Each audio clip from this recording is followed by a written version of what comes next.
Hey. Hey, hey.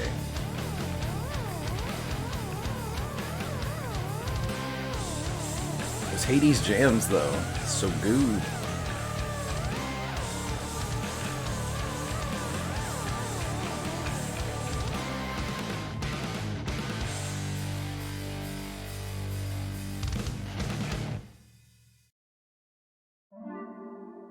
And I nailed the timing. Perfect. Haha. How's it going, everybody?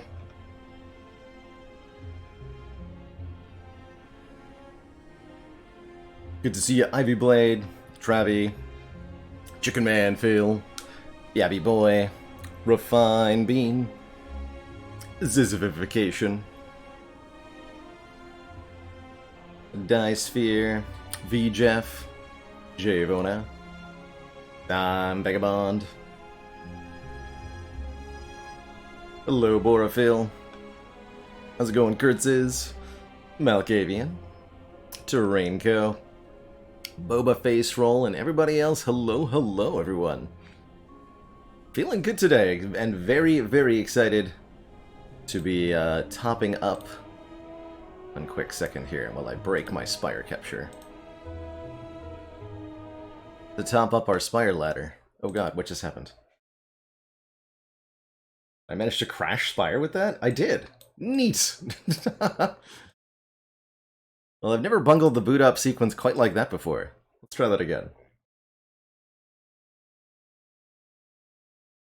Greetings, Ristona. So it's Ascension 17 time. There's only 4 runs remaining in our Runic Pyramid Ladder Challenge. That wasn't the modded version. Third time's the charm.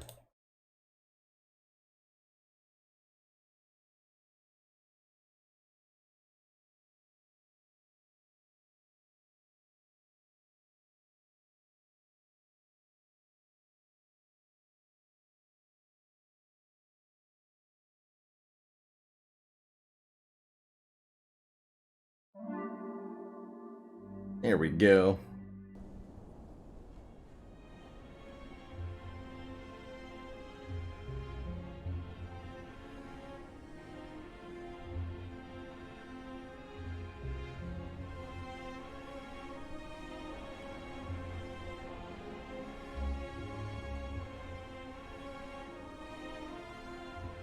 Now, I was playing some Battletech off stream last night after I wound the stream down. The Harebrained Studios game from a couple of years ago. And I found it really, it's kind of an enduring. We've listened to the music for that during our startups a couple of times, but I've never played it on stream. I'm a longtime fan of the tabletop version of the game, Classic Battletech. And I've always been a fan of the universe that it's set in. You're not alone, Panthyron. Even on my streaming PC, that game chugs a little bit at certain moments. There's a lot going on graphically that slows it down at times. I'm not sure what exactly you need PC-wise to run it flawlessly, but it ain't what I got, that's for sure.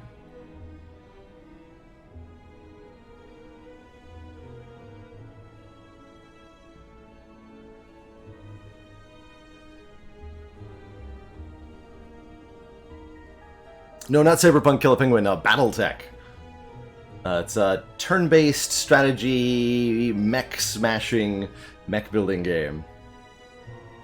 By the way, Turtling Herd, thank you so much for the 14 months, getting that tally to triple digits.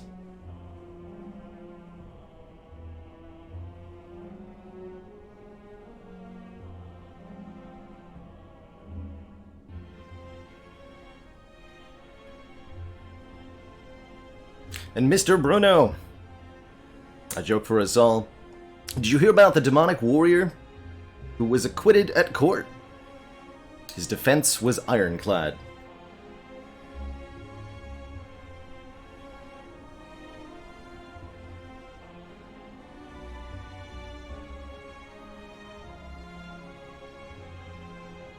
I imagine they did design their own engine, or they...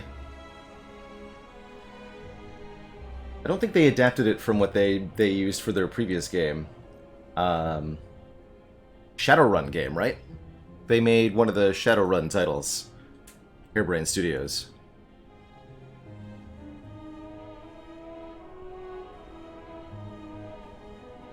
I had a really good time with the original, well, I played mostly MechWarrior 4, because that was the MechWarrior title that was available when I was a teen. I haven't played MechWarrior 5, which came out a year or so ago. Took the series in a more arcadey direction, and my understanding was that the reception to it was lukewarm. Yeah, they made Shadowrun Returns and its 2 sequels.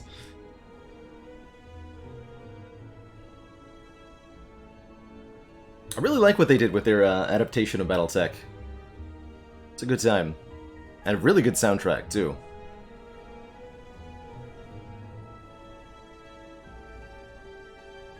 Yeah, exactly, Firebird. I believe my own system runs on 16 gigs. And I guess I now have a reason to consider upgrading from that. Wouldn't be unreasonable to just swap out some RAM. It's an easy and quick upgrade.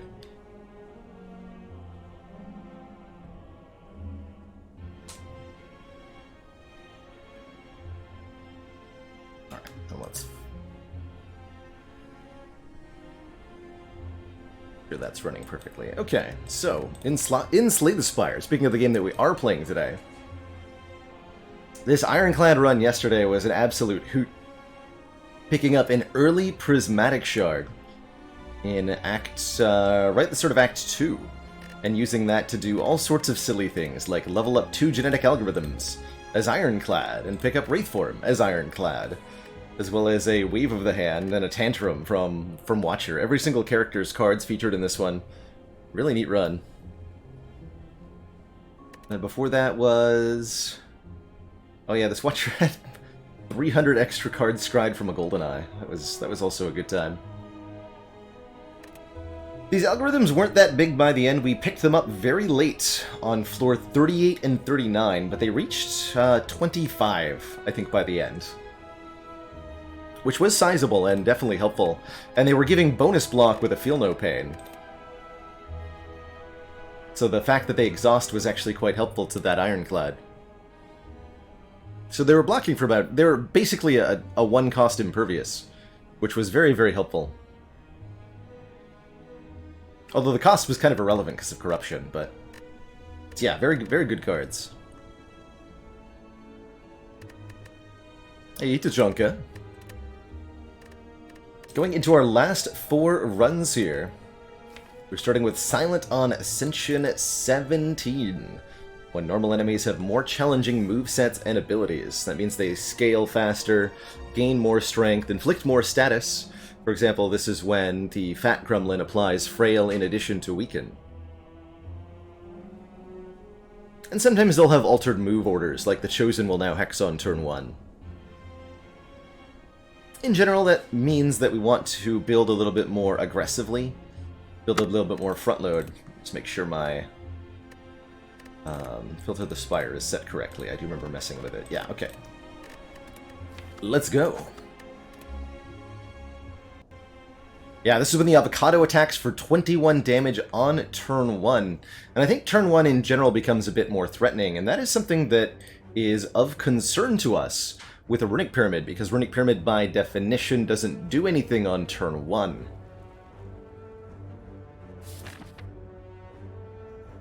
In order to combat that... Oof.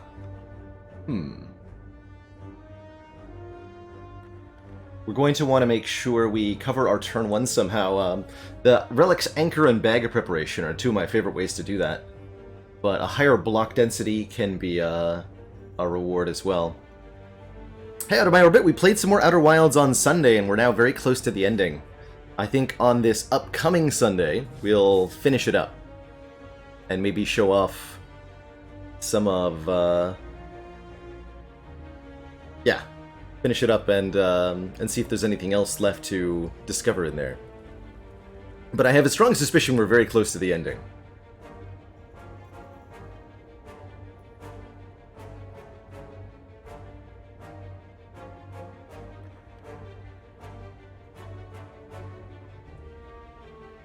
Hey, Jackalo. So for Act 1 Pathings, this is a bit of a spicy one here. If we want to get an upgrade before a first elite, there's two options here. We could either go for the Burning Elite early, which is, I'm going to say, a bold choice on Silent. There's definitely a world where that goes relatively badly. But we could do something like start this way, and then we have that wonderful, wonderful term, optionality, which I think is a very valuable thing in Slay the Spire, when you can acquire some information before having to make a choice.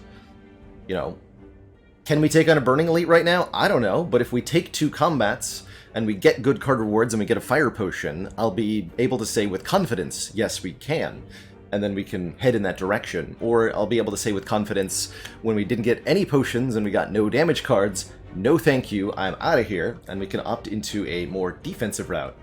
I see that there's a lot of potential upgrades this way, and then more branching choices. Could end with only 1 elite, but I'm actually okay with a 1 elite Act 1 if it leads to a lot of upgrades, and maybe some money too. So I think what I'm going to do is start with these 2 combats and this event. Depending on the content of our rewards from the combats and the event, we'll either choose to go to the store and commit to fighting a Burning Elite, or we'll choose to head to the side. From there, we could again choose fight an Elite or start taking rest sites. And again, here, another decision point. We don't need to plan out our entire route the whole way yet. We can continually evaluate, in fact, we'll benefit from continually evaluating our position and our resource. Not a lousy turn 1 like you'd normally expect with these 2 attacking for 15 here. Very, very happy to just triple defend, full block. We get to keep our survivor, and I think this fight will go very well for us. Yes, very well indeed. We may stronk them each. And I'm going to choose to discard a strike here with survivor. Keep the 2 defends so that we can probably block next turn. This one's guaranteed to buff. They cannot attack 3 times in a row. So we should put our damage into that one. Block. Next turn, neutralize strike, kills this one, defend, defend, guaranteed, full blocks this one. It's a perfect fight for us. It's good. Heck, we can even strike with survivor here, get the kill next turn. Just that casual retain from the Runic Pyramid, making this fight into a guaranteed perfect outcome for us that we wouldn't have otherwise had. A potion to start is good. I actually really like colorless potions, and boy do I like these options too. 3 good damage options. Endless Agony is just immediate 0-cost damage. Terror allows us to apply Vulnerable, which makes all of our strikes do way more damage. This is a huge upgrade for the Silence's starting damage. Or Deadly Poison. Applying 5 poison. I think I have a very hard time turning down a Terror on floor 1. Also of note, this is a card that upgrades to 0 cost, something very valuable with the Pyramid, and doubly so when we have a ton of fires this act. Definitely going to take this Terror. Not an unreasonable Deadly Poison, though. Deadly Poison is its own fun way to scale, and would work pretty well against Hexaghost, our Act Boss, who we do want to keep in mind here. Contemplating Terror Strike on the Grey Slime here. Do 18 damage, bring it to 12, will be weakened. 2 strikes next turn would kill, and defend would full block. Otherwise, we may be attacked for 10 next turn while frail. Depending on what we draw, that may not work out to a full block. For damage here.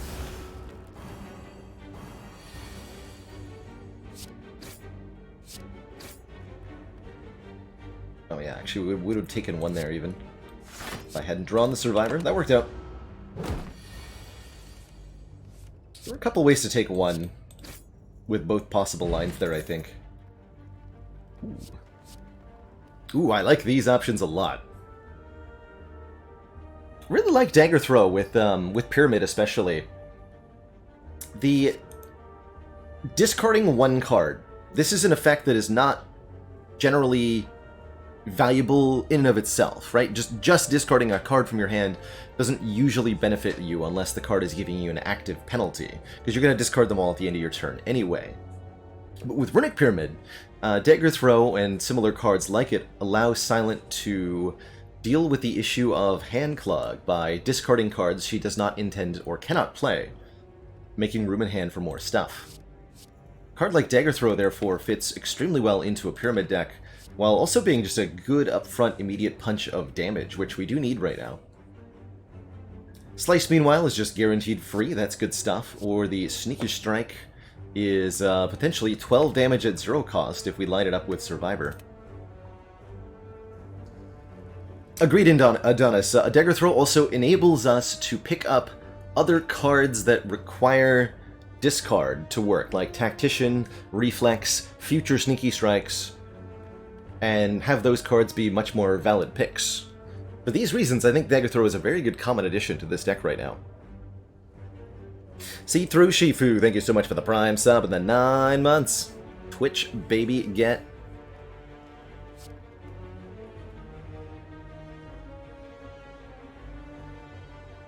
Also, in case I missed it, Jake, thank you so much for the 15 months. Just signed up for 6 more months of Hot Baylor action.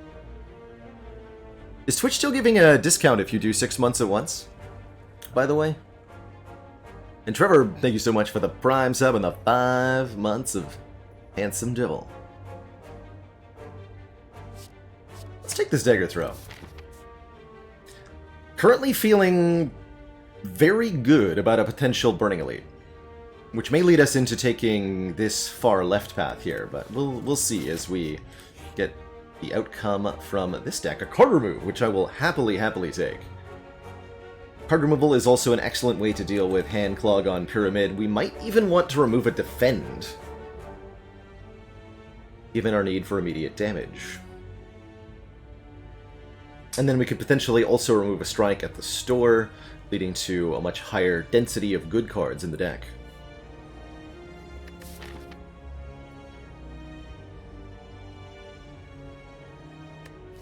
That would make us weaker against the 3 Sentries. But on Ascension 17, they'll only add 2 Dazed, and we have a Pyramid, so we're already pretty good against Sentries. Yeah, I think we do well enough against Sentries, and don't forget we have this Colorless Potion, which may contain a bomb to instantly kill them. Or an Apotheosis, which would be just fine, too.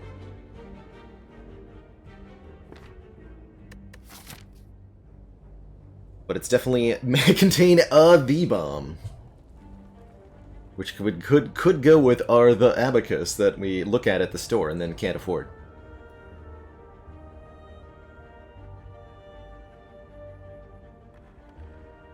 So just kind of reanalyzing our position here. Again, one option, take a bunch of fires. Second option, fire into Elite. It's not that good. Third option, take out the Burning Elite.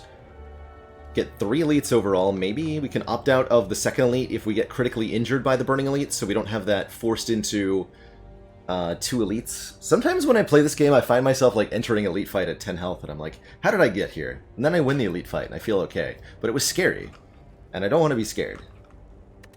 So let's... Not sure where I'm going with that. I'm going to fight this Burning Elite, though. I feel good. Let's lose a Defend. Alright, Mr. Merchant Man, what do you got? Infinite Blades. Stinky. Choke? Significantly less stinky. Very sad we cannot pick up this Preserved Insect here. Durus Fortur or the boot. Durus Fortur, thank you so much for the Prime sub and the 7 months. The streak must live on. That sub streak. Number's still a threat right now? A little bit. A little bit. Not a huge threat, though. So, things that I think are good here. Potions, of course. So we're probably going straight into the Elite fight. A damage potion especially would be good, and I like this explosive potion for that reason. More damage can come in the form of Choke, although this is not a particularly good Choke. Choke is definitely a card that gets a lot better with Runic Pyramid.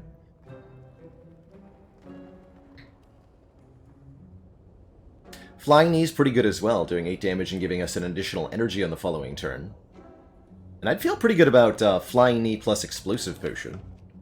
Though that does leave us with an extra strike, versus, say, Strike Remove Explosive Potion, which feels a little bit greedier, honestly.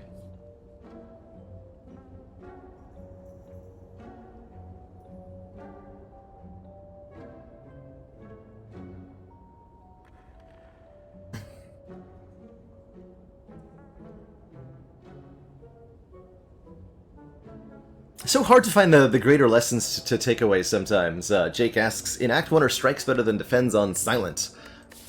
And it's hard to answer outside of this specific context, but I can point to the reasons why I wanted to remove a defend here, which are a few-fold. One, with Runic Pyramid, we want a slightly lower block density on average, because we can retain the block cards, so we don't have to draw them every turn for consistent block in the same way that you normally have to do.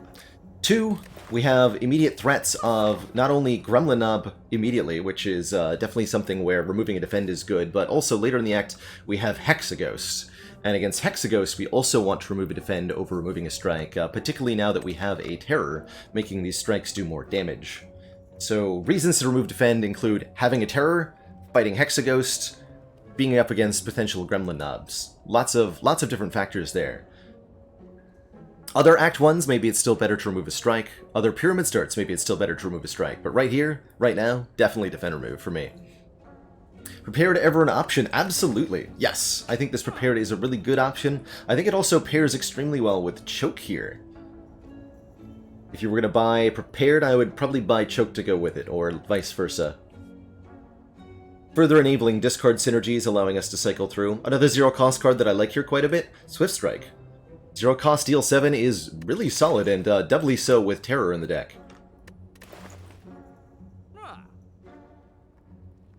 But I think I'll do better with options that include picking up a potion.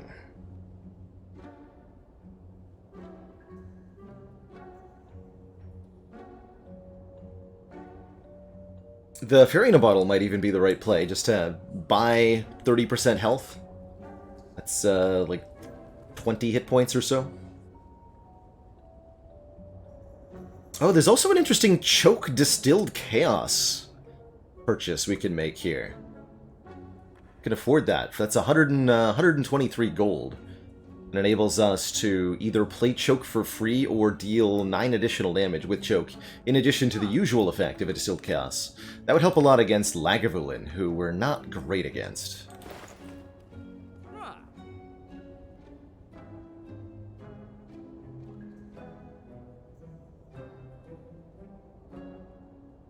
I kind of actually really dig that. Choke is the cheapest card, and I think it does thrive with Pyramid. We'll want to pick up zero-cost stuff anyway. I'm going to do that. Thanks. Choke also is somewhat handy to have just as a card that removes Artifact in the late game, even if it is a chunky 2-cost attack. Time to spin the wheel. I'm okay with almost any outcome here. Especially that one. A relic, don't mind if I do. It's not a card, but I'll take it. A gift! The Smiling Mask. Makes for cheaper removals at stores from here on out. That's a cool find, although I wish we'd found that a little earlier. I definitely would have removed a card had I known we were about to find this, but that's alright. As for our upgrade... You get an upgrade. I think there are a couple of very important considerations here. If we're all in on this Choke play, that we could reasonably say upgrading the Choke is good. 5 damage per card played after Choke would be a lot of free damage. Another very good option is upgrading Terror to make it cost 0. Neutralize upgrade for 2 turns a week is exceptionally good, particularly against Lagavulin and Knob. That would allow us to take 2 attacks from the Gremlin Knob, no prob. Dagger Throw upgrade is our best damage upgrade if we just want a flat increased damage, or the Survivor upgrade for 3 block. Also very good against Lagavulin, but I think worse than the Neutralize upgrade if we're going with something defensive right now. Genuinely tempted to upgrade Choke here.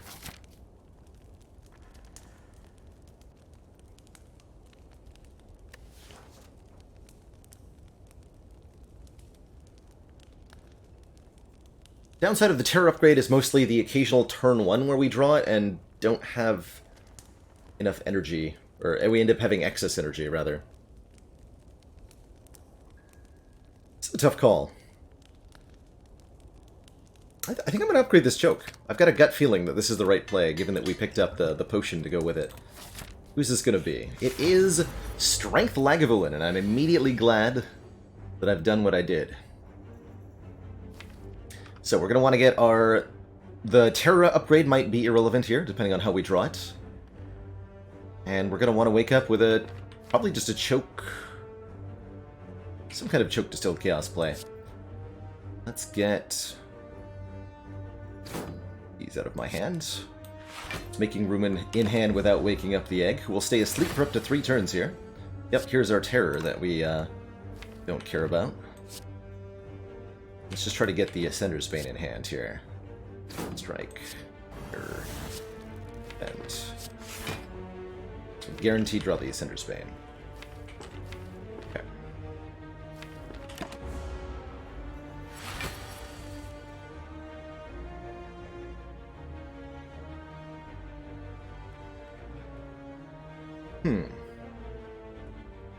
There's so few cards in this deck that we might actually be able to make this Distilled Chaos hit very specific things. How fascinating.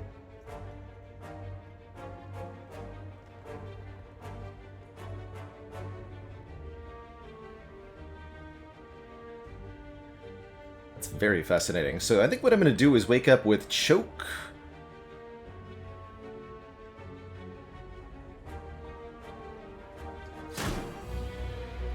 Neutralize Dagger Throw. Dagger Throw shuffles the draw pile here. Then we discard Strike. Now we're guaranteed to draw 4 out of these 5. Hopefully...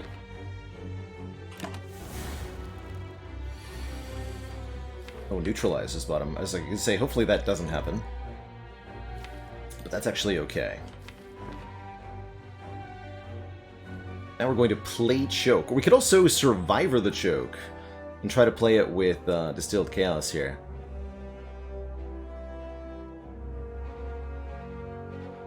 Kind of interesting either way.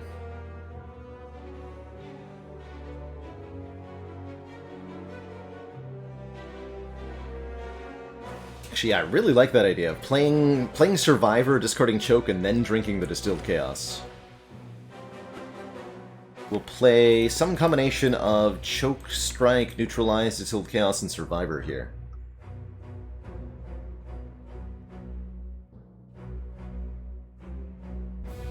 But also Choke and then play Distilled Chaos as intended. Which may result in a double Choke, but the double Choke will only be on 1 card unless I also then drink the potion. Still, that'll be a ton of damage, right? This is 18 up front plus a bunch.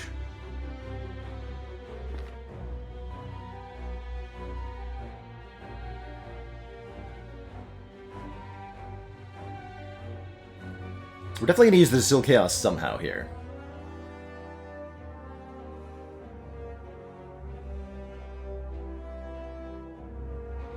If we do the Survivor the Choke play, we'll do less damage. Probably don't kill next turn. I'd like to kill next turn. Do it this way.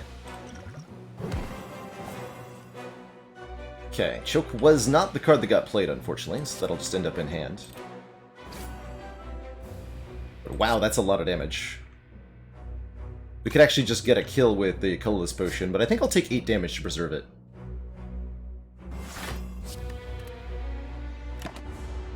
That's a ton of damage. Wow.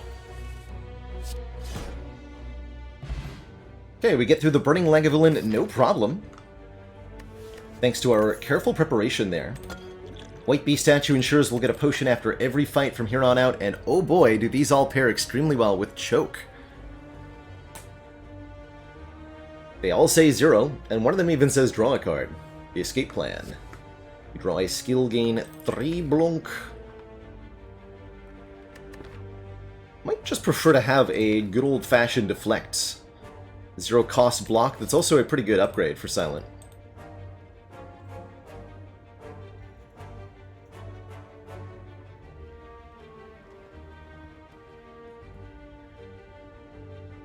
Yeah, those buttons are actually moved for me, Jake, using a mod called UI sliders.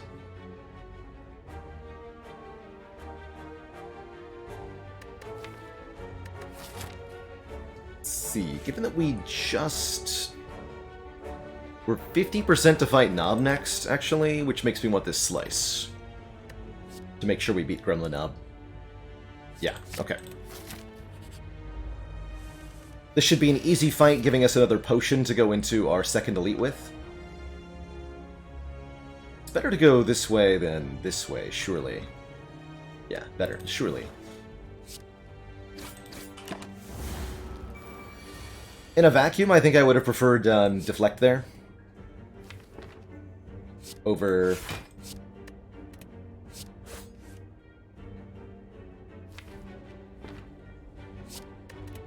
over Slice, but with Knob imminent, things change.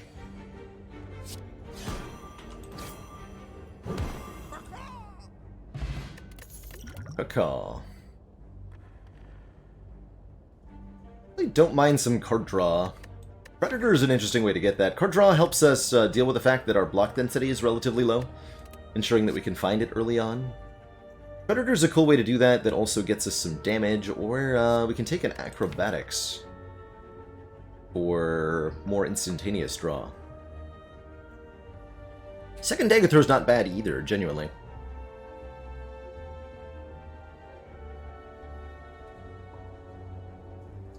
Acro might pair better with the Choke as well, as a form of draw, and with the cards that we're going to want to add with Choke. Actually think I quite like an Acrobatics. Pick that up. That should lead to easier turn ones for us, I think. Love an oddly smooth stone, giving us a point of dexterity. All of our blocks now block for one more. This run is headed in the right direction here. Better turn ones with Acrobatics, he said. Yes, indeed, that's what we get. I do think this merits using a potion. I might Gambler's Brew everything except the Slice. Looking for early terror here specifically, or I might Colorless Potion. Trying to get something. I like the Colorless Potion more in other fights. Let's gamble this. Get that good turn one I was talking about. Hello? Good turn one? No, not here apparently. Go to terror next turn.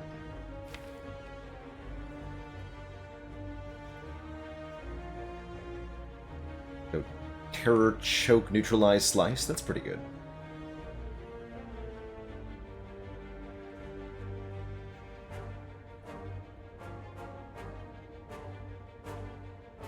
But we're not going to get a turn 3 kill with this draw, are we?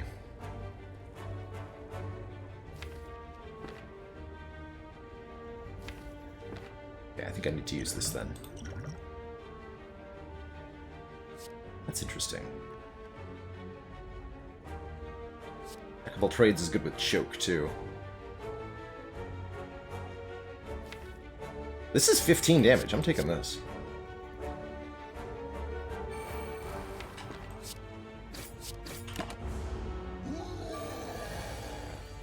Get the big attack first, which actually might benefit the Knob in this case. Dialer MTC, thank you so much for that 15 months. That tier 1 support. Blam. Yeah, that does benefit the Knob. We could have taken less if he was doing so this would have been a less damaging fight if we were 1 Ascension level higher.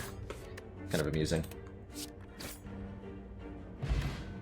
The Letter Opener is great, rewarding us for playing 3 skills in the same turn, further encouraging us to lean into this Choke and pick up zero-cost cards, specifically zero-cost skills. This is an excellent start to a run here.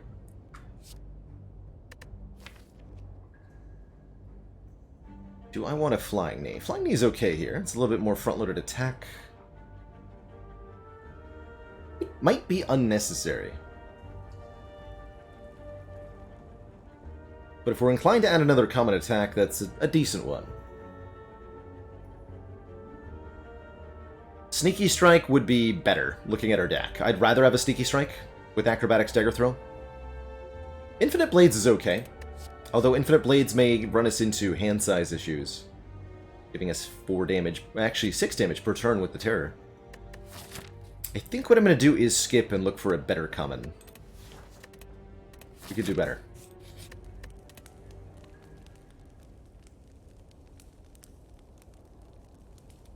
And now I do want to get this Neutralize upgraded. I think. Lots of other good upgrades, including the Terror, especially with Letter Opener now. Kill this one first since it's buffing.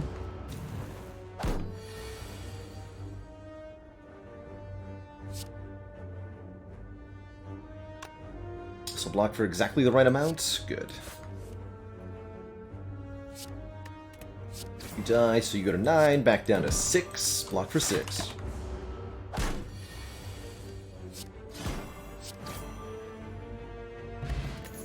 Well, this potion returns to us, and ooh, options. Dodge and roll with Smooth Stone, definitely welcomed. Alchemize is a lot of potions. Notably, another skill that upgrades to 0 cost, good with Letter Opener and good with... well, it's just good. Cycling Potions is pretty powerful. I tend to think Alchemize is good times. And it's very likely with White Beast Statue and an Alchemize that we'll end up at some point in this run with, like, 2 Ghosts in a Jars or something.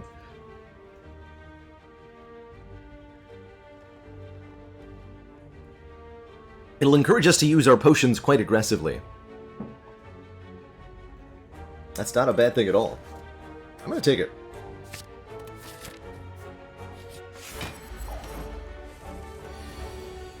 Ergavulin. Do we do the Choke Distilled Chaos thing again?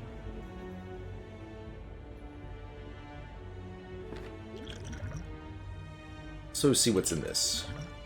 Aha! Wakey wakey!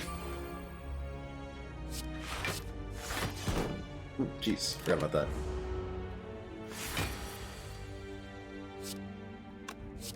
First, then Terror, then one Defend.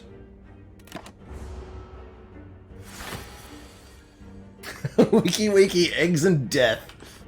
That's right. That's actually just a really good Distilled Chaos since we're guaranteed to play Choke for free. Do it.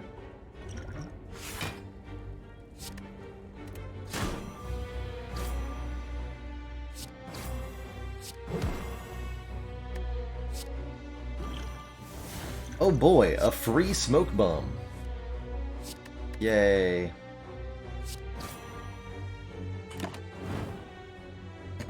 Also, hello, goodbye. Bag of marbles for vulnerable on turn 1. A fire pot's pretty good. Finisher's not terrible. Yeah, Finisher's okay here. I think it's only okay, though. Might prefer the Quick Slash for the immediate draw. More interested in cards right now that make our turn 1s less terrible. I guess Smoke Bomb makes our turn 1 less terrible. We continue to skip. I think we have our deck mostly where it needs to be for Act 1 right now. So normally don't want to discard Ascender's Bane, but when you're able to retain a card, it's better to retain that card now. Card now is better than a card later.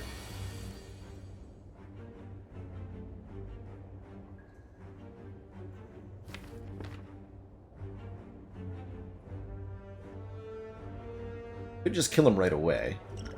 The fire pot here, but I want to cycle stuff. Yeah. Fun.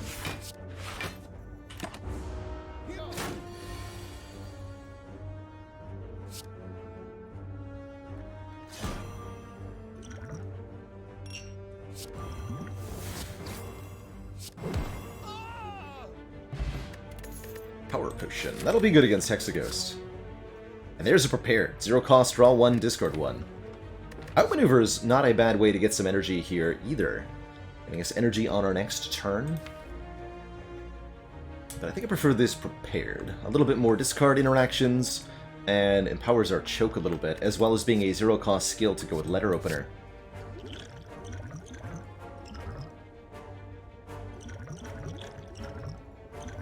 Keep the Block Potion. This is a potion I'd like to take into Act 2. Not going to need a Fire pot against Hexa here.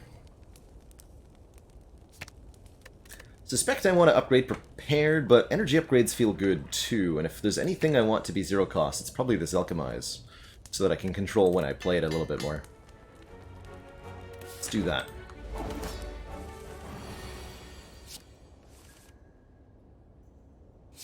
Bag of Marbles and Terror is such a great, like, vulnerable uptime generator. So good. Slice for our choke turn. Keep neutralized for next turn. Turn this into a 2x6. Defend, defend. I was meant to use my power potion. What am I doing? 1,000 cuts versus Envenom. With Envenom.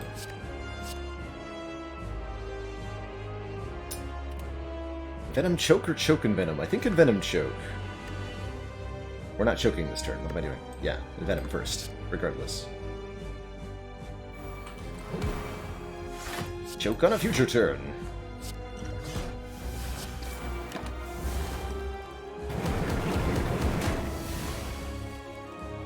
Here we go.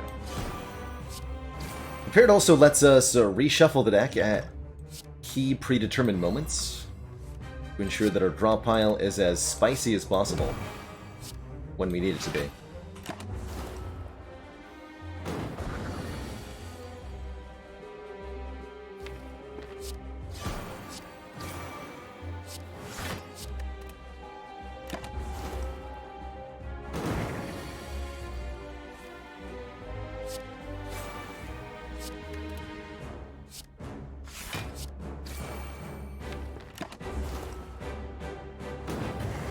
Looks like we're pretty comfortably on the perfect damage curve. Choke, hello? Hang it. I think I do it this way. Could have also just played 3 strikes. Genuinely unsure if what I did was better.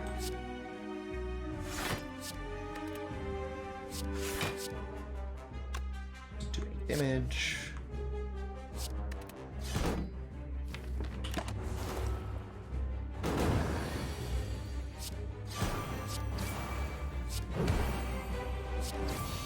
GG.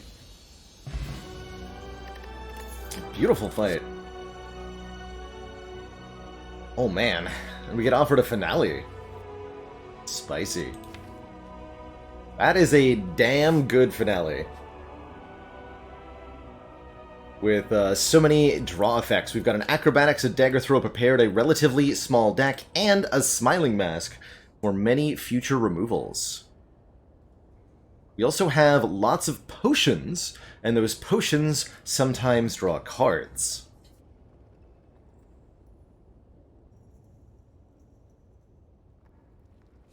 Do have other options. Phantasmal Killer, another skill that upgrades to 0 cost, letting us double the damage on the next turn.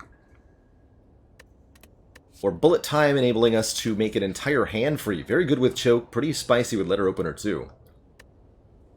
But I don't think you can convince me that either of those options are better than this Grand Finale. That's a good Grand Finale. It's a really good Grand Finale. And it's a really good Empty Cage to go with that Grand Finale.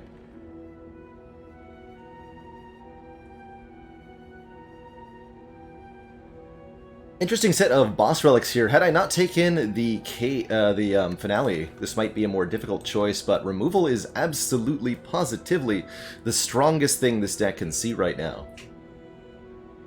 The fewer cards there are in the deck, the easier it is to meet Grand Finale's condition of there are no cards in your draw pile. And the faster we can make that happen. Turn 2 is right around the corner here, and we may be getting to turn 1 finales not long after that. The Calling Bell conversely adds cards to the deck. Though joke's on us, it would give us a Bag of Preparation and a Gambling Chip. Or the Philosopher's Stone giving us additional energy, which would be not bad, genuinely.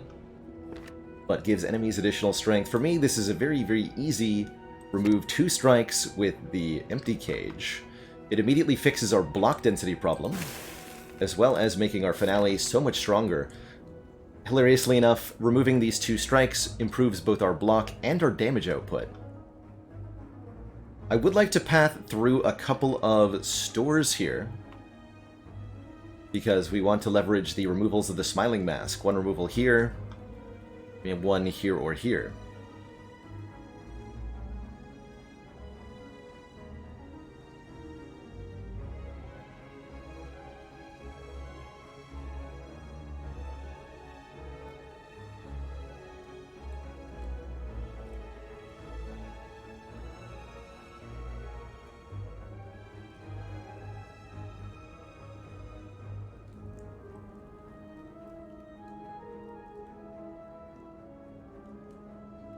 Aeon Iconics!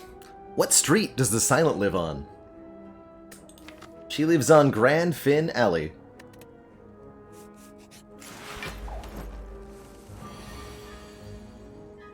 Hey, Block Potion! I'm so glad you're here. Welcome to my life, Block Potion. Like, almost willing to discard this, strike here. Almost.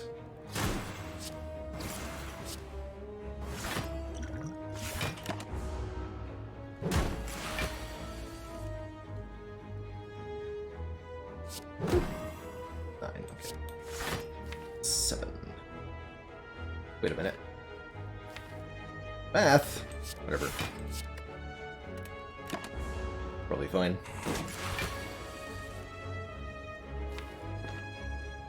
Yeah, math says I can't do this. But you know what? Math is wrong. Math is cancelled.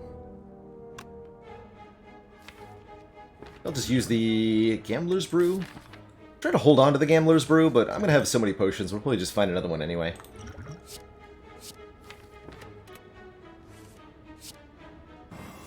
Bye-bye. See, we get a draw potion. Good enough for me. Some cards that I might theoretically be interested in, but I'm mostly interested in making sure we can play Grand Finale more easily and more quickly in each combat, and taking more cards will not let us do that. So we're going to be skipping almost every card we see from here on out.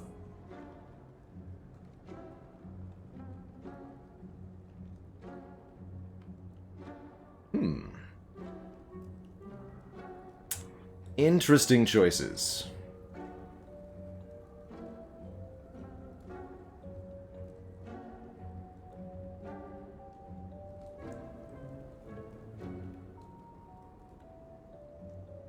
Very interested in this Violence. Violence puts cards from the draw pile into our hand, which is suspiciously verbally distinct but functionally identical to drawing cards, at least when Grand Finale is concerned. And it can even be a variable card draw, because if there's a different number of attacks in the draw pile, then this will draw a different number of cards. It's also a zero-cost skill, so, you know, letter opener value. Normally, I'm not really willing to pay 185 gold for zero-cost draw up to 3, but in a Grand Finale deck, I am. It could be the last card in our deck and make us sad. That is going to happen at least some percentage of the time.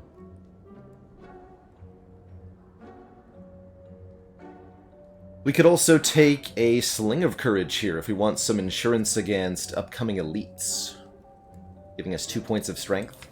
I think the thing I won't consider is the Meat on the Bone. Meat on the Bone's good here, really genuinely very good. Healing us 12 after combats when we're below half. It's good sustain, but if we take the meat, we cannot afford a removal with the Smiling Mask, and removing cards with the Smiling Mask is the most important thing right now, above everything else.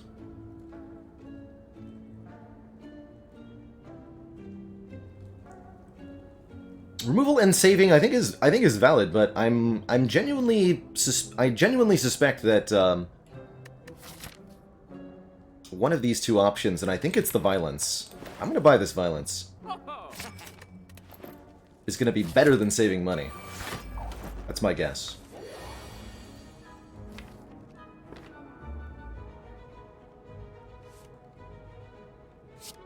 Let's use that draw potion then. Yeah, see, like, this just draw 3 right now. Get into that. Really into that.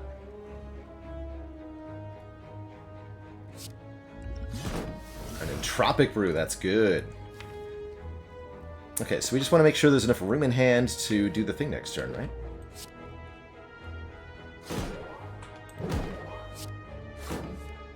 Easy.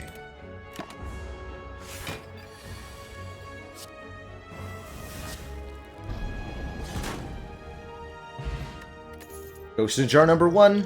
We've had this problem before with the Entropic Brew, so here's what I'm going to do. Discard the Speed Potion, now drink the Entropic Brew. Get a Regen Potion and a Strength Potion. We'll discard Strength Potion, go with Ghost in a Jar Regen Potion. Oh, man. You'd love to see it.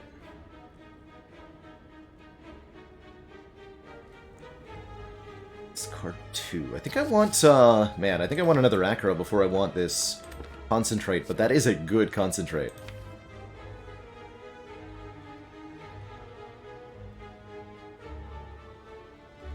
Acro is definitely a card we're happier to draw on turn 1 than Concentrate as well. I'm going to go with another Acro. And I think I'm going this way? Yeah.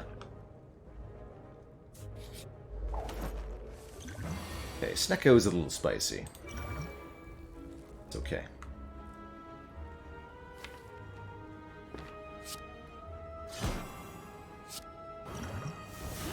Cultist Potion, huh?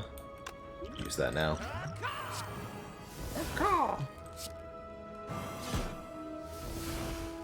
Keep this for the block.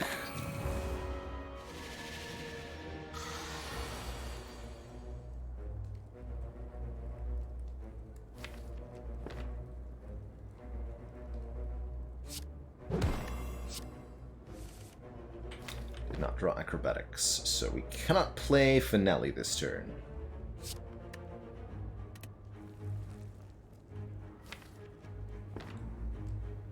Maybe ever. If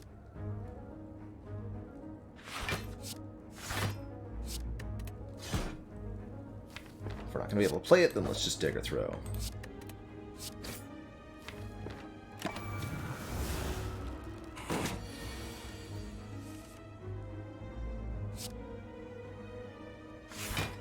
And see immediately the problem with Snecko Pyramid, which is that you may get caught with a whole bunch of unplayable cards in your hand.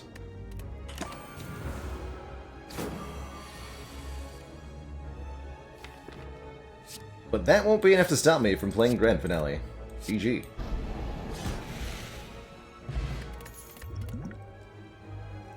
What lead plans? Pog? No. Don't need that with a Pyramid.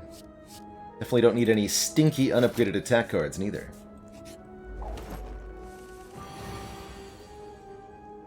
Violence continuing to be pretty sweet here. Again, do as I say, not as I do.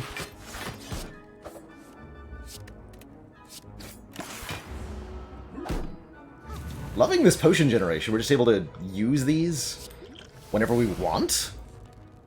Feels unfair, really. Okay, all we have to do is not draw any more cards. That's easy.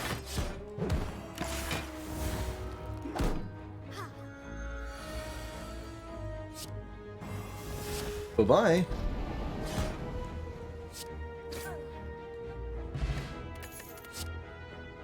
Okay. Piercing Wail is good enough to take here. It's a incredibly good block card, shutting down all manner of enemies, especially Act 2 elites, who we are actually literally about to fight. Also very good against Collector. Any multi-enemy or multi-attacking fight, which is like half the fights in the game. This is a very effective block. It also exhausts, so it doesn't really increase the size of the deck when it comes to playing Grand Finale multiple times. Does make it harder to play the first time, though. I think I'll keep this Speed Potion over the Strength Potion. This fight, especially if it's a Slaver's fight, will mostly be about how quickly we can play the Finale. Against the Book of Stabbing, we may need to play Finale multiple times.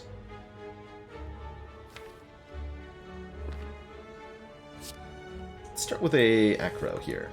Good, we got neutralize. I'm gonna lose a defend. Wise, double defend. This for the choke turn. There never is a choke turn.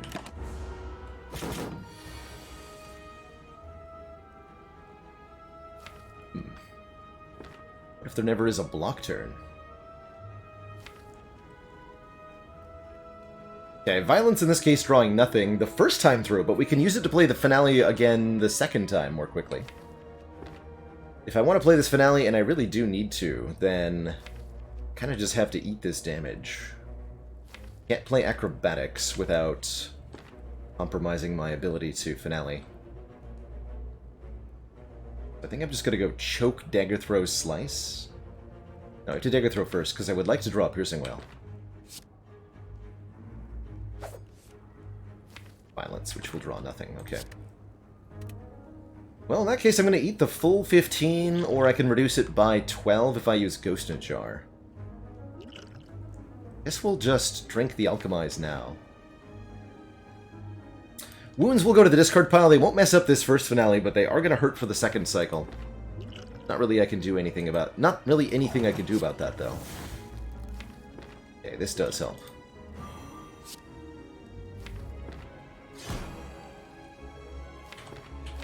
There's also a 1 in 6 chance we don't draw the prepared, and we don't get to finale. Okay, we're good. Good. She means that I don't need to draw...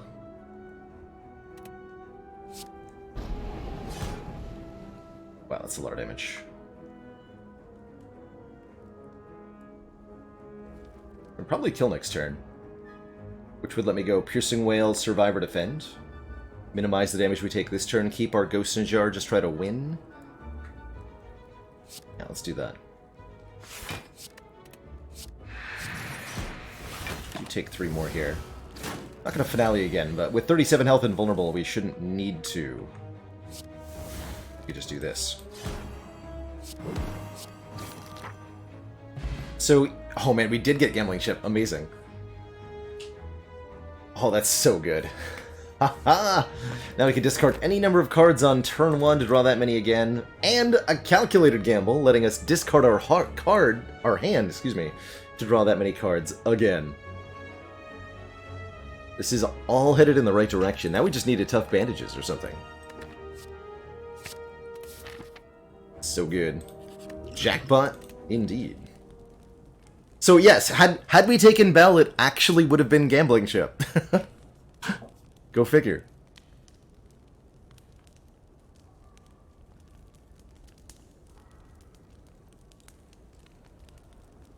Something I really value in a Grand Finale deck is having cards that draw different numbers of cards, and for that reason I like upgrading one of our acrobatics to draw 4, and leaving the other one, at least for now, unupgraded, so that I can draw 3 or 4 as needed.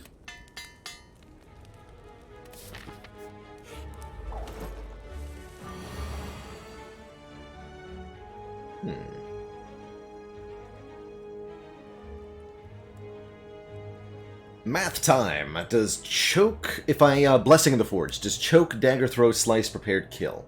The red slaver here. That would be 18 plus, this will be 18 as well.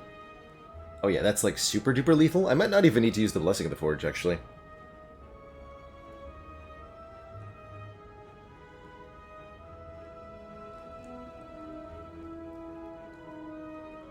But let's at the very minimum discard Strike, then. We'd like to draw a Piercing Wail or something? Exactly lethal with Blessing? No way, it's gotta be way over. We don't even need the Slice, I don't think, with the Blessing.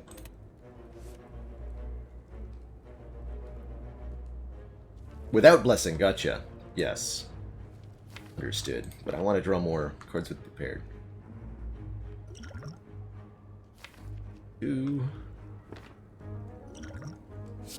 do this.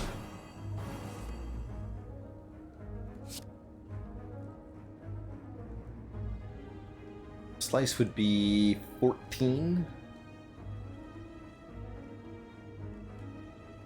Plus 5. Plus 5. That's enough. So I can actually block here. Or wait, no I can't, because I can't play both Survivor and Calculated Gamble. Oh, no, no, no, no, no, no. Can't do that. Excuse me, that's not a legal play. One would discard the other, no matter what.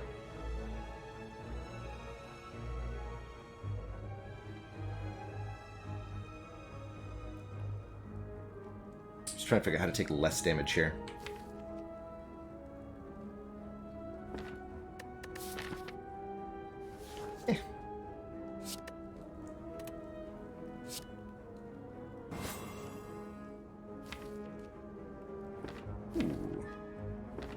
That's an interesting way to take less damage. Draw neutralize. This. That helps. And then Finale finishes the fight too perfectly for me to want to play Gamble here. Okay.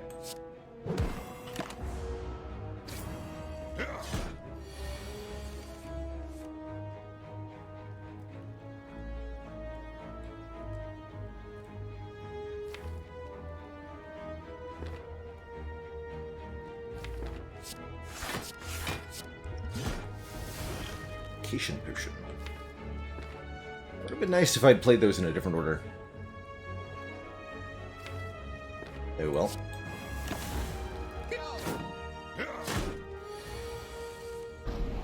I think that could have been a slightly cleaner fight, but overall, really good. And we got some health back in the form of a strawberry. We're offered a third acrobatics, which I am genuinely unsure if that's correct.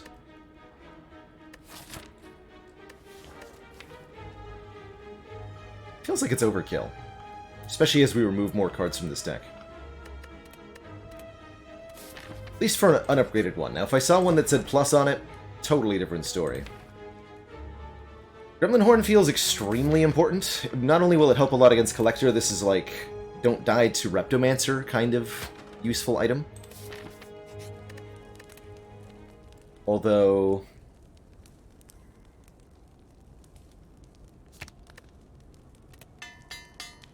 by the time we get to Reptomancer, it may already be too late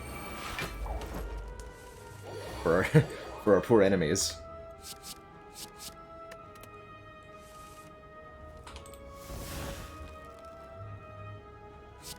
Three. Draw 1.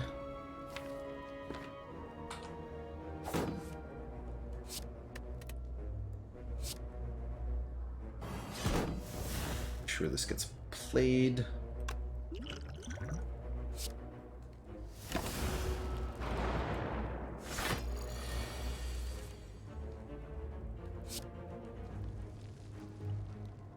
Boop.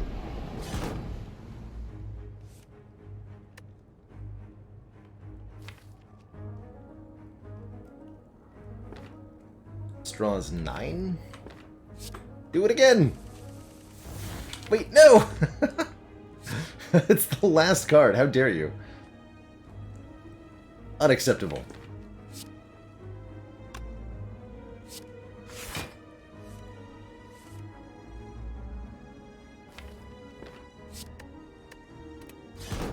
Fine, I'll just do it next turn then. Be that way. Also, I can kill you the old-fashioned way if I have to.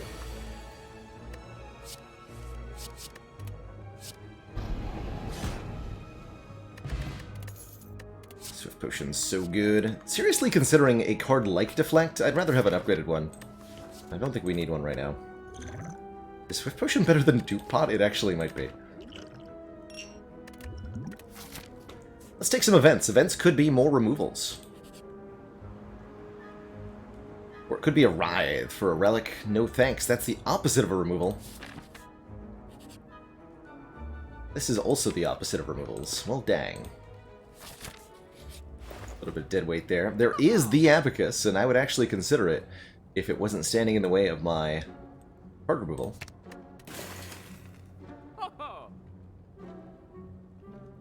We take a backflip here. That's another source of card draw, and it's a block card. I think we're just gonna be happy with cards removed.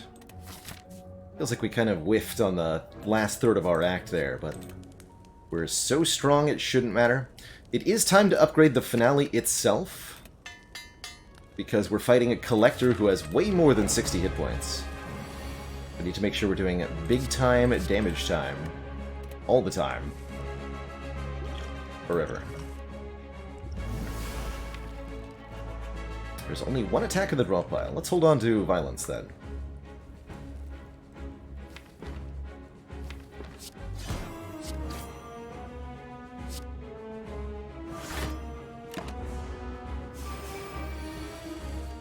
Okay, this might just be our piercing whale turn. Actually, no, wait, we're just going to grand finale here, right? No piercing whale, because everything will be dead. In order to make that happen, we want to make sure Acrobatics draws only 2 cards, which we can do by playing it right now, taking advantage of the fact that our hand becomes full. Then we can prepare to perfectly line it up.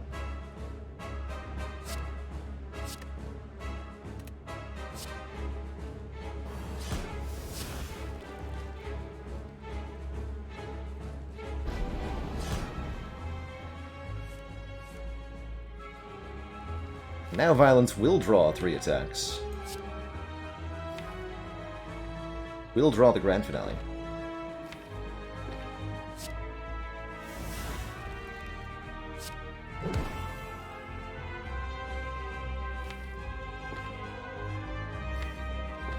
Acro. Such a way that this lines up correctly.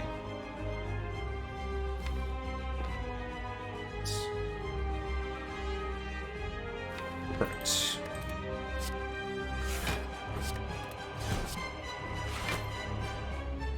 Cards.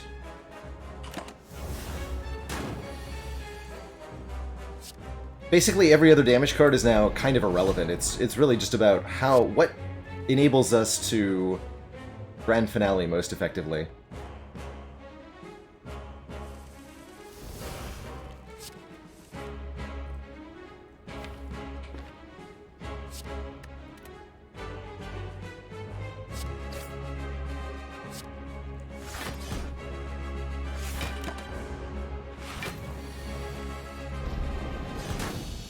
GG.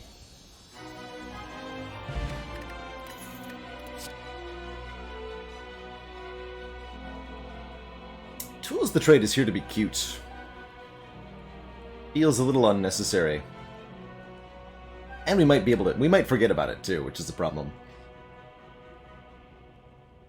We're not having issues getting stuff out of hand, so the unload doesn't benefit much either. I think the unfortunate truth is that almost every card is one we don't want in this deck. Adrenaline would have been nice. We probably would have added a Wraith form just for our defensive, just for defensive purposes, but none of these are good enough to want to put in. And yeah, Apollo Ryan, I think the attack potion is in fact better than the flex potion here. We'll take that going into our final act. We really benefit from energy? I guess we do. Coffee Dripper seems pretty reasonable here.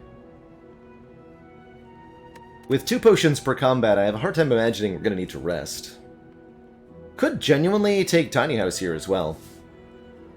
The 5 max HP and 50 gold, as well as the random upgrade, are all quite useful. We barely need energy. But we do still need it, so I think I'm going to take more energy. We could definitely find ways to spend it, I'm sure. Okay, and again, we're going to go double merchants here. It also lets us take quite a few elites if we want to. But by and large, the best way to make this deck stronger is to remove cards. Bar none, period. End of story.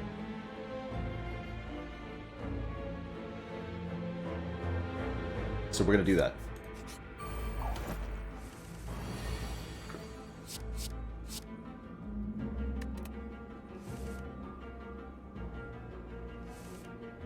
Okay, there's our finally. And finally. So here's an example of a turn where the extra energy from the coffee dripper doesn't matter at all. And if you find yourself having turns like this, it's a sign that you took an energy relic you didn't need to.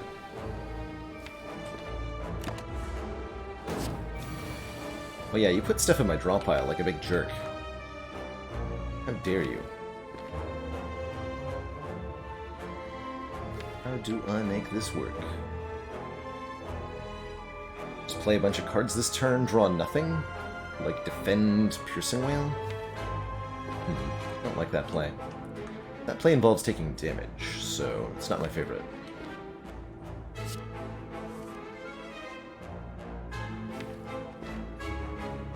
Okay, with the acrobatics, we can actually play the finale right away. We should have a kill here. As long as we play it while there are 8 cards in hand.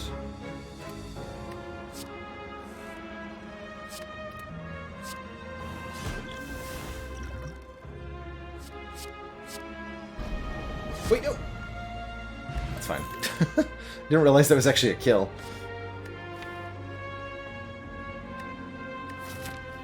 Add cards or not add cards? I mean, Leg Sweep is good block. We're gonna need some good block. Am I gonna be able to upgrade that Leg Sweep? Maybe. Definitely maybe.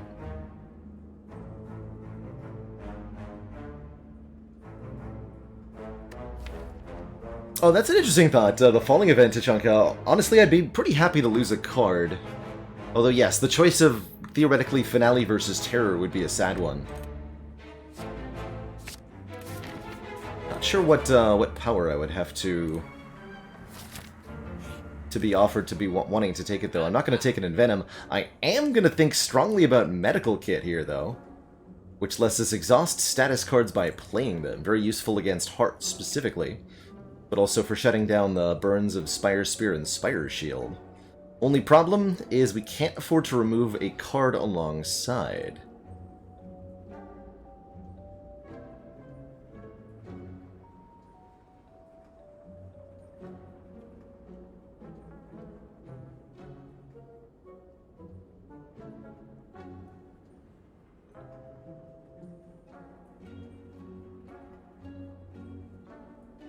It seems so good that there's actually only 2 cards in the Heart Fight this removes for you. The Burn and the Wound. Everything else, it gets exhausted anyway.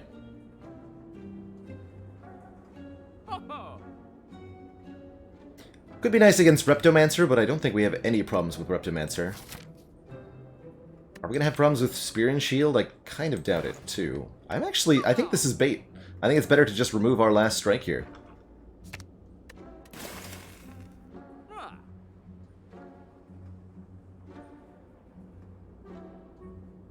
Don't think I want this backflip. This deck beating Heart, currently Refined Bean, is going to be really dependent on the potions, and getting this Ghost in a Jar to the Heart is a big part of making sure that happens. So I'm going to try very hard to hold on to this, as well as try very hard to get more cards removed. One more Piercing Whale would make me feel a lot better in that fight as well. What about Nemesis? Ooh, Nemesis would have been a good reason for Medical Kit, that's for sure. Nemesis could give us some problems. Nemesis is a good reason to upgrade a Calculated Gamble. Hello, secretly a combat.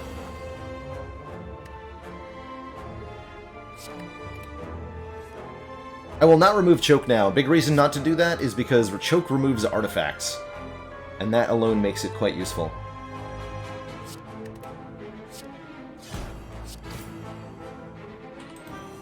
I'd rather remove stuff like... I'd rather remove Slice than Choke. I think.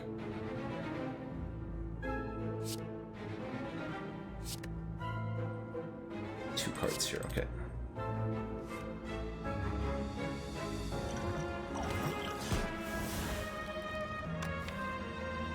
And a couple Dazed added. I'm just going to end here. I'm not sure what the number is going to look like. 4.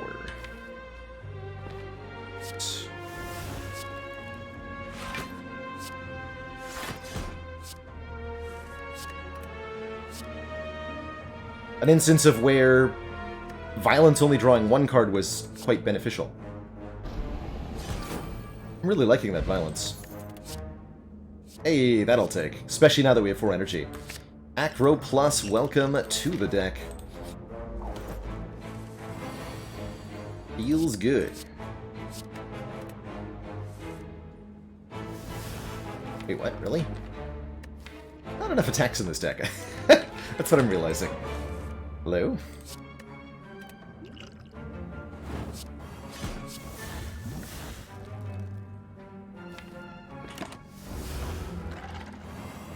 Rorg. Really, I drew neither of the acros. Interesting.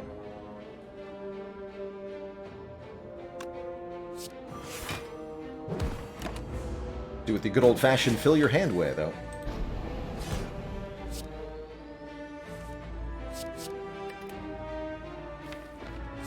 Straws 3. Straws 3.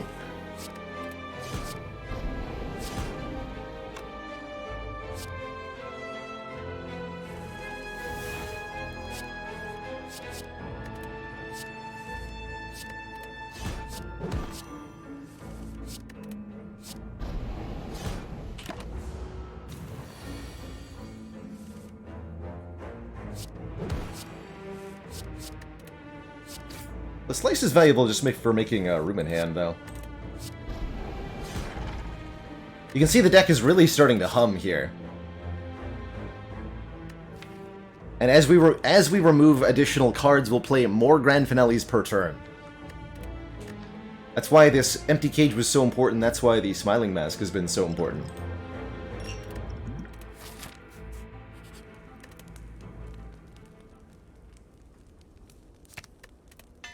Couple more alterations to the deck, and we could even have infinite grand finales per turn.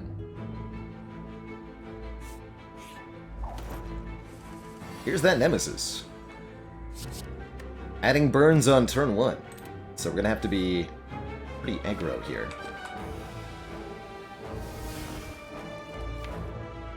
I draw enough cards. This is where Frozen Eye would be nice. We've got 3, 4, 2, 4. Oh yeah. Definitely draw enough cards here. Nope. Never mind. Okay, that's unfortunate then. Let's see what I can do. Probably gonna whiff this finale the first time around.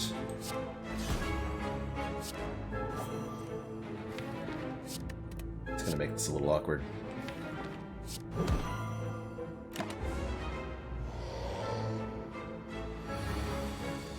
Knew it, you stinky boy. Knew you were gonna do that. How dare you? Let's see, 15, 12. We take a little bit. But we do whiff the finale.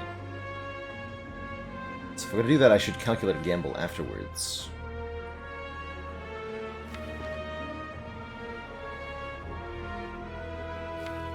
And then we can distill Chaos and maybe get the full block.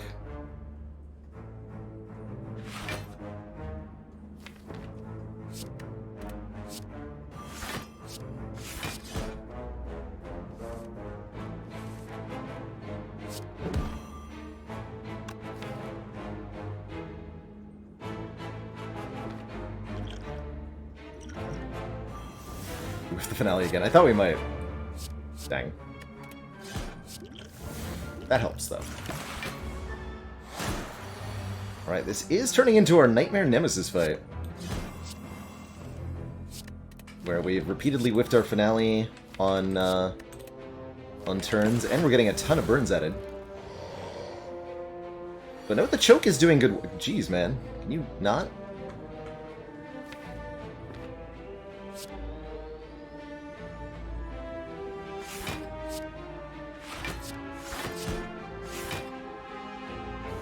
Do you mind?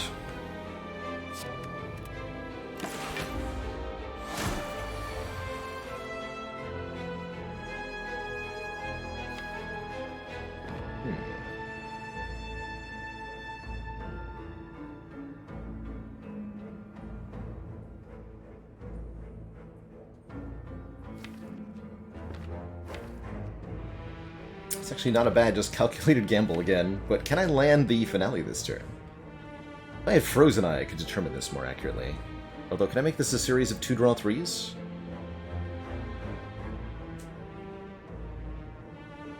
That wouldn't get me there. I have draw 8, but what I don't have is the hand space to actually draw 8.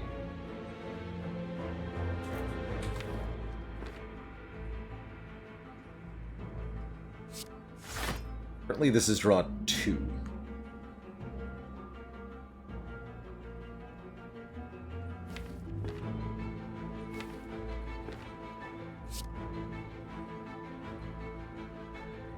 If you try to draw excess, it does not discard. If you try to draw excess, you simply do not draw them.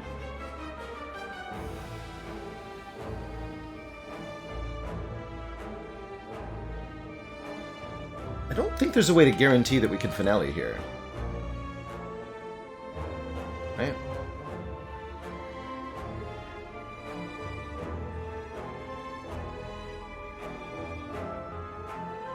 My Piercing Whale... Acrobatics. Like, we can try to hit prepared, but it's exactly that. Trying. Trying is not doing.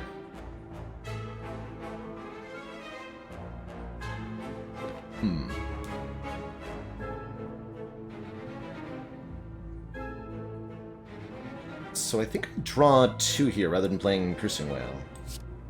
Okay. Something like this. We draw 2 again. Yeah, that works. Alright. I guess trying is doing. Works for me.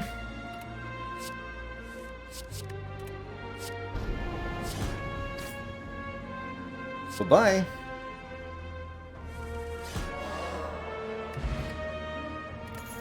Dead Branch. Whenever a card is exhausted, add a random card to our hand. Pretty good relic most of the time, although I think here it does not fit. We're offered yet another Acro Plus, although as we've just seen, there is in fact a limit to how many of those is a good thing.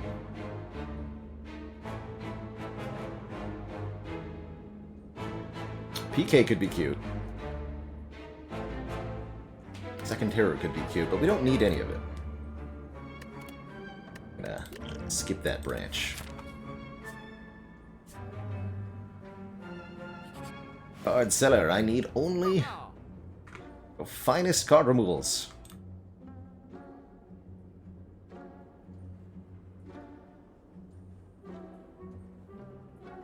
So I've said I like the choke, the dagger throw is good, I want to keep slice and prepared. I guess we're at removing defends now.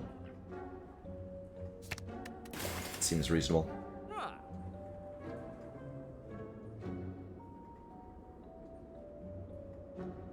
So, buy a Ghost Jar, remove Alchemize. I like that line. I genuinely thought about buying this. We could have 2 Ghost Jar, that's a really good thing to have, but then we're not able to actually use our 2 potions per combat. And I don't know how I feel about that.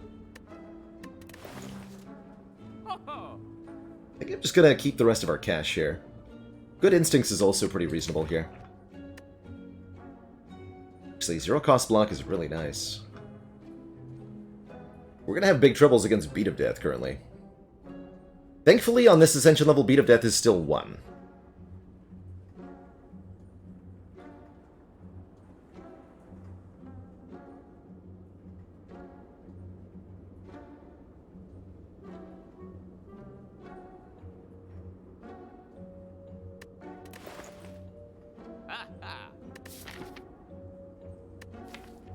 And then we're gonna recall, and I'm gonna upgrade Leg Sweep. Part of the reason I took Leg Sweep is so that we'd have a big enough block card to actually, like, survive the heart. I think I will take this Good Instincts. We need a good 0 cost block, I think. And that fits the bill perfectly.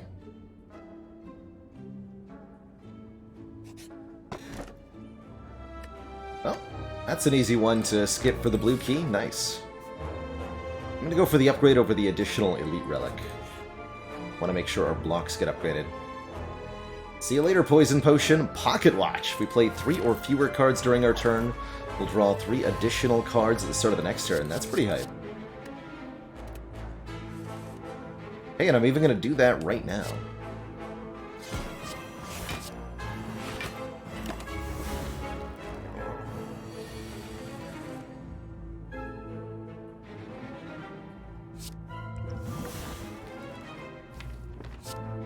Greetings, fairy.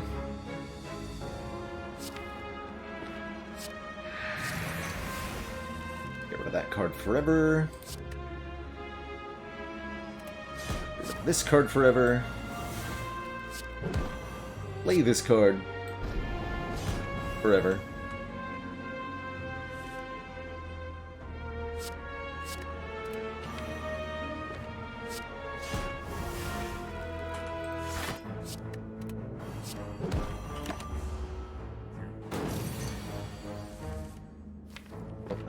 That. Okay. The deck is small enough that we can just shuffle around again in most cases. Hilariously. Especially when we whiff it twice.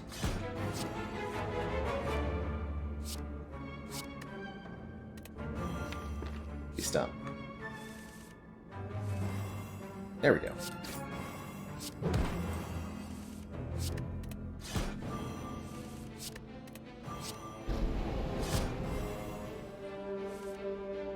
This is very fun.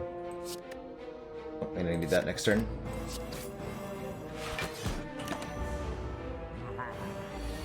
Ooh.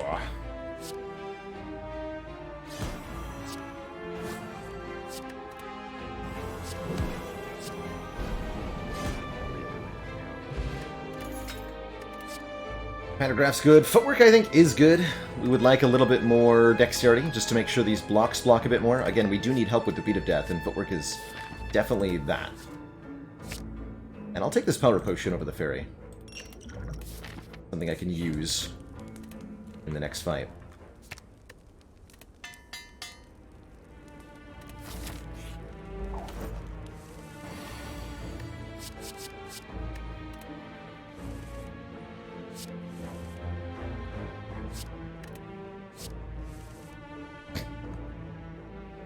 Perfect.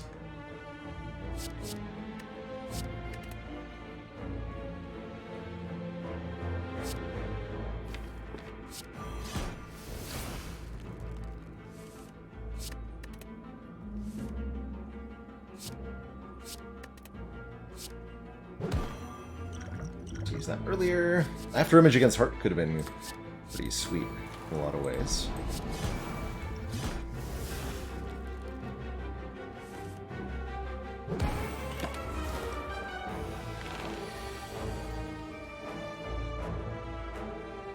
Time to Blanc.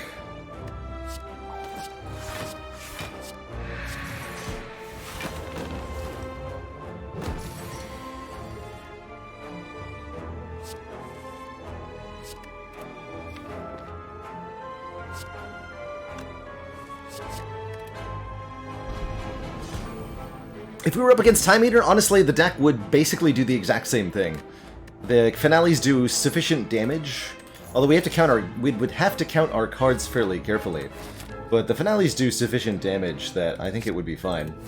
We'll take one more prepared just to smooth things out a little bit and further improve our letter opener value. Also, yikes, that's a nasty turn one, boys. Let's see what Colorless Potion can do for me. Actually kind of okay with exactly what's in our hand right now.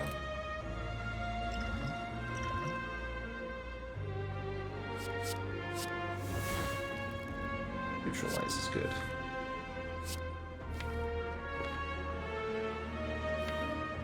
Still 1, 2.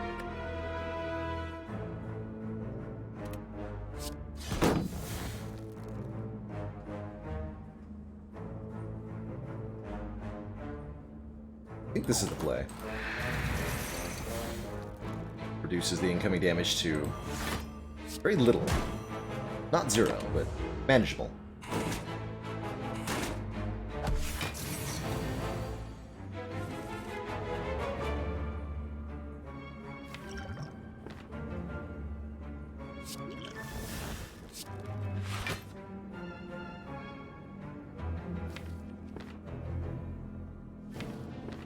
We get there guaranteed with Acro and Swift Pot. I'm going to do that.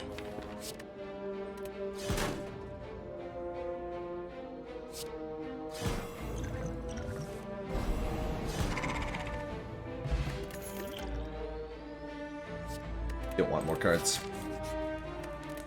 Grab our recall, we heal the full with the Panagraph, and it's time for Donu and Deka. Shapely twin brothers.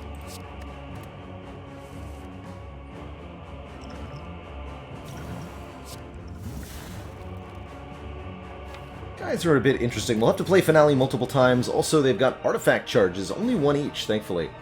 Because Bag of Marbles has removed one, and we're still on an Ascension where they only start with two.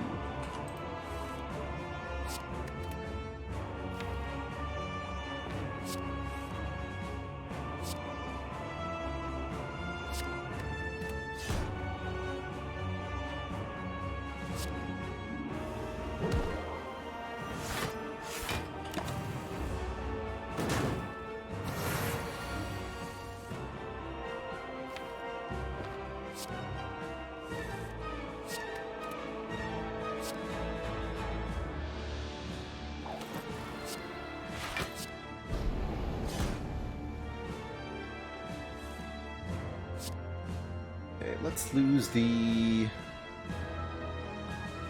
Here, actually. Okay, neutralize allows me to Piercing Whale. Let's do that. And full block with Survivor. Getting some kind of innovative block solutions on our turns here, as you can see.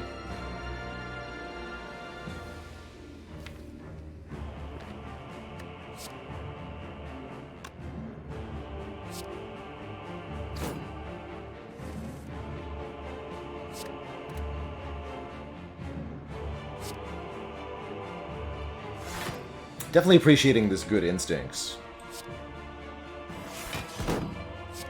Okay, we whiff the terror for the moment. That's okay. Sickle all that. Good.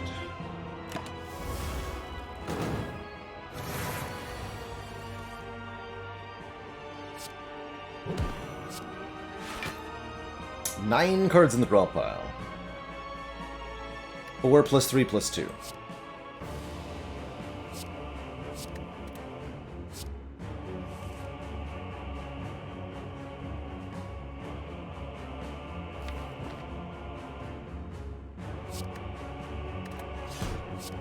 Let's make sure we have enough room in hand when we play this. Okay, now I'll Terror Finale.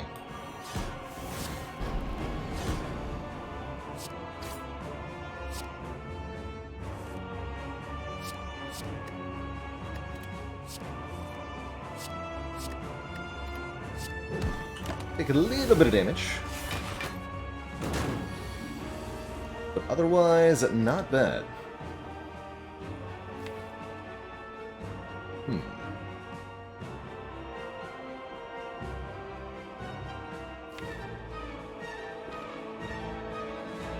This looks a little awkward.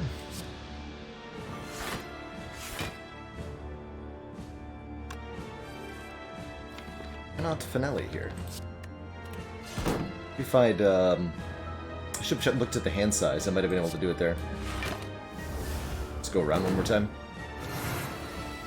Shouldn't be a problem. We can kill Donu the old-fashioned way, after all.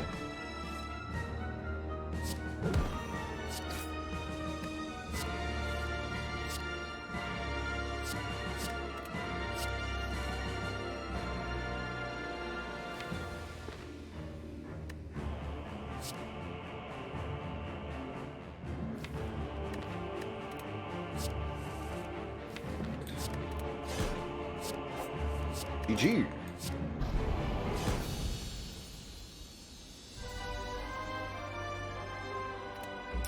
To thump, a deep pulsing dread can be felt throughout the room. Is this the heart of the Spire, the source of this dramatic exit you keep making? And all of these flower petals throughout the Spire.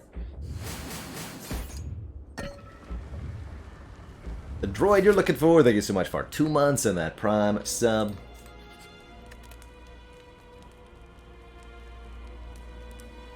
Okay, and I wanted to upgrade one of our block cards. This is a pretty good upgrade, too. Just 3 more on the good instincts.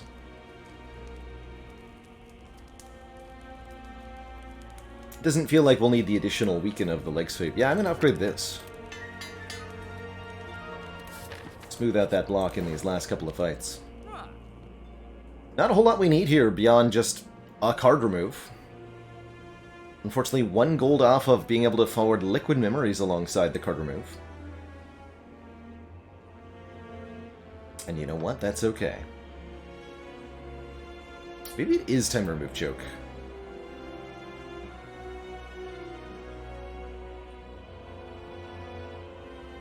Dodge roll is kind of cute, especially with the footwork and the smooth stone. It's what, like 9x2?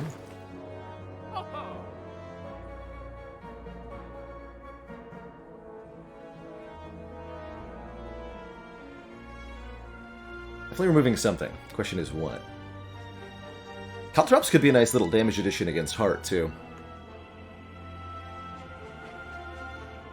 Decided I liked Slice.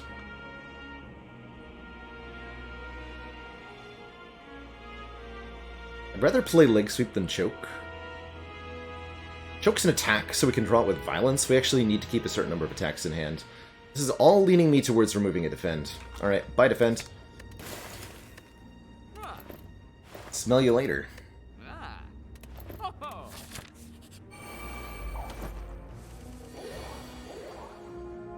I miss my Defends. Okay, Piercing Well on this turn is good. Piercing Well on the next turn might have been better. But thanks to Pyramid, we can have Piercing Well on next turn. Good turn for Speed Pot with the Alchemize. We go... Actually, yeah, let's just go Alchemize, Leg Sweep, Defend. Leg Sweep you. I think. And then we draw a bonus with the Pocket Watch here. 28 block. It's actually basically a full block, right? We'll take 1. 1 is within acceptable parameters. In that case, we do it this way. It's a letter opener proc as well. We draw till full. Burns go to the discard pile on this Ascension level still. It's not until A18 they go on top. And that looks like a pretty easy finale turn to me.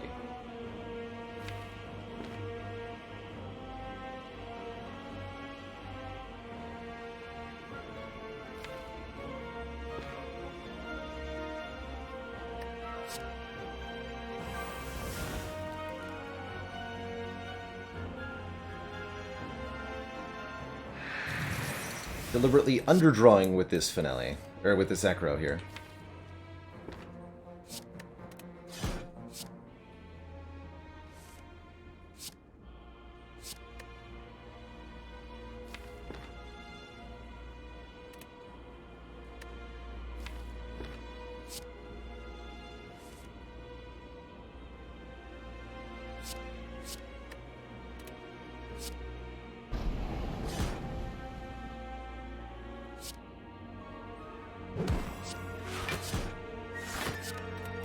Let's do it.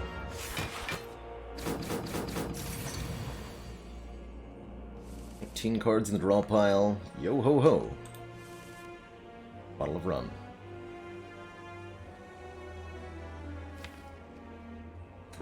Alright, real talk. What's the easiest way to kill Spire Shield this turn? Is it actually using Choke? Yes, it is. Choke goes through blocks, so Finale is stinky.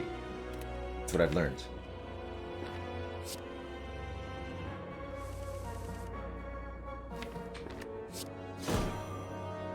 So we just gotta play 4 cards now.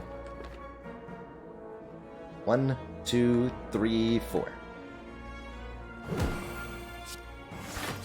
Wait, you can't... Okay, you can. Violence is... Interesting. You're allowed to play Violence with no attacks in the draw pile, but you're not allowed to play Secret Weapon without no cards in the draw pile. I thought it was gonna forbid me there for a second.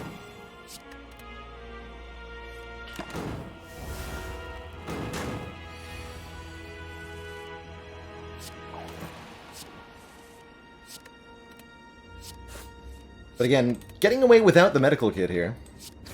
Notably. Although it definitely would have made this part of this fight a little bit easier for us.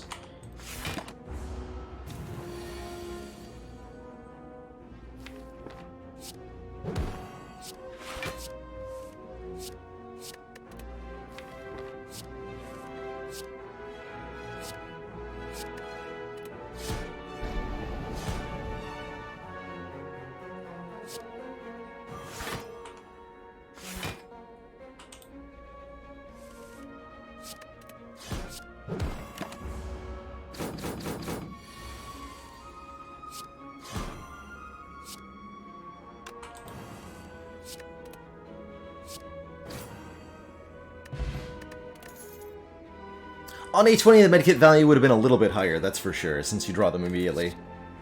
That I'll admit to, for sure. Okay, we get a Slice and Dagger Throw upgrade, just a little bit more damage for Heart. We're not going to add a card.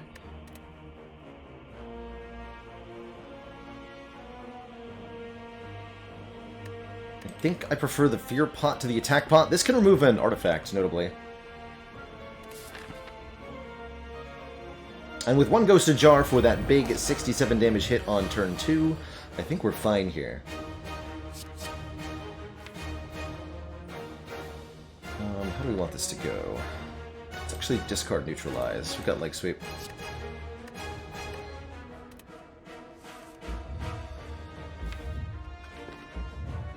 Take some damage from Beat of Death every time we play a card. We do take 1 damage here.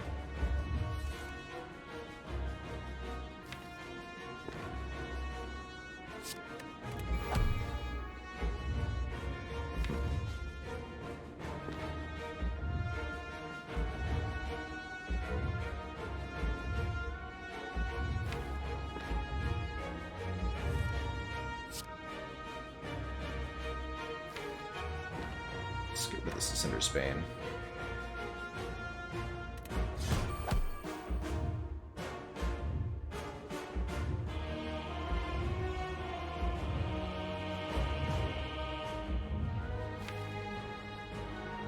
Means not having Acro. Actually, we're about to get a bunch of cards out of the draw pile, so gotta be careful here.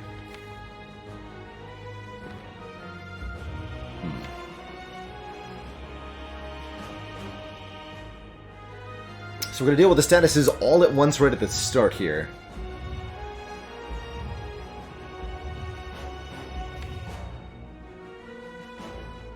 That means it is a good idea to just Acro right now. Get our footwork down.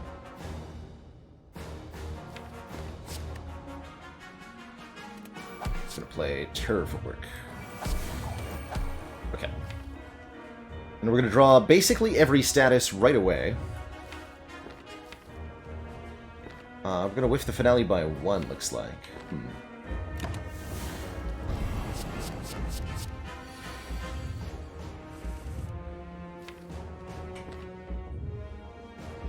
But I can actually work around that by Ghost and Jarring here. This is what this Ghost is for. This is leaving our hand automatically. We would like to make sure this leaves our hand forever. Let's go then Leg Sweep Slide, that we can play finale next turn.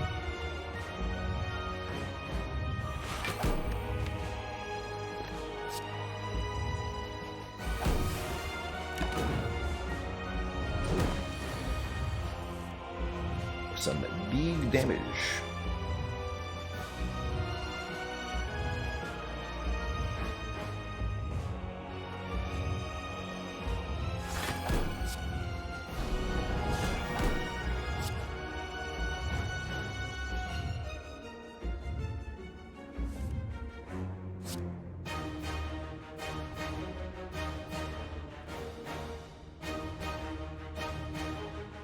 I think I'm going to keep the Piercing Wail in the deck for the next multi-hit.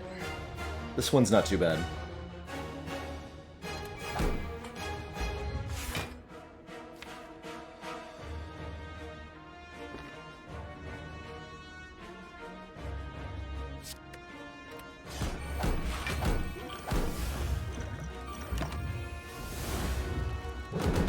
So basically every exhausting card is now removed from the deck. We're down to just a handful of things here.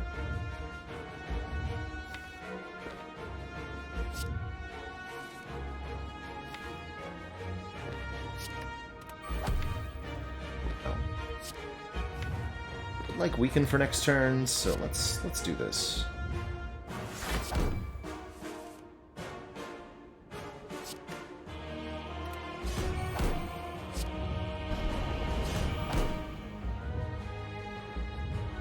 Shuffle the draw pile there.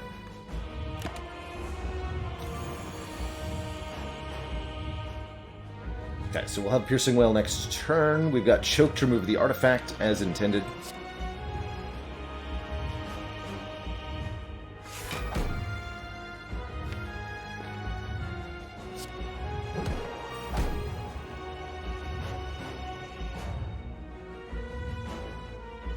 Could draw 4 twice here.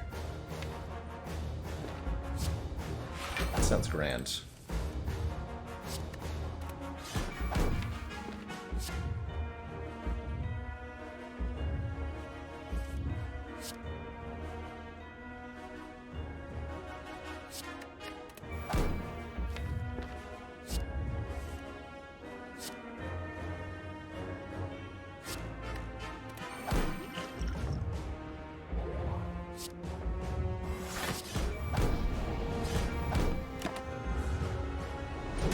Take a little bit of a tap there.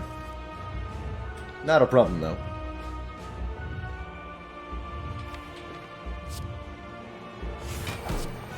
This is what this is for. We could try holding this for one more multi-hit. I don't think that's necessarily wise. I'd like to try to win now. We'll also improve our damage output if we don't draw Piercing Wail over and over again.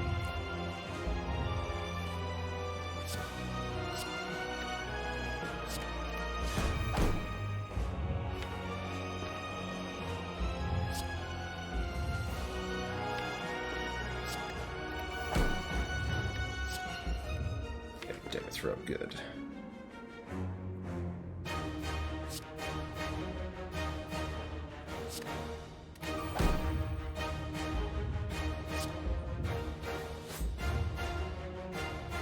Actually, hopefully you can keep this. I don't think so.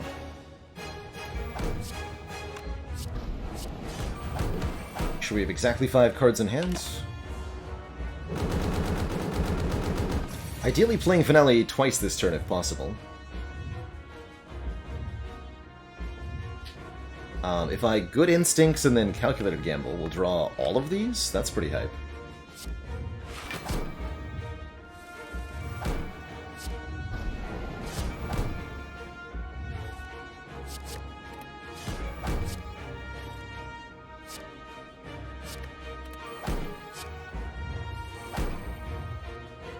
Yes, here we go. It begins!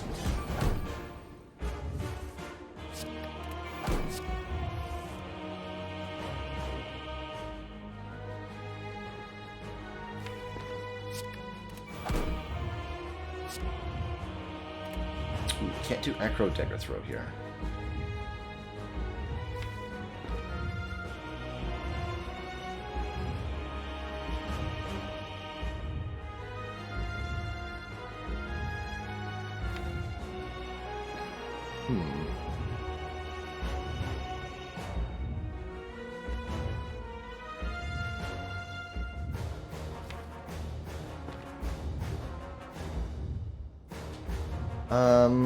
I think our turn is over, unfortunately. Or is it? Ha! One more!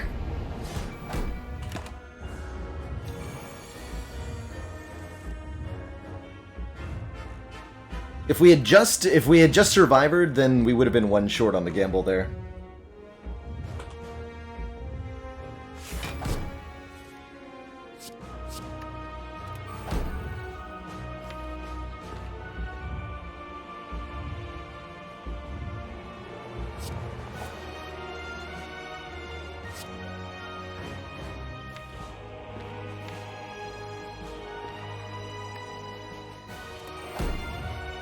Draws 5.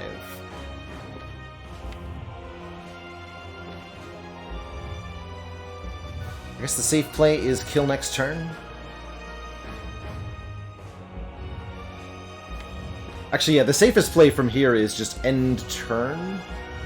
Or no, wait. Yeah, end turn is guaranteed to finale and kill next turn. Okay, let's do that. There might be a way we can take less damage on this turn, but a win is a win.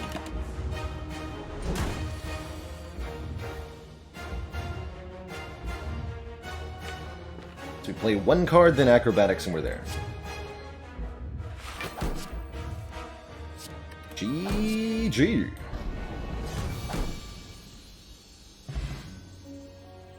GG, everybody.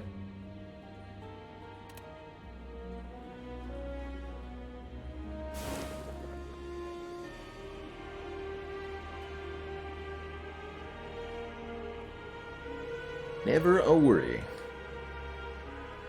So happy to see Grand Finale carrying Silent to the highest ladder win of the run. Really, really cool card that I very rarely get to build around. But boy is it good with a pyramid start. GG.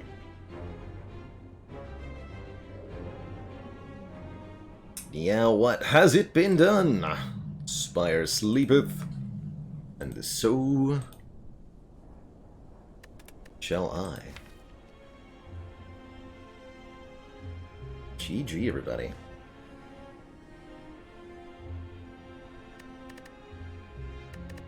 Much credit to the 3 acrobatics. We had some really good relics too. The letter opener and the oddly smooth stone, putting in some serious work here. We did 332 damage with the letter opener.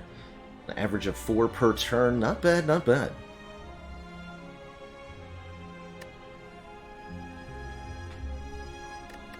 Next up, Ascension 18 with the defect. Before our little robot friend begins his or her or their journey, I am going to take a quick break, refill my water, stretch my legs. When I return, more pyramid action. Be right back, everybody.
Alright, cutie, we're back. Cuties, excuse me. I'm so very ready for some robot action. It's Junka, thanks for those 100 bits. I was just thinking that I wanted to see maybe like Rebound into Claw as our first couple of card rewards for a fun start to this run, but we'll see what the Spire has to offer for us. If I see a Claw and I think it's good, we'll take it.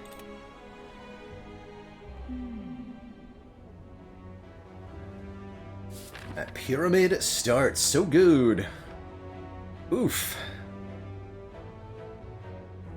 Act 1, please. Oh god. Oh no! What is this?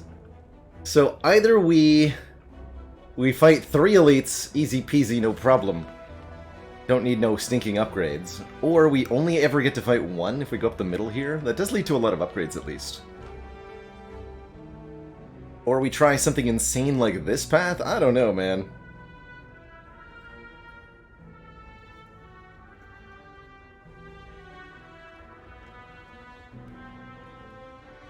Okay, could opt into Burning Elite here.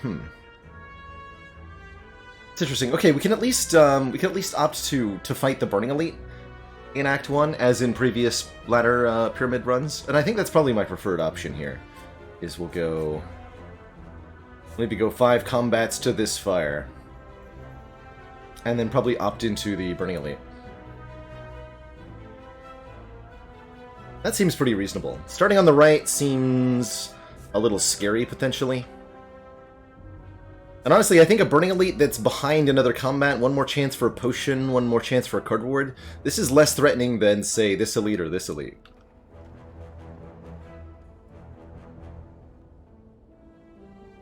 Ultimately, I think with the Runic Pyramid and the Burning Elite out of the way and a few upgrades, we'll be quite happy. End of Act is Slime Boss, who is relatively dangerous here on Ascension 18, since those slimes do attack more aggressively, but bosses don't reach their full power until next Ascension level. We do ever have full powered elites, so guaranteed vulnerable turn 2 from Gremlinub, -2/-2 from Lagavulin, 3 days from Sentries. Scary stuff. Okay, interesting turn 1. This enemy is guaranteed to attack us next turn. I think that actually means I'm gonna only 1 defend here. Yikes. That way I can triple defend on this turn? Oh boy. How do we get out of this without losing a lot of health with that turn 1 draw?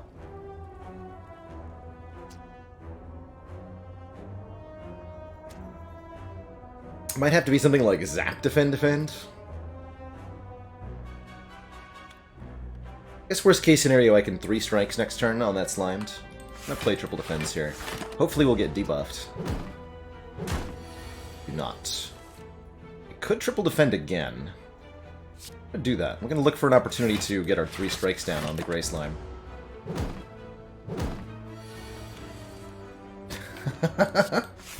Keep it coming. You can't do the... well, it might do the 12 attack again, actually.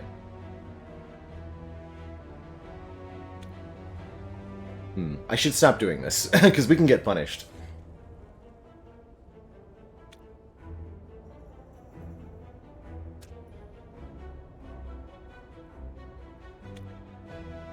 That means I strike 1 time.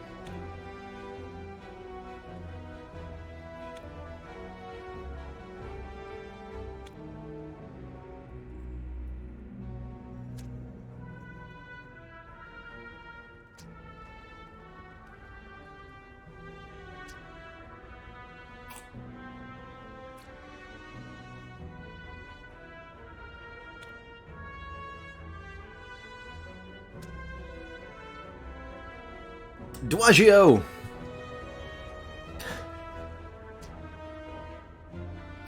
How can you tell when a bunch of slimes are watching a fireworks performance? There's a bunch of oohs, but no ahs.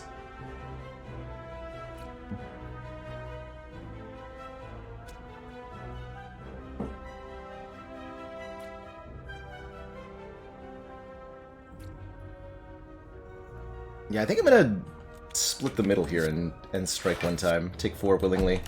Please get me out of the stalemate experience. that's why. Help!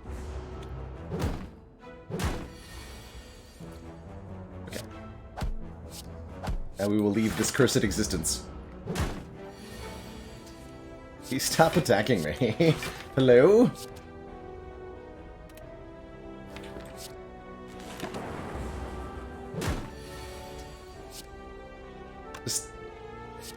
Just stop.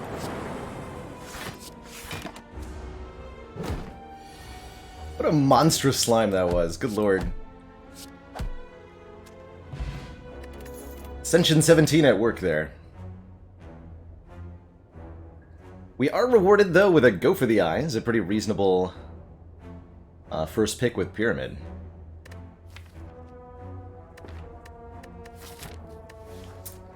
Pod River's a little bit awkward without a starting orb and with no orb generation. Aggregate, very good energy generation, but not so much at the start of the game, certainly not with Runic Pyramid. We'd struggle to make it give us even 1 energy back. Okay, not as disastrous a turn 1 draw as last time, and with the Go for the Eyes, we'll be sitting pretty here. Personally, the Zap dual casting that Defect do is pretty dang effective at booping and a bopping. 16, bring you to 12, so that's actually just a kill. Cool. Alright, that went much better. We get a potion. Doesn't even matter that it's that bad a potion, it's just a potion. And some more cards that are pretty good with the Pyramid. 0 cost block with Steam Barrier, 0 cost vulnerable with Beam Cell, or Recycle. Let us exhaust a card in hand and gain energy back. I think the most impactful card right now is the Beam Cell, improving our damage output substantially. I also really like this Steam Barrier, notably increasing our block density. Given that we're going into more combats, this might even be better than the Beam Cell. Just having that, that additional block to throw down. So rewarding in Act 1 fights. We need the Beam Cell for the Elite later, but the Steam Barrier's the key to preserving hit points right now. I think that means I'm taking this Steam Barrier. I'll do it. Bit of a defensive pick, but I think that's the right play for this series of combats. Especially with a Thorns Potion. Okay, we could whiff with the... Yeah, let's just go full block here. Immediately saving hit points because of the Steam Barrier, by the way.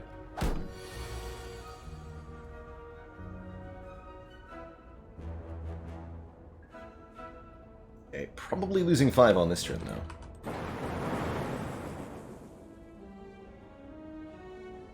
Dang. That was preventable, maybe. Okay, happy to see an Explosive Potion, and very happy to see Orb Generation. Cool-Headed's nice with the card draw. That does really lean us a little too heavy to the defense direction. But with our offensive potions, I'm at least not terrified of our first Elite so far. Really, Chaos could be good for random Orb Generation. But I'm leaning in the direction of Cool-Headed with these two.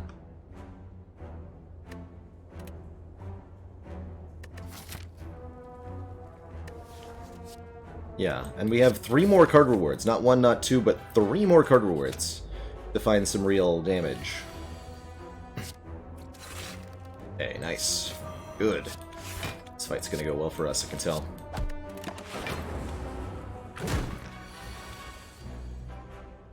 Love that Frost Orb for these early combats.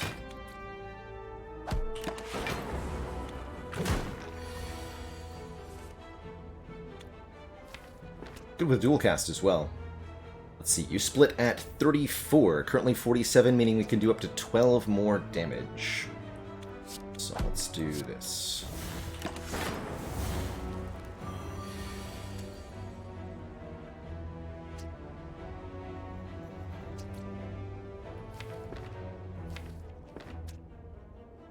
Stall for 1 turn here. And split.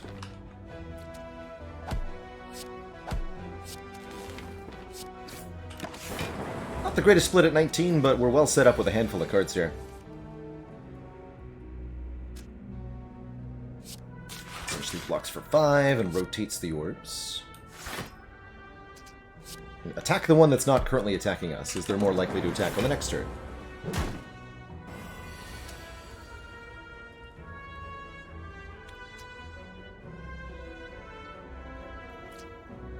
Okay, we have a guaranteed kill with strike, strike, go for the eyes, right? Yeah. And then dual casts, so we actually have a guaranteed kill on both of them. Whoa. Wait, no, I can't take more block cards. Hold on. Wait a minute. Barrage is an interesting way to go about doing damage here. With the Cool-Headed, I think it's acceptable, but it is a pretty stinky card if we bottom draw our orb generation for now. As much as I love both Reinforced Body and Leap, I really cannot justify not taking a damage card. So I might kind of have to take this Barrage. Barrage is also a very good upgrade target, especially against Lagavulin. But we'd have to prioritize getting another orb generation card added here or here, if possible. Ideally a Cold Snap or Ball Lightning, but, you know. 8 max, yeah, worse than a strike. Well, worse than a strike is still better than a defend, right? I'm gonna put it in. Doom and Gloom I would love to see. Ooh, am I gonna potion here? I'm gonna think about it. That potion would be valuable for later, but so would these hit points, and we have a reasonable chance of getting a potion from one of the next 2 combats. It's what, 6 hit points? Maybe more, right? Because we're not exactly out of the woods next turn. I think this is a pretty good idea to use this potion. That's where I'm at.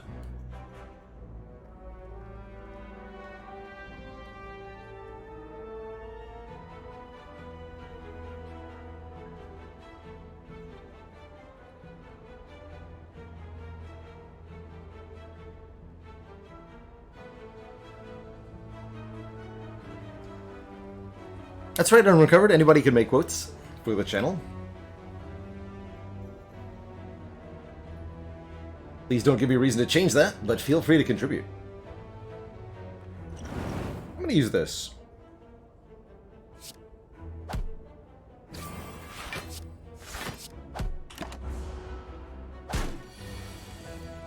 It might not have been right to do that, but I definitely feel like it was, given that we got an Entropic Brew as a combat reward there. Alright, here's some offense. Rebound. Rebound does damage and lets us put a card back on top. Very good with Cool-Headed, notably, and great with zero-cost cards. Love me a Rebound with Pyramid, and now starting to feel a lot more confident about our upcoming Elite fight.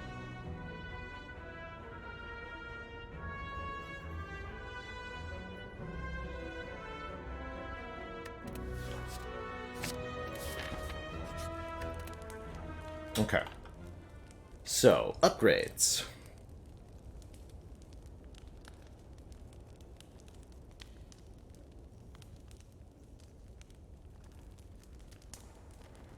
Things to consider include upgrading Go for the Eyes so that it's 2 turns a weaken. That could be a good block mechanism against Lagavulin or Nob. Zap becoming 0 cost is definitely valuable. Could argue the same for dual cast. Although, especially with the Rebound, the Zap upgrade's good. Could upgrade Cool-Headed for the additional draw. I feel like that'll be better after another 0 cost card. Also, could upgrade Barrage so that the damage is greatly significant. Even with 2 orbs, this is a +4 damage upgrade.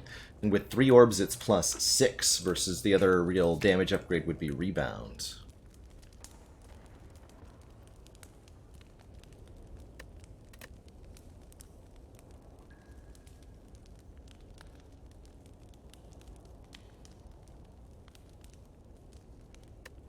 Especially against Laga or Sentries, the Barrage upgrade feels like the most important. I'm definitely leaning towards Barrage being an important upgrade for this Elite fight. Might be awkward against Nob. Really awkward against Nob if we don't draw Cool-Headed or Zap on turn 1, though.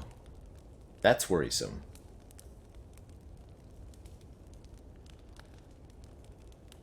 Because both of our orb-generating cards are skills, so we could be putting ourselves into a position of needing to play skills to do damage to Nob. That's not a fun place to be.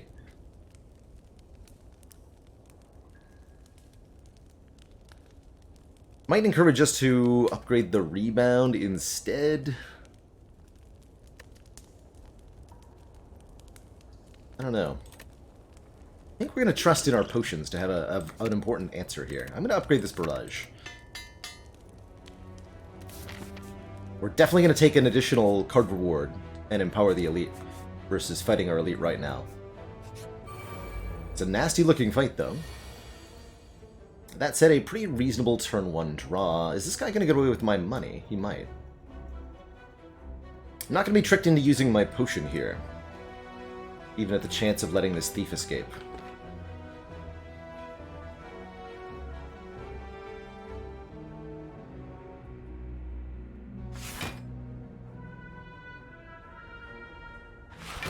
I'm gonna pop the shell on this louse. I want to preserve my hit points for the elite fight.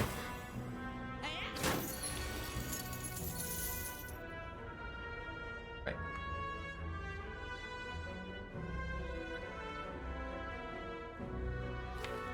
Gonna rebound, then go for the eyes.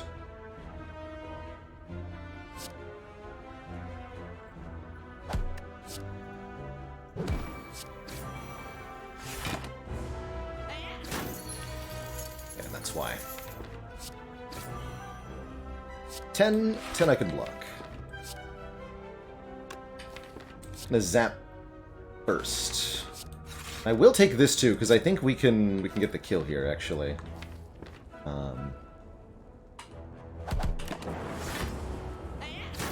Before he gets away, because of that third turn of attack.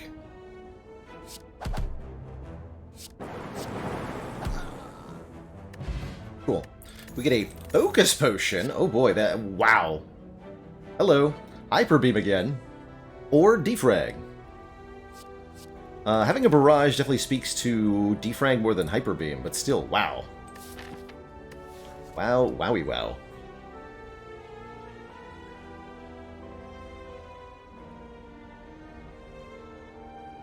Maybe this deck wants a Compile Driver. More than it wants a Defrag in this very moment. Definitely going to take Focus Potion over Liquid Bronze. It's hard not to want Focus immediately here, especially with the Frost Orb already in the deck.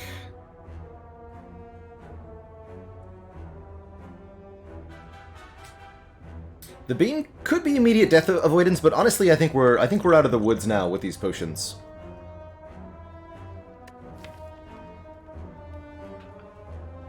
And quite frankly, I'd rather skip the Hyper Beam and have it be Sentries than take the Hyper Beam and have it be Nob.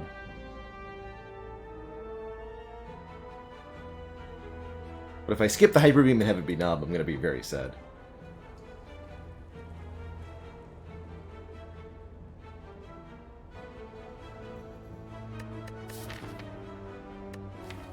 Pulver feels so good, though. I hate to pass up Focus. I'm going to do it. I'm going to take this Compile Driver. It's the middle ground here. It's a attack card. Gives us the... Yes, it is Sentries! Good. I'm actually very happy about this. Gives us the immediate impact required to get through, but also is an important piece of the deck in the later game. Alright, I'm going to drink the Focus Potion and this. There's another Focus Potion inside the Entropic Brew. I'll probably use the Blessing of the Forge on a future turn.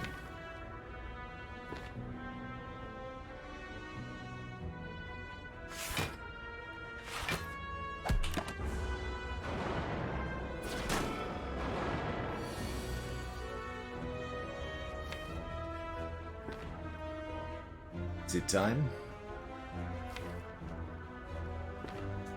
It is time.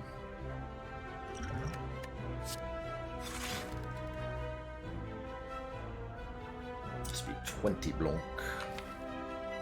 Probably gonna have to be okay with taking 4 here.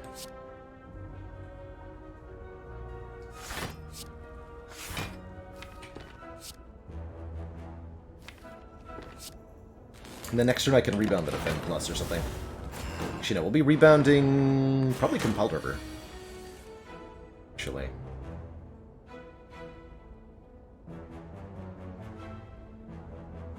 That feels righteous. Then first, then rebound Compile.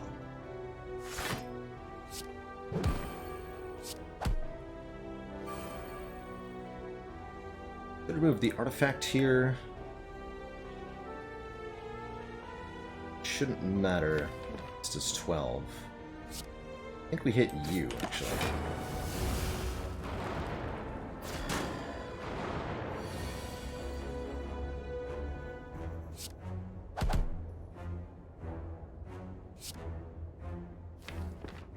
Backline next.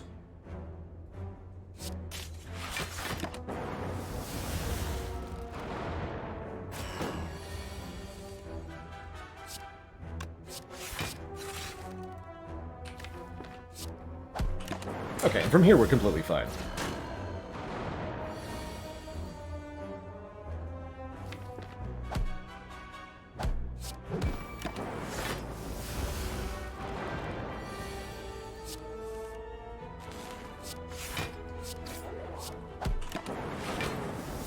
Had lethal there, actually, but it's all good. Get an Omamori, not exactly a ideal first relic, but it'll do here. It might even block a Curse Hero here. Could enable something like a Calling Bell pickup, too. Do I feel like we need more immediate damage? Because Streamline actually works pretty okay with rebounds. Could take Turbo for some energy generation. I'm a little hesitant to make our turn 1s that ugly, though. Taking Streamline and upgrading it would enable us to have a much smoother Act 2. We do get... it would also make a Slime Boss pretty manageable. We do still have to consider Slime Boss on 30 HP.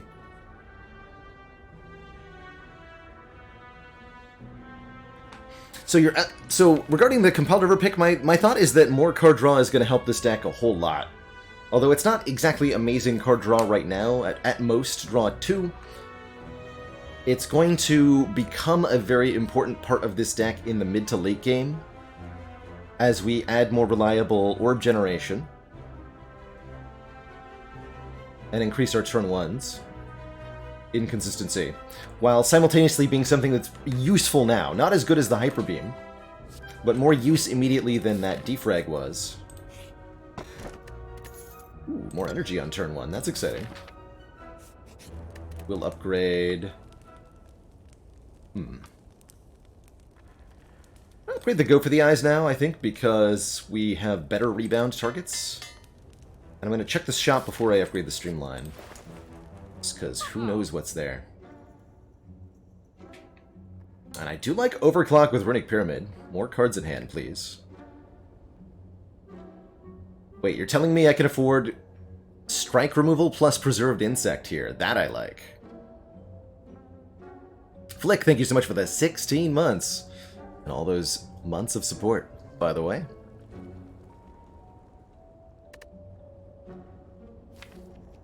I'm not going to take a Hand Drill. This is a reasonable Oddly Smooth Stone, too. Improving the Blankification quite a bit. What about Fusion? What about Fusion plus Compile Driver?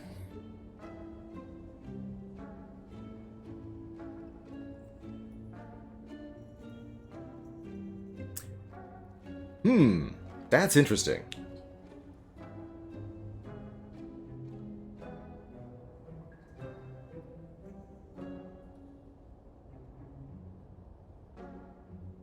What about Fusion plus Compile Driver? That would give us 3 different orbs in the deck, and 2 cards that would be damage and then draw 3.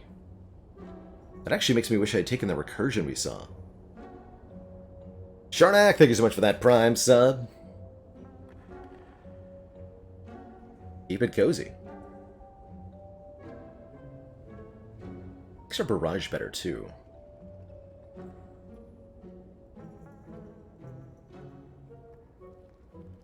I really like that idea with Pyramid.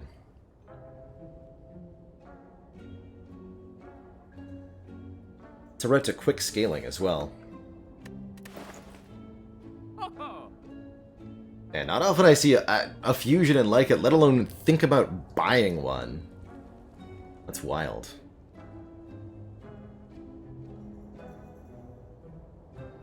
Would probably upgrade that fusion. At 2 costs, it's really hard to justify playing, but at 1 cost, it refunds its price the very next turn. And the additional card draw becomes insane at that point. I'm giving up Preserved Insect to do that. And I'm okay with that. I think this is a really cool direction to build this deck.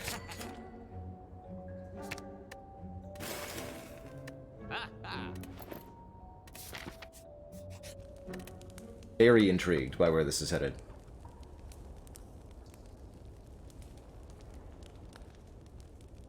Not sure I'm going to be willing to upgrade Streamline then. We want to get the engine online, so to speak. By improving our front-loaded draw, getting more card removes.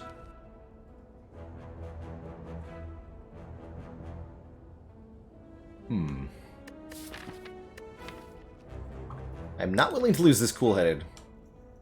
I'm going to trade this potion. I think we're okay against Slime Boss. Yeah!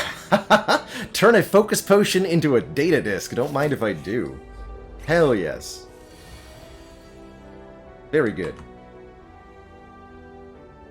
Seems like a good deal to me. 25 HP, huh?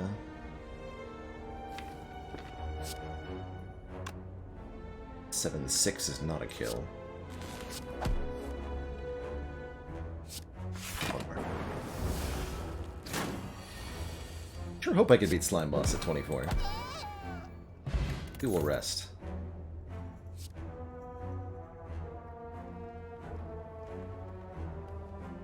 Probably actually chill.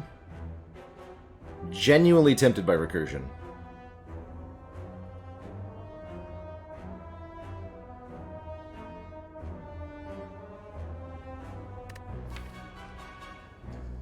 Definitely feeling a lot safer if I take chill and then rest. Especially now that I don't have a potion.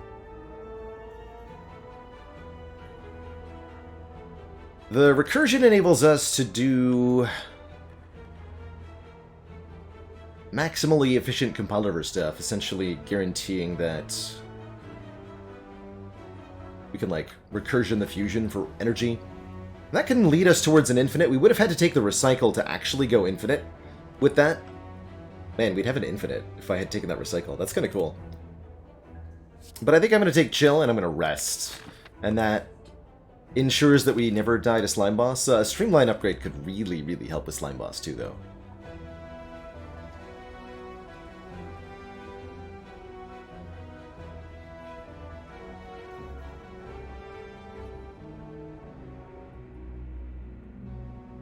We're doing damage with Barrage. We're good. We're good. Let's sleep.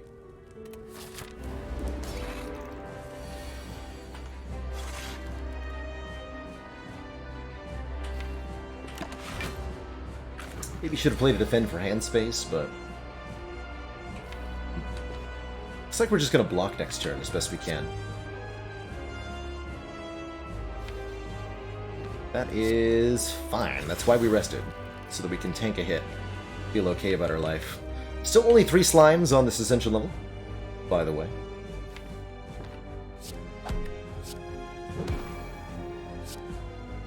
Let's draw that again, do the damage.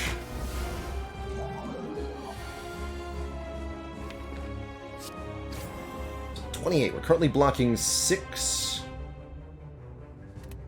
This would block for more than a defend does. I've got Zap Fusion coming up, so okay. Just don't take any damage. Okay. Works for me. Make sure that gets played.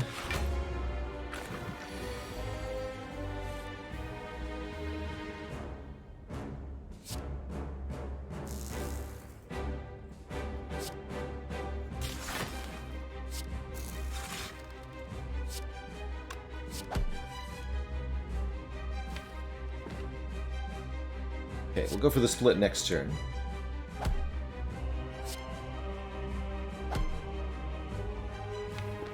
Get this out of my hands.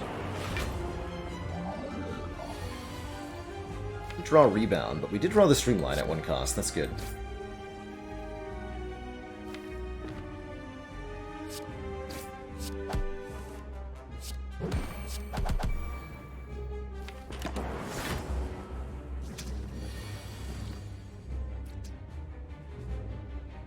This kind of makes me feel a little bit silly for resting, but we weren't sure how this would go.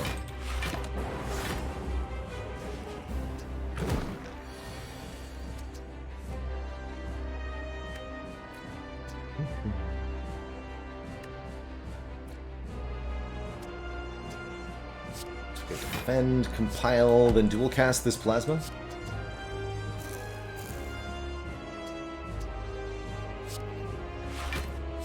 Kill you and get rid of some slimes here. So that we don't get completely overwhelmed by them.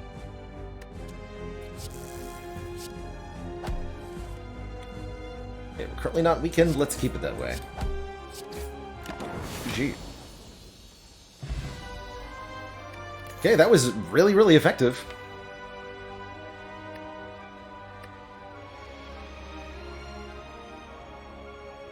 I wasn't sure we'd put it together this quickly, but does it now make sense why we took Compile Driver over Hyper Beam and what this card is doing for the deck at this point? Being a really consistent source of cycling, enabling us to take advantage of low-cost cards at a high ratio, essentially. Man, these choices are sweet! I love it. Rainbow, Electro, or Bias Cog? Rainbow is an instant setup on those Compile Drivers, and that alone is really good reason to consider. Actually, it's instant setup on both Compile Driver and the Barrage, right? All of these cards instantly achieve their maximum possible effect instantly after Rainbow is played. That is a very good reason to think about Rainbow over either of the other options.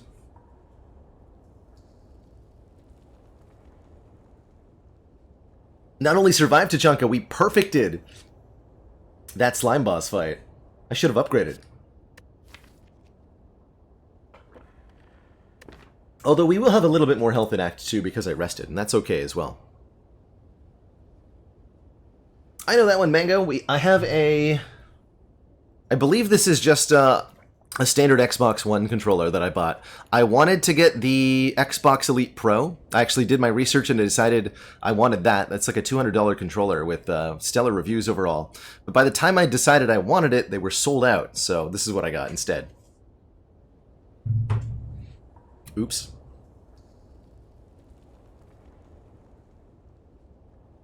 I value this Bias Cog, I think, the most in terms of... Oh, yeah, we have Chill. Actually, I think with Chill... Oh, I can... Yeah, I can bottle Chill. Yeah, I'm actually going to take the Bias turn. Easy pick for me. Oh my god, these picks. Wow.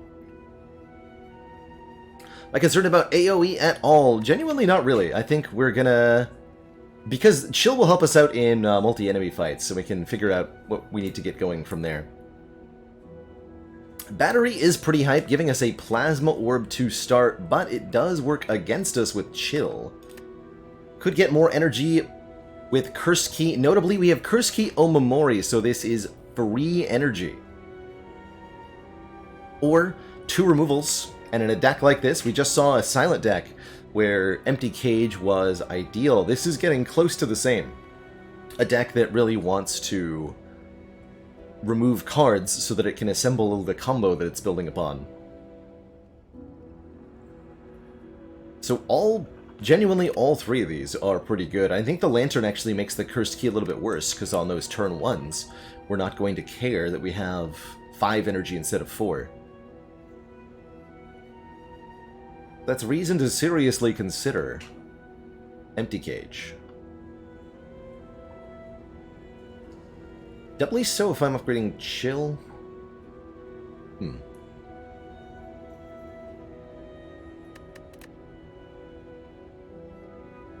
Interesting. think I am going to want more energy. Like, once we're online and we're doing, like, compiled rivers that draw 3, I'm going to want 5 energy per turn. Really badly, actually. And it seems hard to imagine we're going to get a better energy relic than this. Hopefully then, after the next act boss will be offered Astrolabe or something.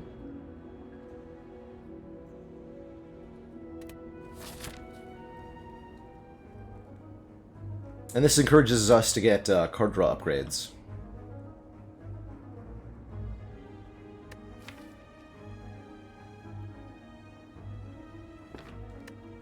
Shop Relic in the first shop was Hand Drill, right? We have not seen orange pellets on this run. I'm thinking about that now that we have a bias cognition. How do we get a chance at orange pellets? Better question, how do we not die to the elites at the start of this act? This is a rough-looking act layout, definitely one that makes me wish that we had taken Preserved Insect. We go upgrade heavy over here. In fact, I don't have to fight any elites at all, but I think that's kind of foolish to avoid them entirely.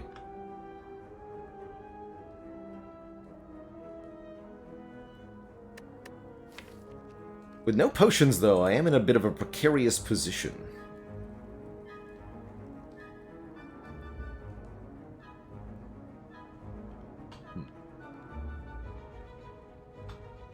Maybe we can fight these two? Get our Chill upgrade. Really want to upgrade Chill before we go Elite fighting, because it'll give us guaranteed turn 1, 3 Frost Orbs against both Slavers and against Gremlin Leader. That is a very, very, very important thing to have, especially with Data Disc. That's 9 block for free, guaranteed, and activating Barrage. Very important to me.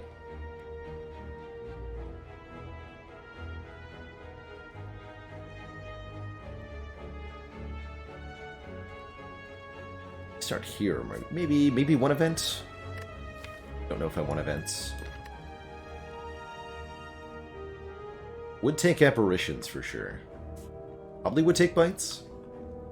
Yeah, let's take that much valued optionality. Let's see what happens to us in the hallway fights, whether it's disastrous to our health or not.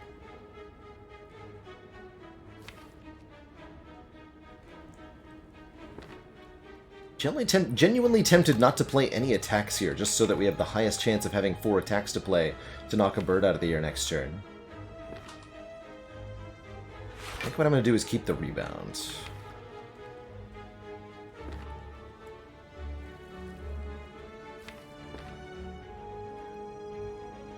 Yeah, I am going to not play any of these. Please don't murder me. Okay, good. We got Chill and Barrage. Perfect. Perfect. So we get to go 3 orbs. Rebound the Barrage.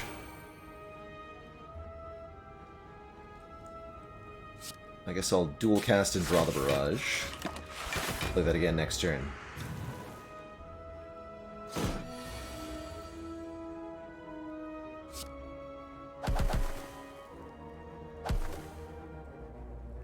$16.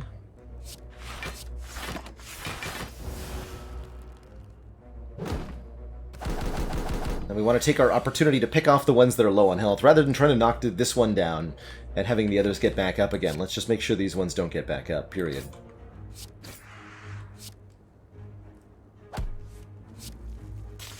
Play that fusion, too.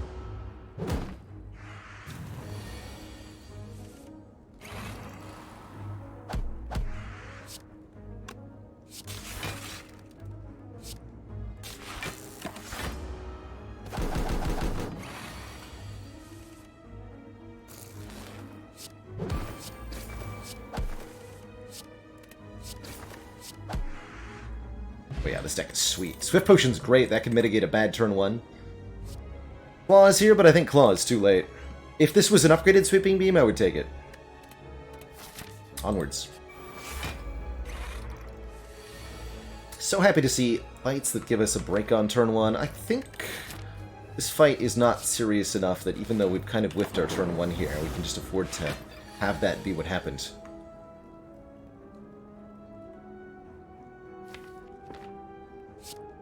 I hope so.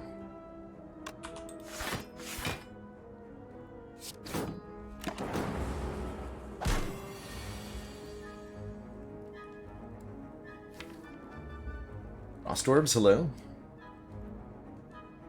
Okay, maybe I do need to use the Swift Potion.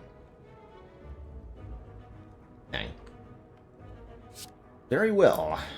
That's deeply unfortunate. To have to use a potion here is... Well, maybe I guess I don't have to, right? Should think. We take what? 12? 22 incoming, we block for 10? Take 12 to keep a Swift Potion. With Runic Pyramid? That might be worthwhile. For a lot of reasons. Really want to have the Swift Potion against a potential elite fight, but we do get quite a few more fights, though. I might not even actually save any health with the Swift Potion either. Alright, I'll save it then. Even block with this, maybe. Nope. This could draw chill? No. Well, ouch.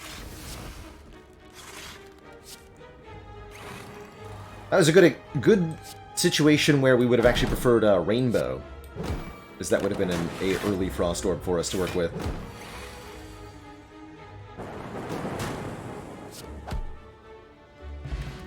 Okay, we do get another potion. More unupgraded cards. I would consider another Steam Barrier if it said plus on it.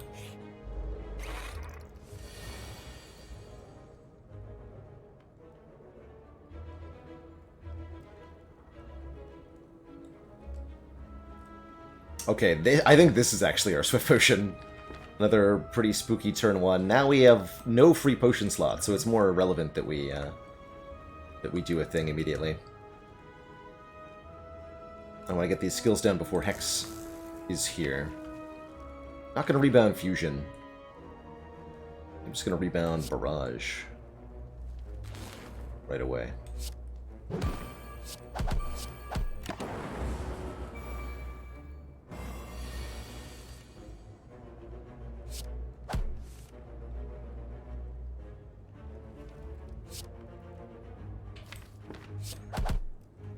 Actually might work in our favor. We keep the Go for the Eyes for Chosen's next turn attack.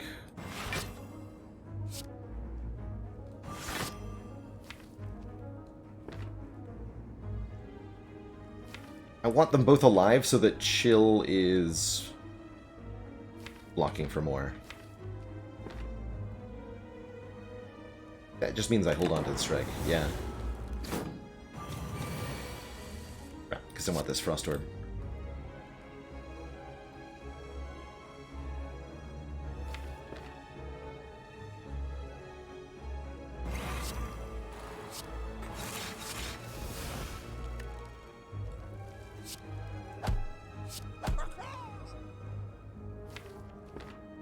Okay, let's stop playing skills for a moment here.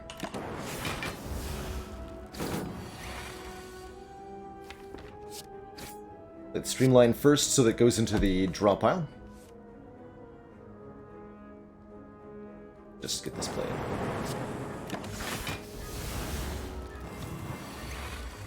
$27. It's a big number. Can definitely afford to block that, though. Block 10.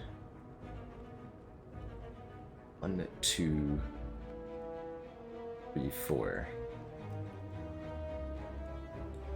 Take 1. I don't think I need to take 1 here. Feels unnecessary.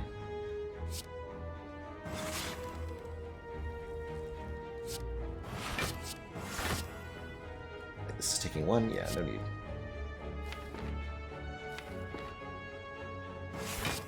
Chosen gives us a break next turn. Chosen alternates between large damage attacks and debuffing moves. So we're being attacked for a maximum of 18 on this turn.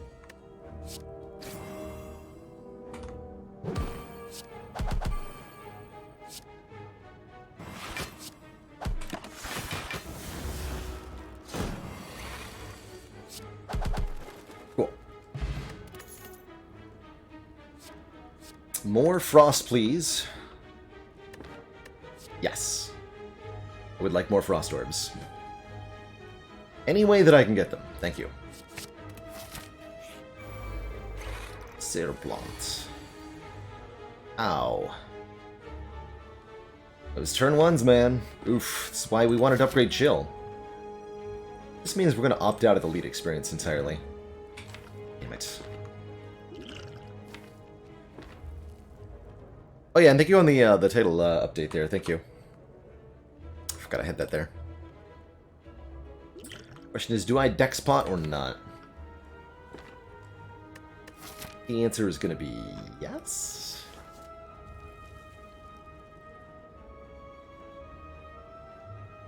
Probably getting attacked again next turn.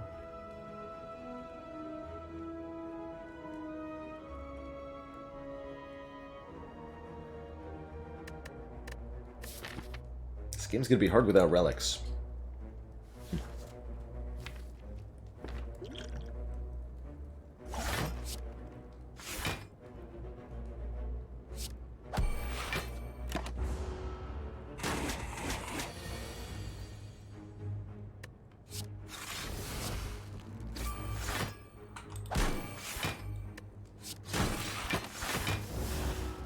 Okay, I think that was a waste of the dex spot, but we didn't know it wasn't attacking on the next turn.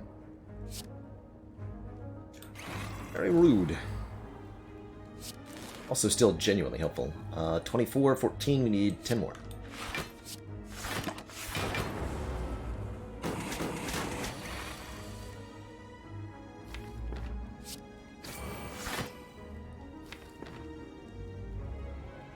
Six more.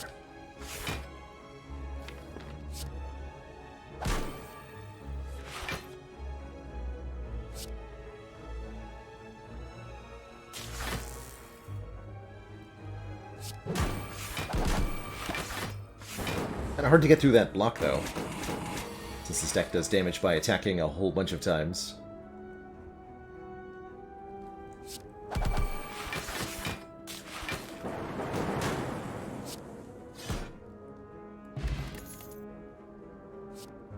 That's a good block card. I actually really like that. Leap plus 12 block for 1 energy. Nice and compact. Very efficient, very front load. Very good. Don't think I need the turbo, not with the curse key. I do think we opt out of elites, at least for the moment. There's the bites. Bites would let me take elites. Does increase the deck size by 3, but this lets me take elites by upgrading our strikes to do 1 more damage and causing them to heal us.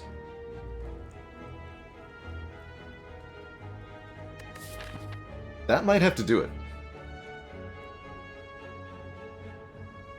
Then we go this way. We optimally, or ideally, kill both elites, no problem, and heal during the experience.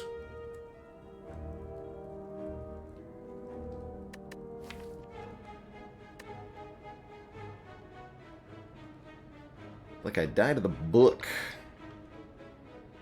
Book is a little scary.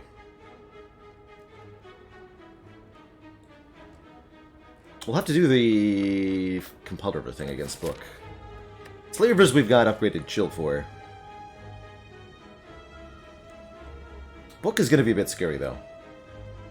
But I think this goes better than, like, just trying to upgrade and having no relics. I gotta believe. We'll ideally have the opportunity to heal in this fight quite a bit as well. You must feed. Okay, we're not going to fight this elite, though. Not that brave. We go here, we upgrade Chill.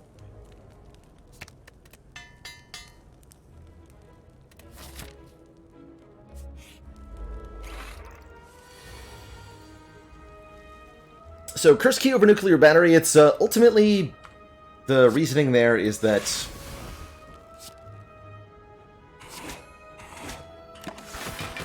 we need something that helps us in long-term fights, and once we evoke that... once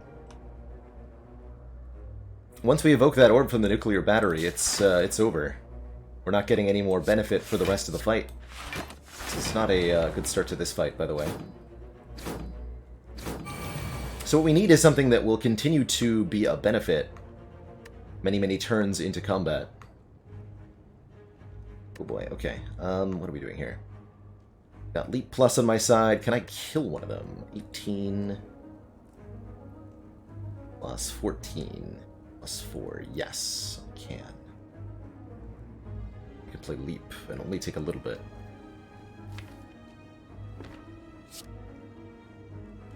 Let's compile verb first. A rebound is better than compiling again, so we can rebound the barrage. That's going to be necessary. And then I have to use the damage to get the kill. So we do take a little bit here, but it's nothing we can't gain back with the bites.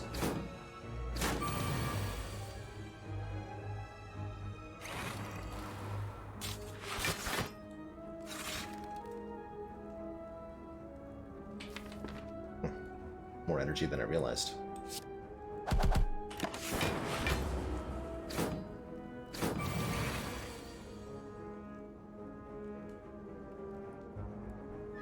Okay, you need to die now. 15 plus 6 plus 7 is not enough. 15 plus 7 plus 7 is enough, though.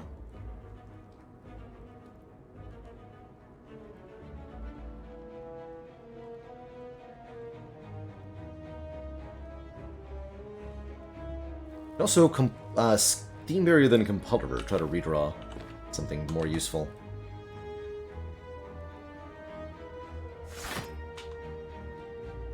Let's see what we get here. Rebound.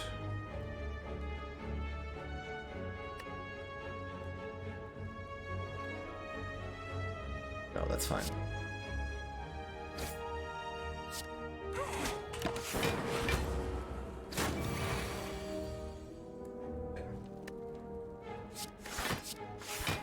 Easy full block.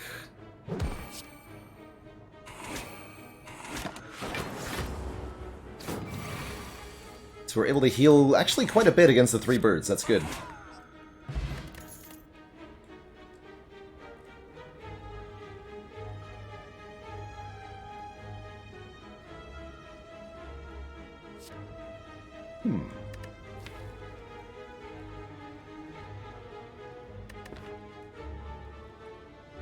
That doesn't feel right.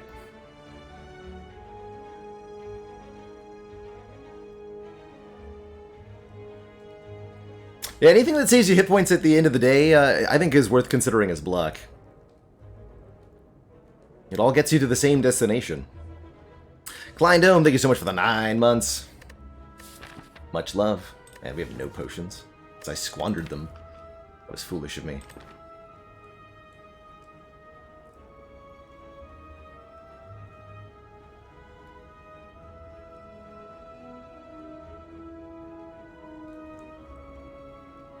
The fact that it says plus on it is the only reason I'm considering it here. Works kind of contrary to bias cog, but at the same time it lets us have a way to scale out of the bias cog, and the only reason I'm really considering it is because we have rebound, so I can put it back on top. But it could make our spot even worse.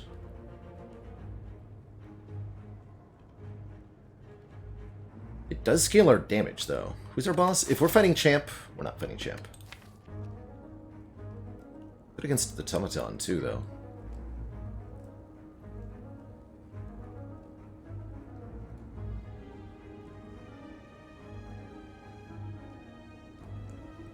I'm gonna do it.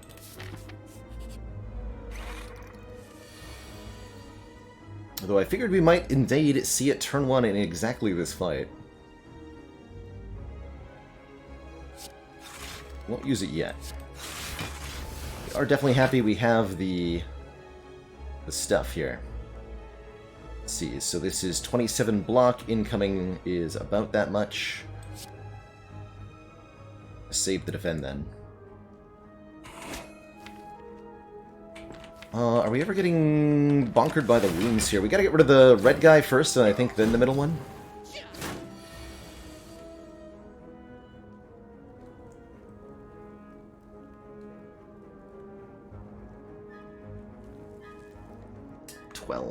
Plus 11 plus 12. Oof, we don't get a kill. Spooky. So we are being entangled basically no matter what we do.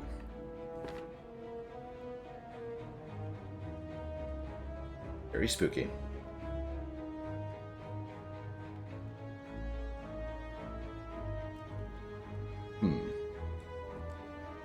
I could rebound the reprogram. Play it twice here, enabling me to do a ton of damage. We won't be able to play any attacks next turn, so I think we should get attacks out of our hand this turn then.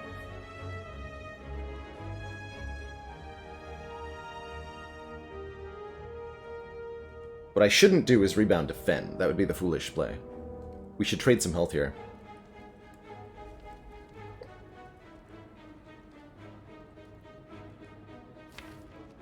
I think I still need my focus for the moment, so let's rebound this barrage and play it twice this turn. Get close to killing the Red Slaver so that we can prevent ourselves from becoming vulnerable. Then we can focus on the Taskmaster from there. A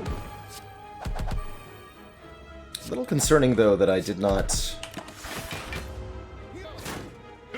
play the upgraded reprogram. That's for after biased. Okay, not getting made vulnerable. That's good. That's good.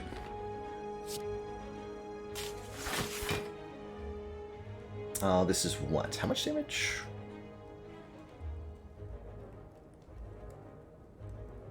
$17 plus 14, 31. Okay, we won't full block that.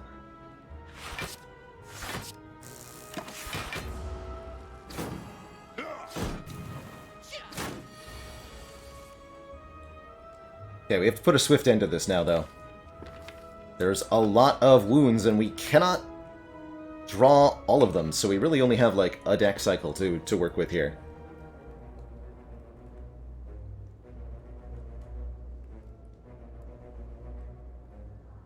Be really careful now.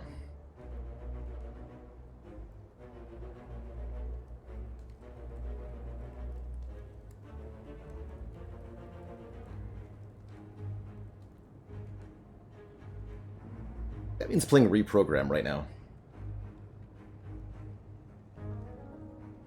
See, 9 goes to 6 with weaken, unfortunately. So it's still 2 hits to kill the red guy.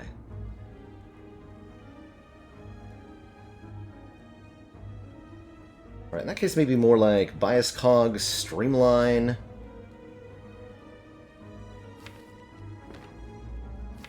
We're gonna need this Zap to do some damage work, or we're gonna die.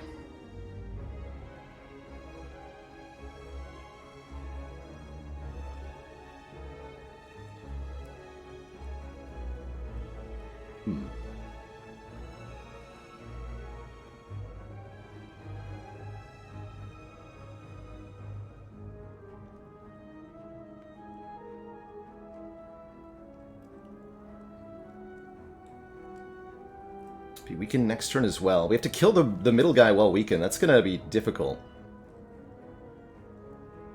I'm actually worried that maybe we are not allowed to play this bias. Do we have to hold on to our focus desperately? It's a bit worrisome. Not sure about that. Do both biased and reprogram, just all in, quickly, quickly.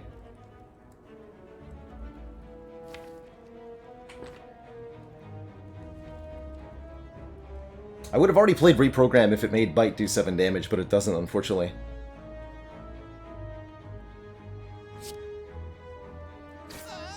Let's start with that. Now, I'd like to reasonably mostly block, though. This will be plus 6. So Cold Snap, Steam Barrier, Defend. Play a bite. Could also try to draw a Zap right now. That's a reasonable pick.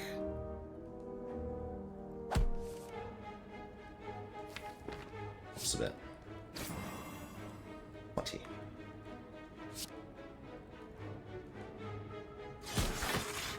$12.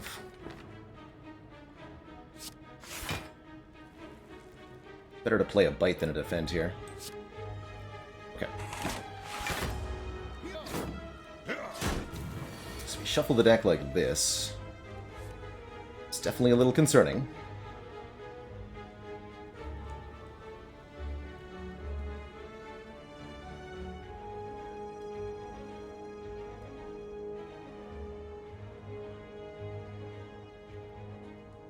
more than a little concerning.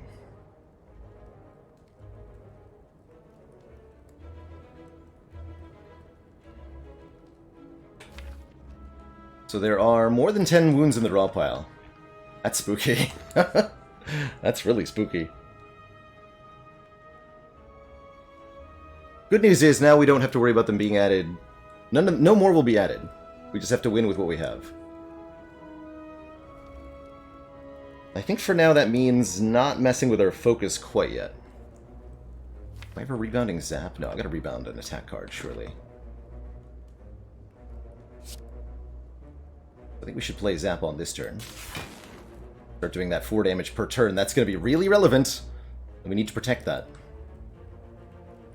Maybe that means playing the bias now. Yeah, I think it's time. Okay. Give me damage 16. Save me, Lightning Orb.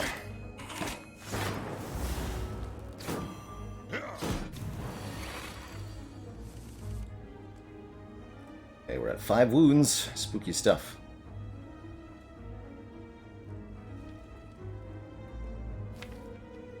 That is spooky stuff.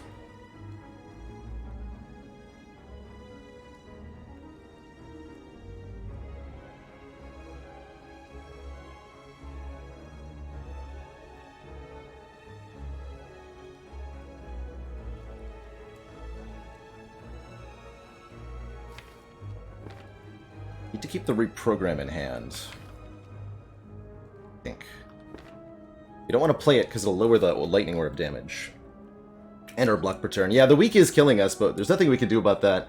It's better to kill the middle guy first, I think, than to... Actually, maybe it wasn't. Have I done the wrong order here? Now that we've reshuffled, yes, I have. Yeah, I totally have. Because it no longer matters that the wounds are being added. But the weaken does matter.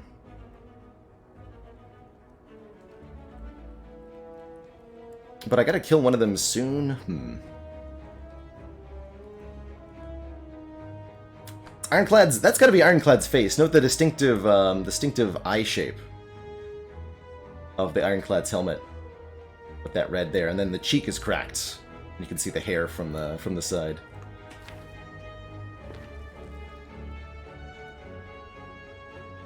So I actually should have targeted the blue guy second. The initial instinct, I think, was correct there. Man. So many splitting of hairs for this fight.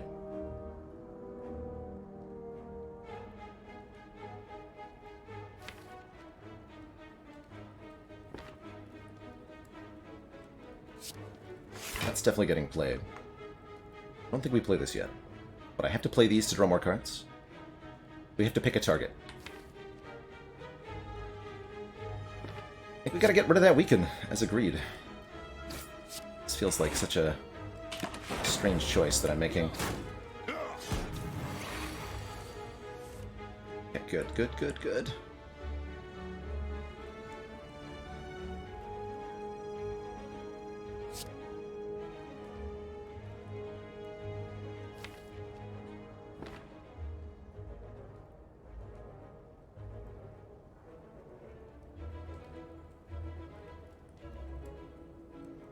Five wounds in hand, many more in the draw pile. Oh boy.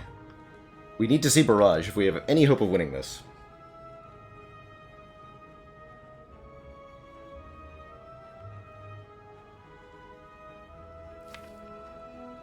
There's 2 more card generations in the draw pile too. Yeah, recycle would have been very nice, that's for sure.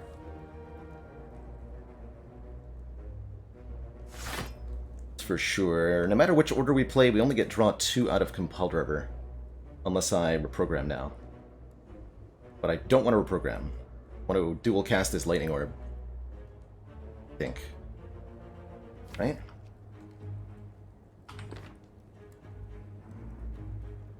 Definitely want to dual cast this Frost Orb.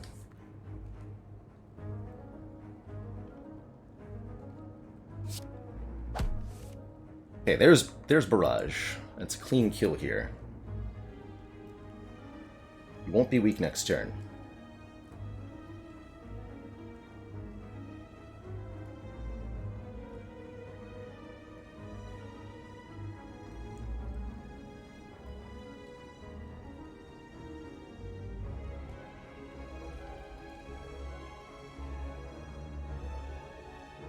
Sorry, Hale, you chose a stressful moment to ask.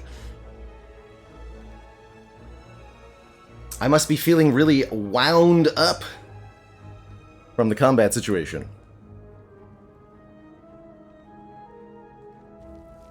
How's that?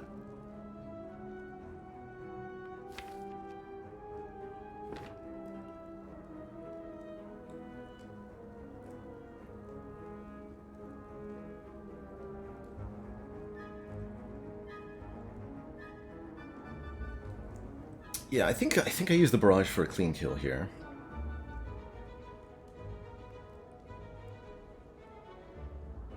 We don't draw any more non-wound cards. Can I win?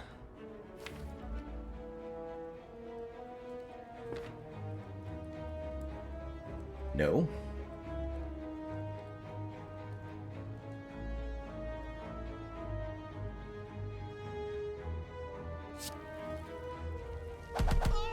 So we have to draw more non-wound cards.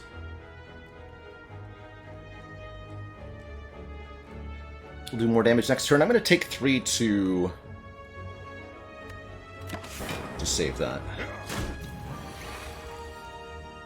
Okay, that's actually all we needed.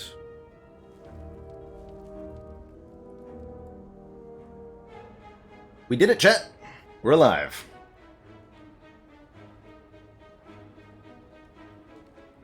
We rebound Cold Snap. No, Cold Snap, rebound, dual cast. Dual cast next turn will be 9/2. Yes. Didn't play the reprogram though, notably. That's definitely telling.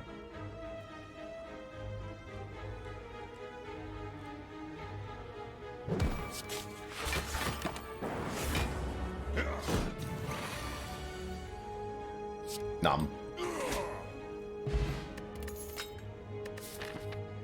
We're not out of the woods yet, though. There is another elite coming up very shortly here. And we didn't get a potion. So we're not free currently. Now, that said, I think the reprogram might be necessary for the Book of Stabbing fight, potentially. Or maybe for Gremlin Leader. I think I'm afraid to take any of these.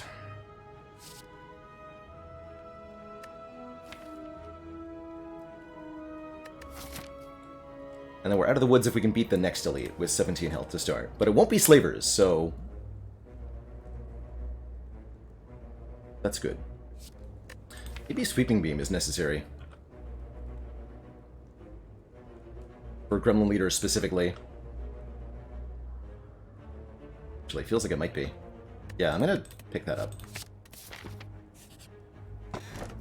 Pen Nib will definitely help, doubling the damage of every 10th attack. Pen Nib barrages can be good. We do, unfortunately, come face-to-face with a Book of Stabbing, though. That's a little bit worrisome.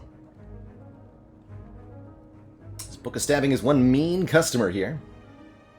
We can dual-cast Chill and go for the eyes to full block turn 1, but does that get us where we need to be in this fight? I'm not sure. We might be better off taking the 2 wounds and keeping the Frost Orb for a future turn.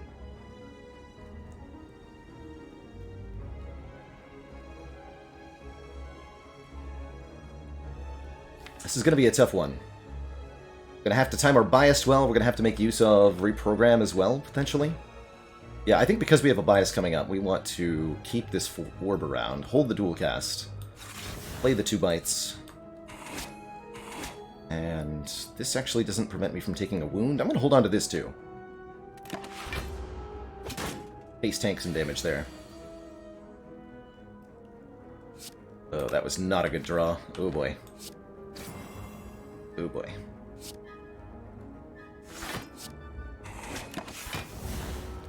Really hoping to see our fusion there.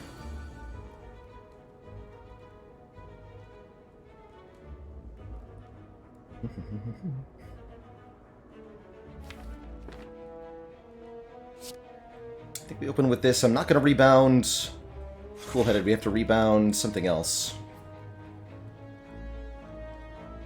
Is it reprogram time? Yeah, actually, yes. It is.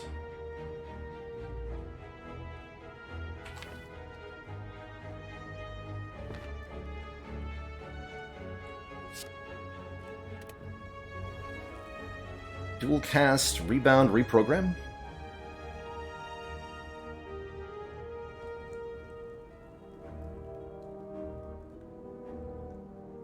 I think it is rebound, reprogram here. We need to generate stuff. We're looking at 7x5 next turn? Good lord, that's gonna be scary. And some of these cards aren't gonna do anything. Oh my god, we're scared. Yeah, we should be scared. Problem with Rebound Reprogram is that these Frost Orbs aren't gonna block for me, and that could buy me some time. Maybe it's not Rebound Reprogram yet.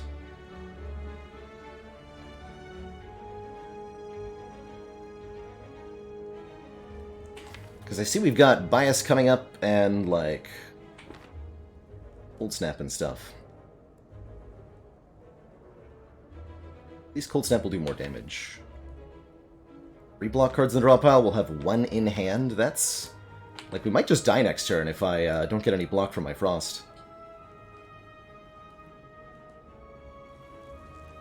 Although I guess I get to hold on to defend. We'll have 4 decks, so this will be 10 plus 18.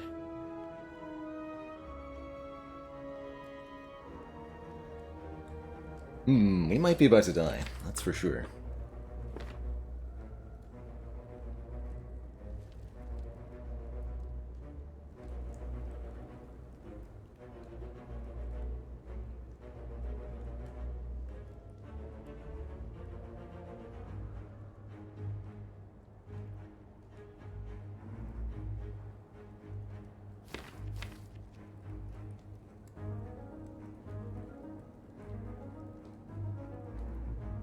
So, ways to block for enough next turn.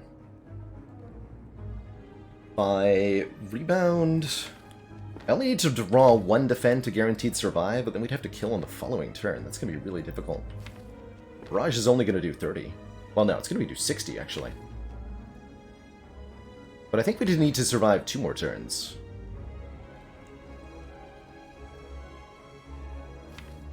Yes, reprogram is indeed like a curse. It's so tough to choose plus or minus focus in any given fight. And I think our mix of cards just isn't quite right here. Probably should have taken the Beam Cell instead, but I'm not sure if that would be enough here either.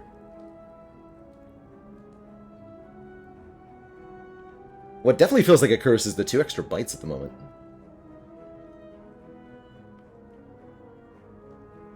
With double reprogram played, it'll be 60. 10 per orb, 30 times 2, 60. Oh, so actually, let's do some math then.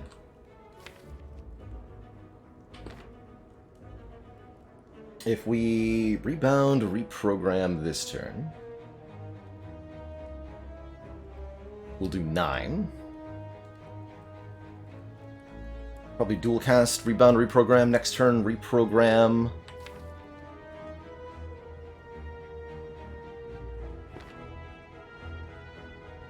Defend, Steam Barrier. Ooh, I'm not going to be able to play enough attacks here.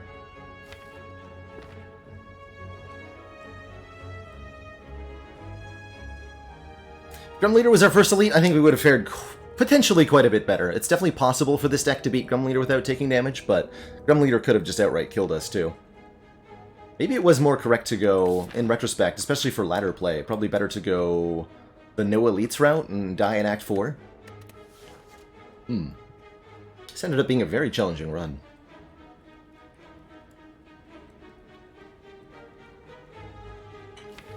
But I still didn't do all the math. I don't think we ever kill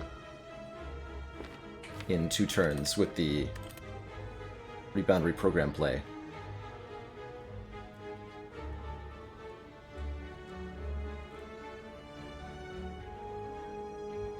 Okay, last option. What if it's rebound barrage after reprogram?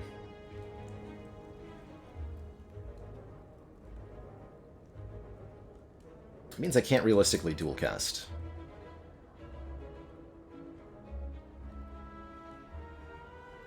Do I ever live then? Rebound Barrage would be, if these are 8 times 3, 24 plus 48, 72 damage.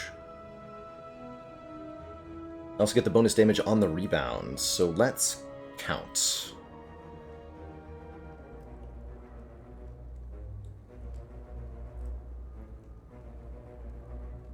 Um, 11 plus 9 is 20.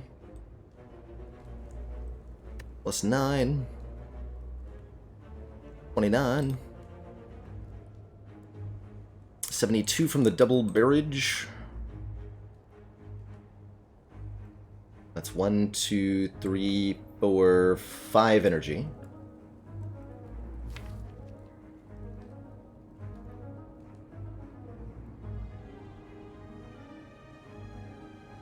Let's see how that's going to work.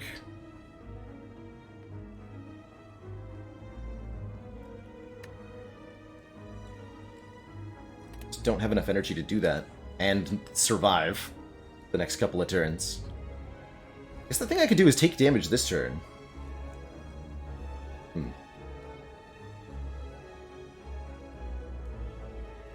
The other problem is that if I dual cast or block this turn, I don't get to barrage for 3 orbs, and we realistically need to barrage for 3 orbs. So we kind of need Compile Driver to draw Fusion here, basically. I think that's what we need. We need to be able to play this Compile Driver and have it draw Fusion, or something similar, for this to go well. Or Cold Snap. Cold Snap would be fine, too.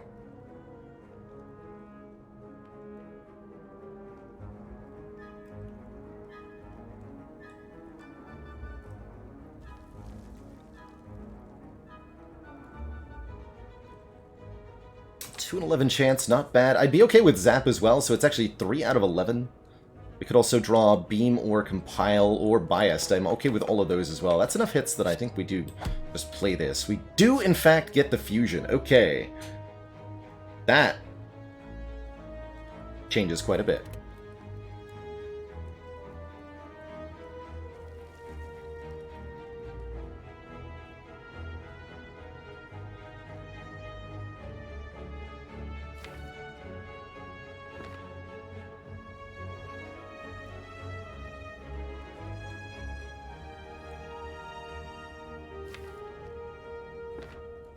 So we definitely play that because we want the bonus energy. The question really is, can we dual cast it for more energy by going like Zap Cold Snap?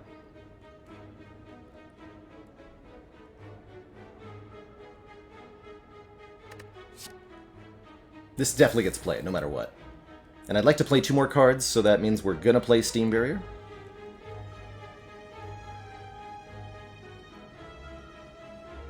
Don't think I want to play Reprogram now.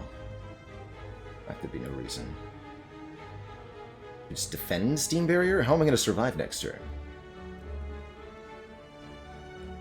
I have no Blanc cards. Remember, we're looking at 7 by 5 next turn. This takes 1.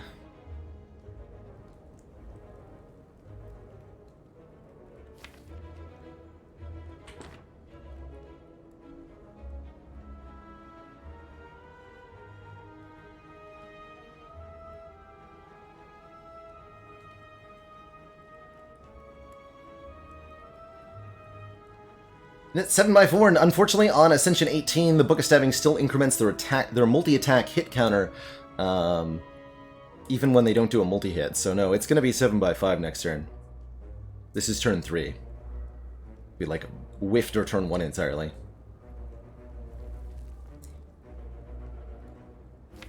So there's a bunch of possible draws that we can have. It's the worst draw. Zap, Bite, Biased, Streamline, Cold Snap. Do I die? Probably not the worst, actually. Gotta be draws where I die if I have no block cards in hand. But not having the reprogram played seems essential. I guess that means what I do is play Steam Barrier and one of the attack cards, probably Bite. So we do a little bit more damage. We're likely to draw enough damage anyway. It increments the pen nib. Yeah, that feels right. To be better block next turn. I'm not going to rebound Steam Barrier. We absolutely need rebound to target Barrage here.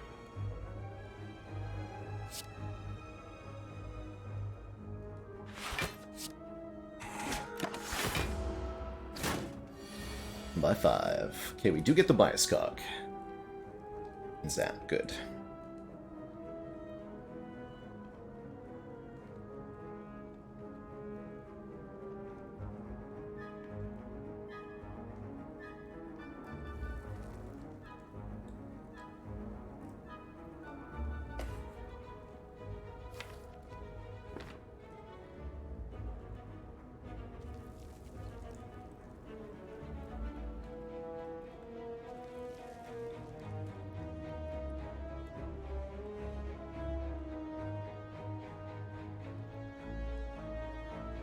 So, Bias Cog, then Dual Cast.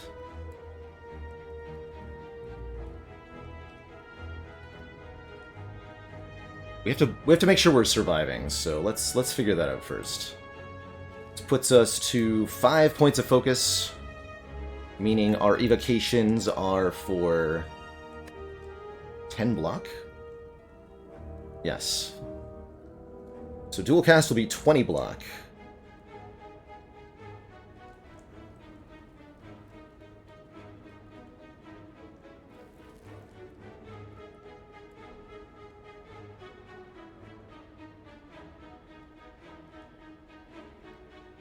Seven from the Frost.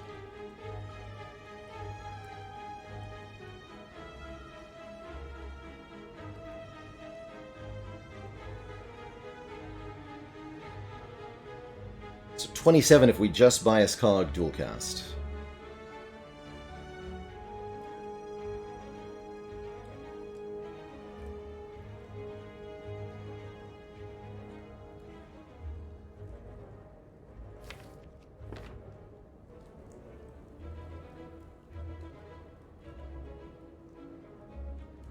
Just gonna take my time here. There's a couple lines we should consider. So, 27. Incoming 35. So we'd have to play 1 defend in order to stay alive there. That's 3 energy spent on survival.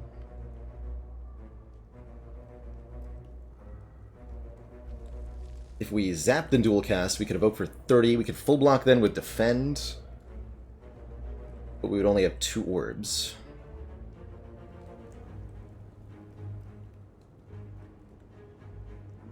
You're not guaranteed to draw a Cold Snap next turn.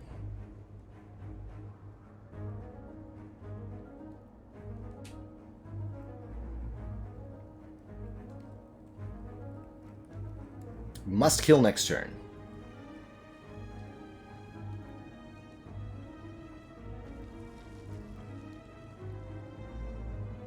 That's going to be tricky.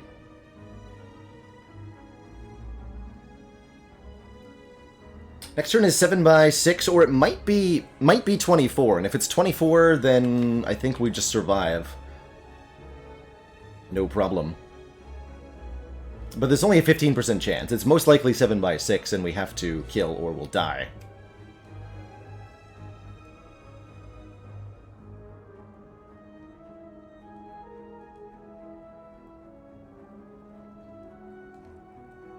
Can I do Bias Cog, Dual Cast, Zap, Reprogram, Defend? Ooh, I don't like that.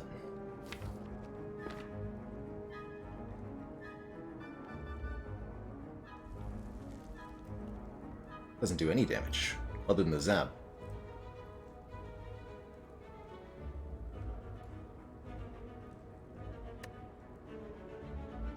I'd have to, like, almost spreadsheet this.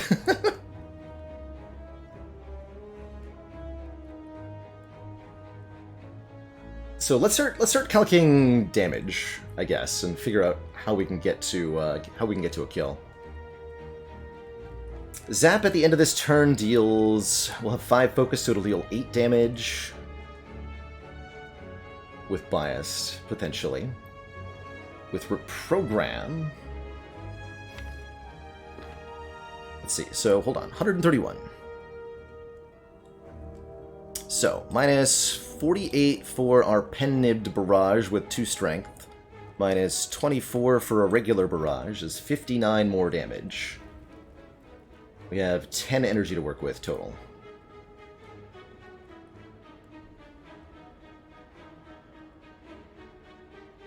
And then with 2 points of strength, we've got, what, 9? Oh boy. 9, 9, 17? Ooh.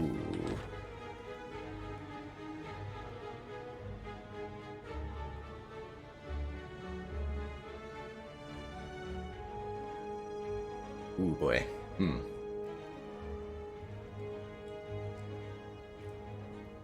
So that's not gonna work. That's what I learned.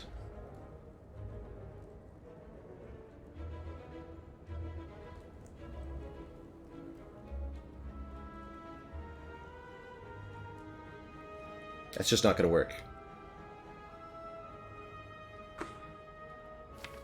The other options, we can compile driver this turn, going zap, compile. We could maybe dual cast the plasma orb. Maybe even rebound the dual cast to achieve this and block well. That could give us additional energy next turn, but there's no way it's getting us a kill. I don't know, I don't see a way out of this.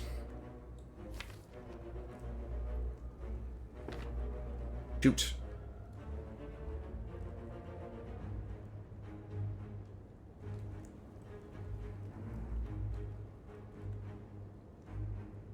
I really thought this program was going to play a bit nicer, but the bias cog is really messing with it. So the way out is the 15% chance of a single stab. I guess that is potentially our best option.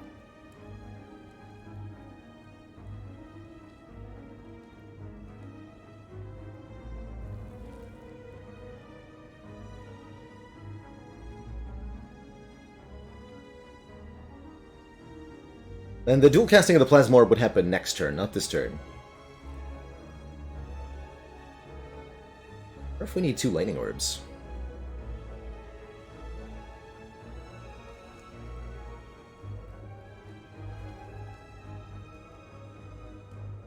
The other problem with this reprogram that I should have seen was that I was too dependent on my orb slots for my block. And we can't play the reprogram because it's lowering my defense. I always kind of forget about that with the reprogram.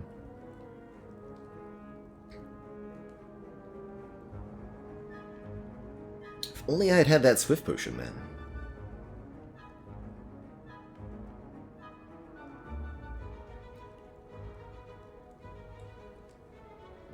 Yeah, I don't think the Rebounded Barrage is going to cut it.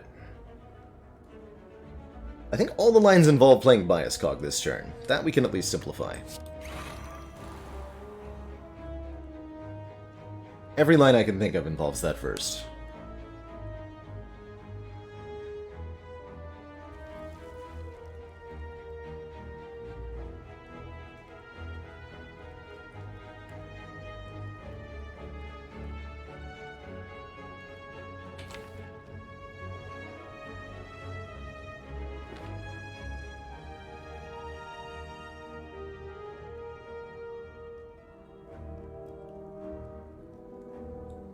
Still gotta survive this turn, too.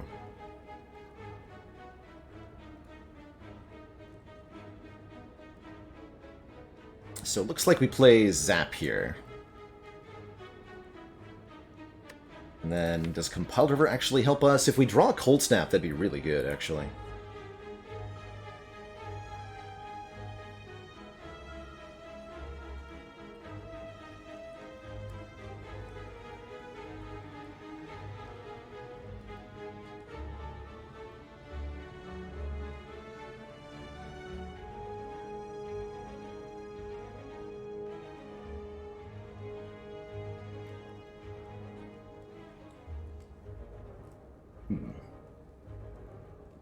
Yeah, I think what we don't want to do is draw that Cold Snap.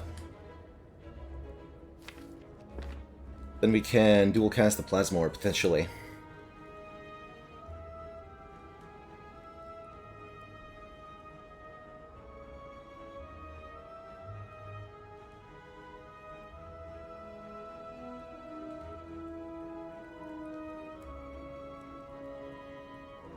Rebound, dual cast, compile, dual cast. That gets us the block this turn nice and easy. Doesn't do a lot of damage, though.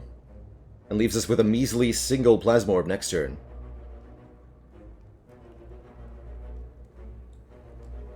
No, I think we do this. Okay, we did draw a Cold Snap. Good.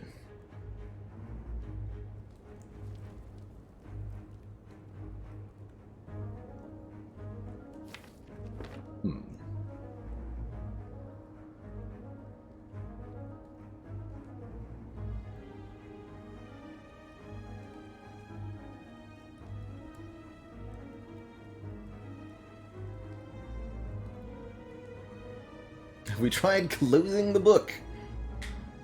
Tell that book to shove it.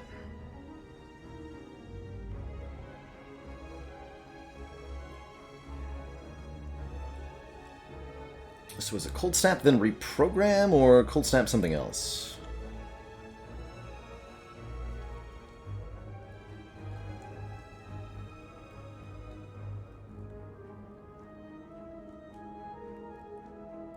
Could also go Cold Snap Dual Cast, but then we are down an orb for this barrage. Becomes a bit of a problem.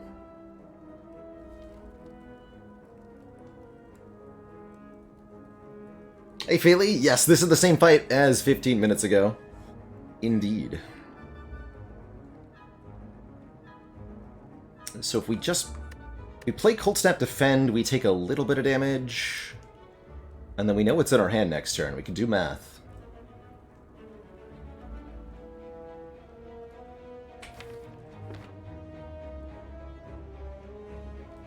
We know that Rebound, Barrage, Sweeping Beam, Barrage.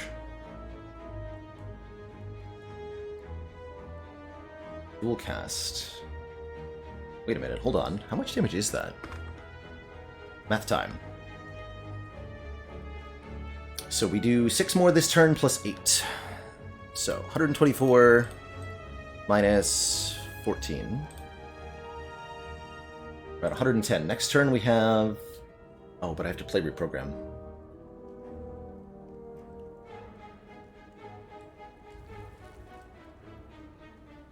Maybe it's Rebound Streamline. We have 5 energy to start. Reprogram.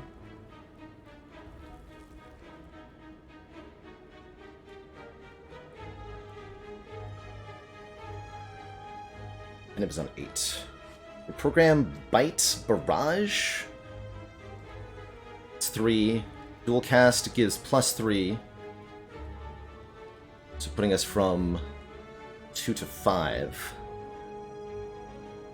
Rebound, Streamline, Sweeping Beam, Streamline. Yes. That works. Is that enough to kill? So, Rebound, Reprogram, then Bite. It's going to be 9. 110 minus 9. Minus 48 from the barrage.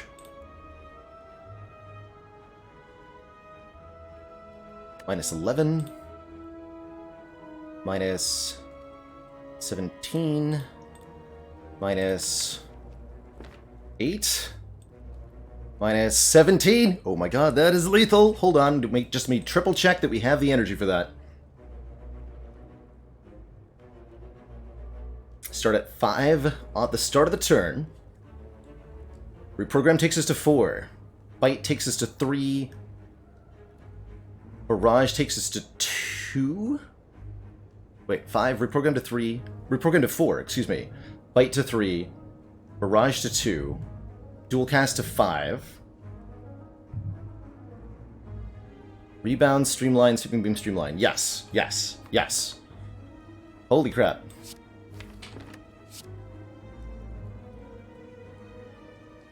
Holy crap. That's Cold Snap Defend this turn, right? Bonus points if I can bite this turn. 7...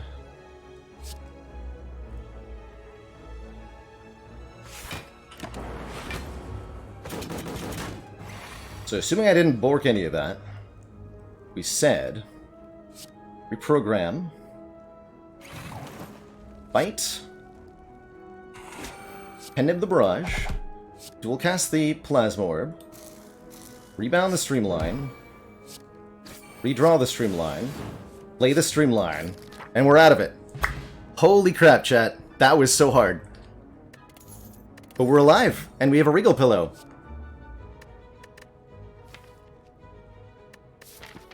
And I get to rest now. Feels good.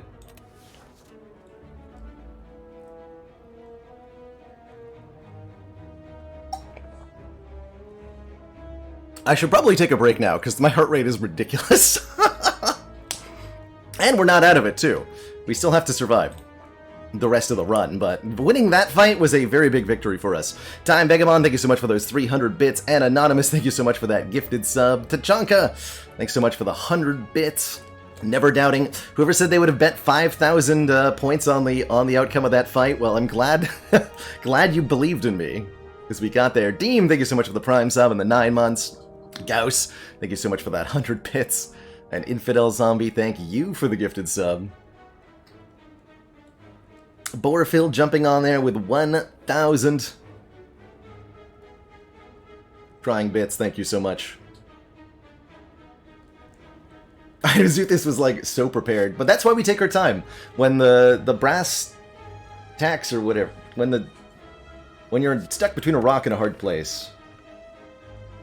Man, actually Leap is really good with this thing that we're doing now. Luke is okay too.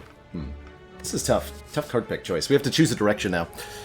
Out of my orbit, thank you so much for the 300 bits. Schmamarin, thank you so much for the gifted sub. And Binuze, thank you so much for the Prime. Funny Man, thank you for the 5 gifted subs.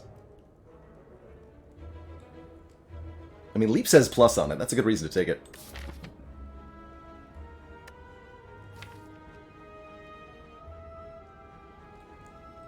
It's happening! St. Nero, thank you so much for the 20 bits. The choo-choo is leaving the station, good lord. Okay, it is sleeping time. We even got a potion, how lucky. Question is, how do we beat the boss? Now that we have our mediocre relics from beating 2 elites. How do we turn that into don't die to Bronze Tomato? Mr. DNA, thank you so much for that gifted sub. The Zoink Scoobs. That's definitely the most difficult turn I've had in a very, very long time. That, those last couple turns against the Book of Shaving there. Those were redonkulous.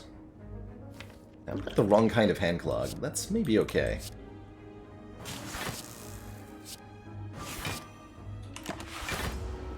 Patapatapon, thanks for the gifted subs. Schwartzazetian, thank you for the gifted sub. Wax on Legos, thank you so much for those 100 bits. Appreciate every little bit. Because it all counts. It's wild. I knock bird out of air, please? Yes, thank you.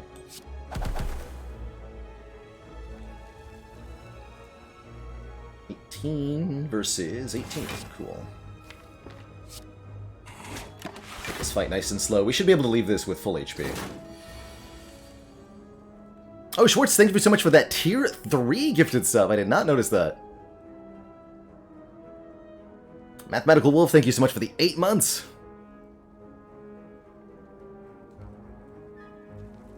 We picked up Reprogram Plus on purpose, partially because it said plus on it. It's been weird. It's a way to scale once the bias cog kind of wears off. So I kind of like it. Scotty, thank you so much for the Prime sub and the 5 months. Glad you love the content. I love bringing it to everybody.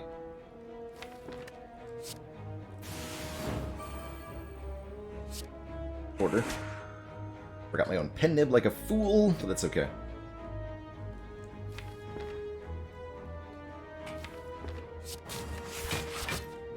Should have kept that for next turn, but here we are.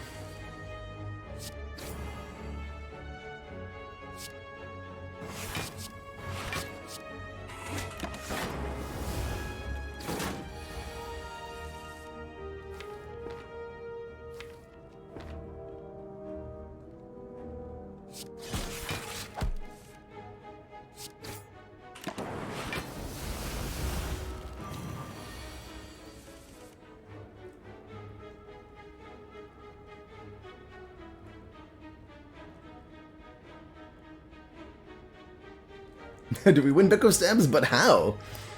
Really doesn't seem like we ought to have. I highly recommend going back and checking it out, Siebly. There was a line. There was a really weird line that involved rebounding Streamline that got to exactly lethal because we were able to dual cast Plasma Orb. It was weird.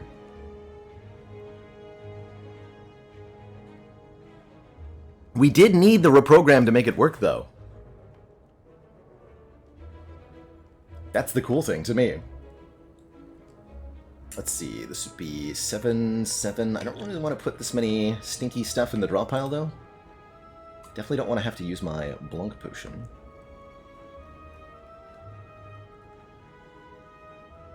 $24 incoming. Not vulnerable either. Hmm.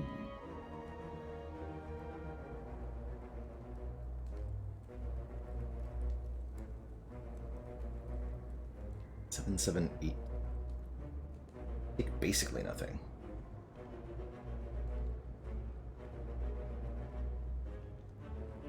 Sure makes for a trashy next turn, though.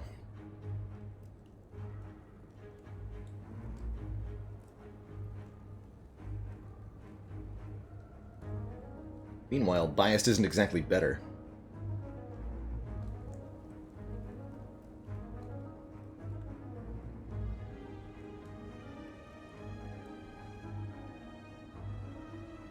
Oh yeah, and we were only able to do that, that's right, because we drew the fusion off the compile driver with withdrawal 1. That was really lucky. It was too lucky.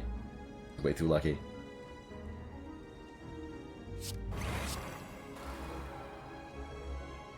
I guess I could do both.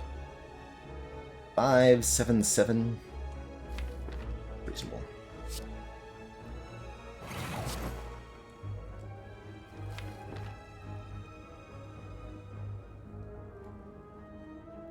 I can rebound this strike. Fight, whatever.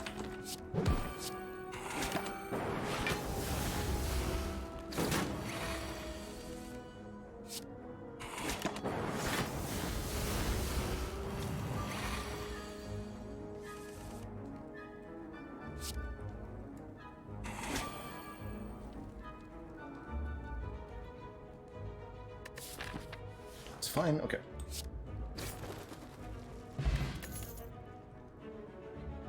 Hologram, very, very, very, very, very, very important with reprogram. And now we have our direction for scaling.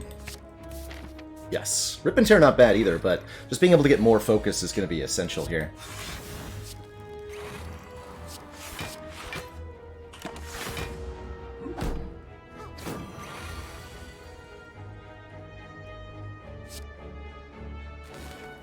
I can't believe we survived that Book of Stabbing fight. I'm still just like, what? How?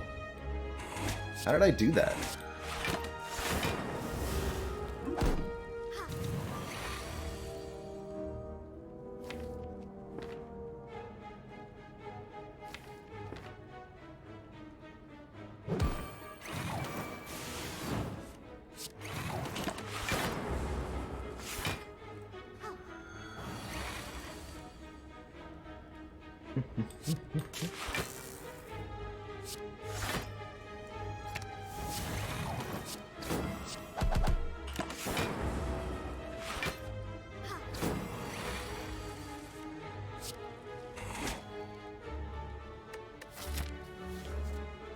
That's a guaranteed event. It's a guaranteed event. Okay, let's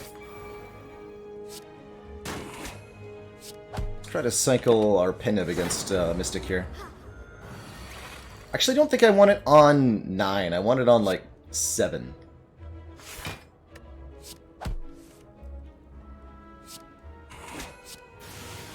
By the way, thank you all for the ridiculous generosity and support in the wake of that Book of Stabbing fight.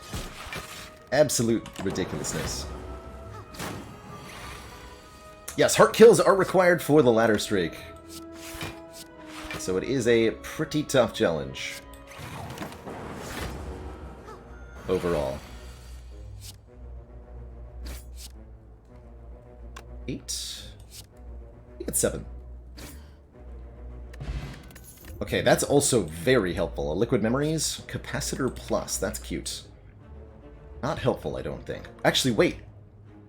Yes, it is helpful. That's scaling. Deech, thank you so much for the 17 months. Almost that year and a half, and Lil Rick, so glad to have you here still. Thank you so much for the Prime sub and the 3 months. Not gonna give up all my gold to you, nerds.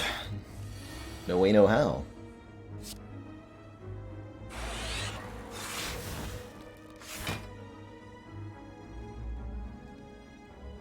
We want to kill Romeo first.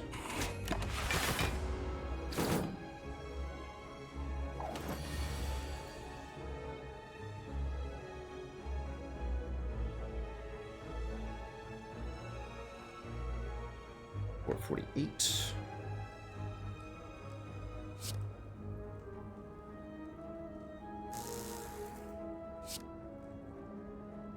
A ton of damage.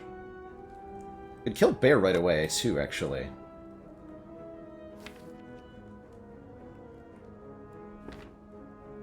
I'll be weakened.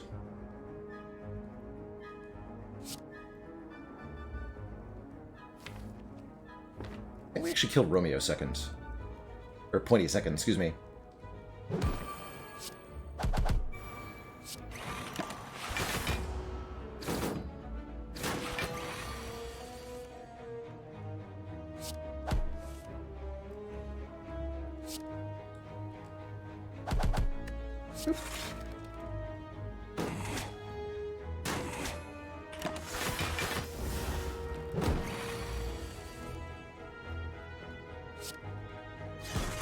Yeah, this is gonna be good. It's hilarious. Going to be hilarious having this many orb slots and not actually having any focus for them, but it's gonna work surprisingly well.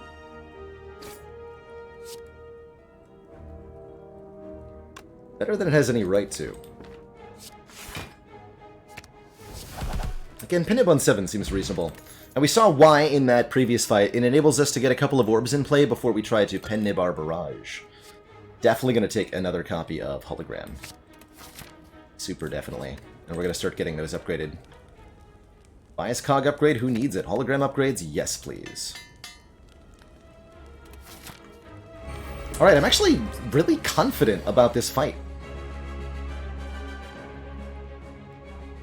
Really confident about this fight.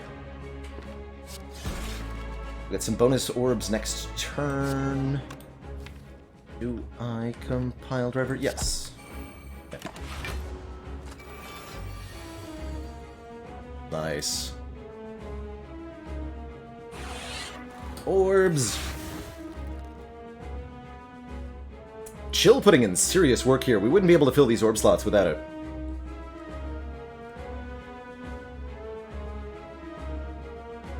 Okay, incoming damage is like 30 kajillion? What the hell? 32? So I need to block for 20 more. I can do that easily.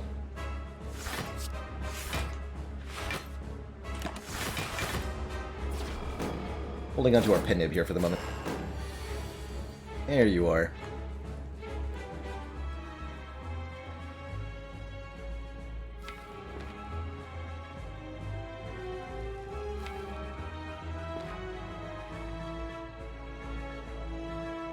It is time.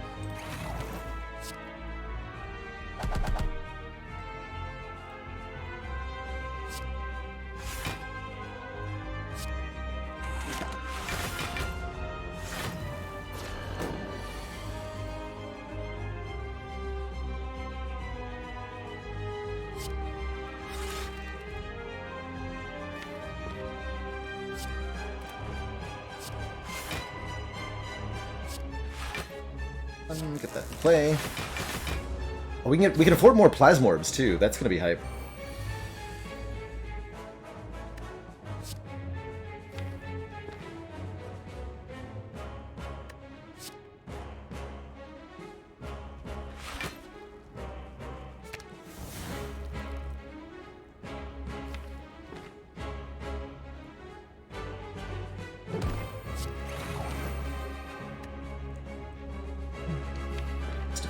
Turn. Gotta play the streamline at some point.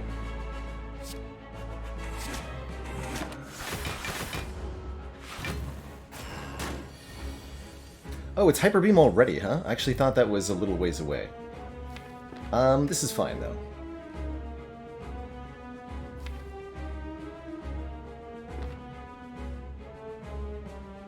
Right?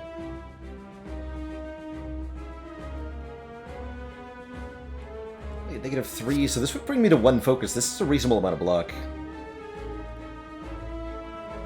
And then I... Defend, Hollow, Defend? Defend, Hollow, Leap, rather.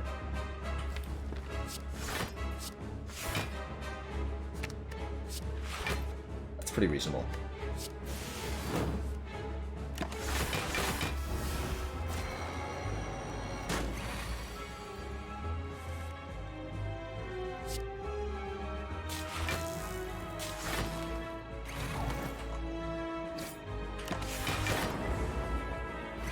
Now we're really good. 12 per channeled orb.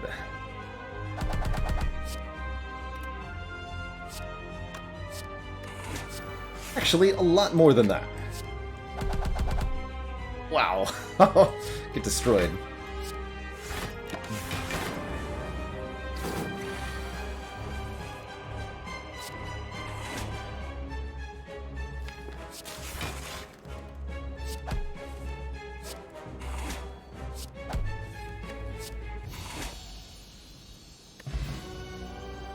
GG.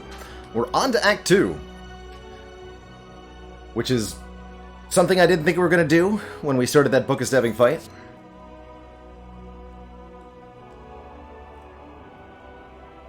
Multicast, kind of interesting.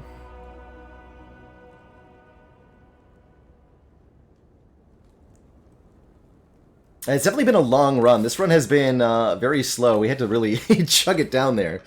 It's definitely going to be break time. Honestly, not sure if I want any of these cards.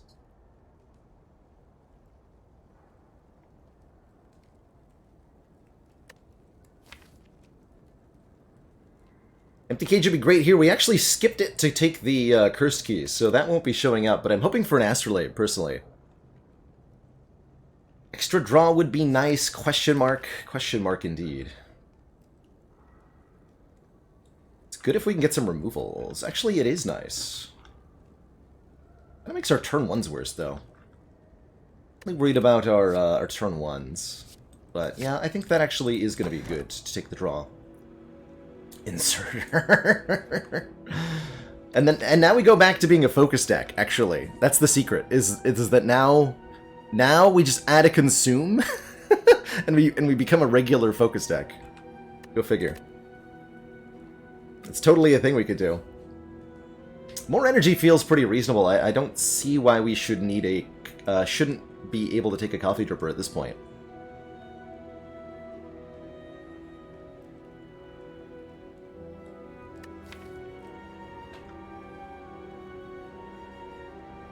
Relatively free coffee dripper, indeed.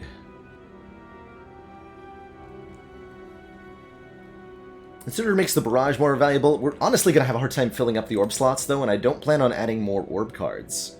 So let's take the coffee dripper. Okay, and before we actually start doing stuff in Act 2, probably going to go to this store, by the way. Before we start doing stuff in Act 3 here, excuse me, that's the act we're in.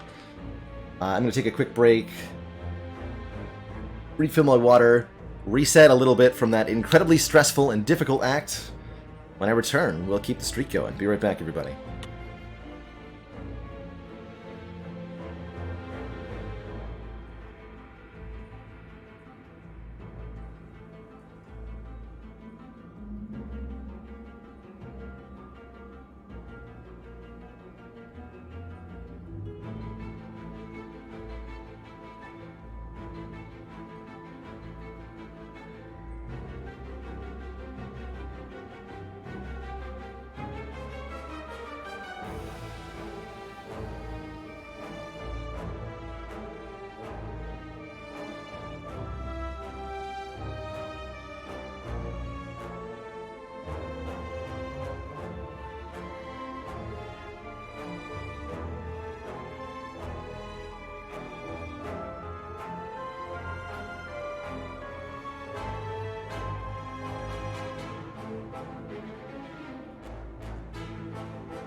Alright, we're back and I'm ready to slay.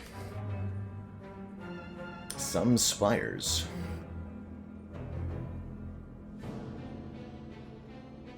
Interesting act overall. Not too worried about going for elites here. We do want to get cards removed at the store. I wouldn't mind cutting out one bite at this point.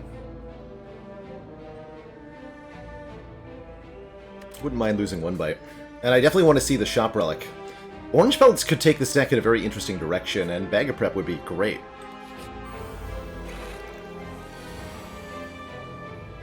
I love you, Elite Plus. Please marry me. Actually, I'm not even gonna play Elite Plus. Please don't marry me. Good for this turn.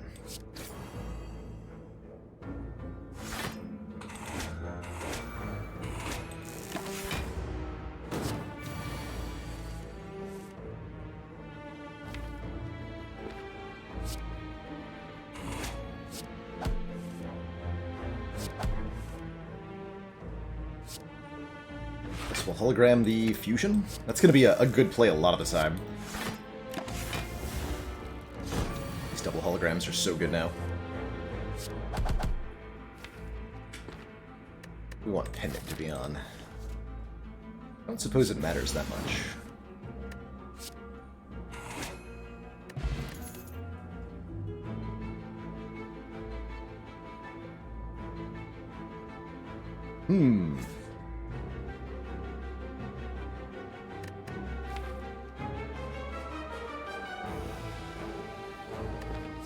Glacier's legit because it's immediate orbs.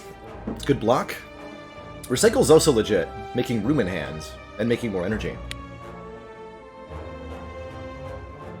Excuse me. Glacier's nice because it's good whether we have focus or not. Actually, I am going to take that.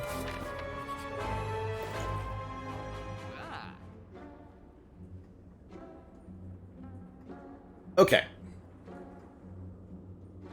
Oh no.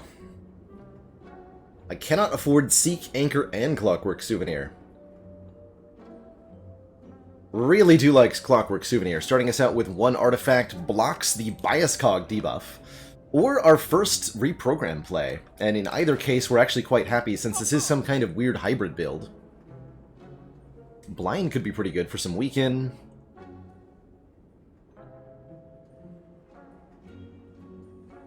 Anchor definitely helps with our really awkward turn ones. But Seek helps us actually, like, get the deck going.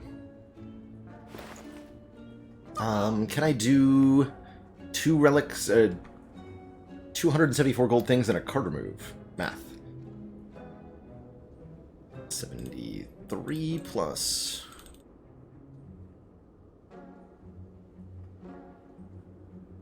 plus 100.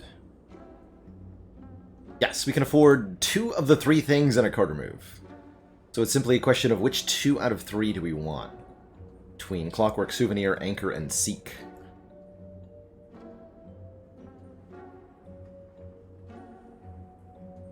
One of the fight determines which angle we play, basically whether we draw Bias or Program first. Yes, Brain Fist. Yes. Definitely. I think Clockwork and Seek, and speaking of, because of that, taking Seek to pair with Clockwork Souvenir seems really good so that we have a higher chance of drawing the Bias Cognition or whatever it is that we want to get in play early.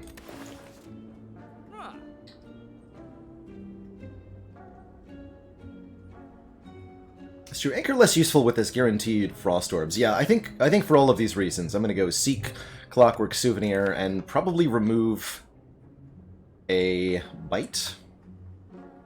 Yeah.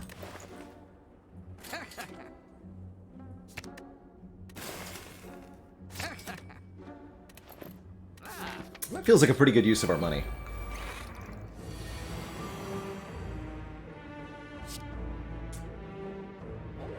I'll just, like, happily play that, I guess. Even hologram it and do it again. Consider it.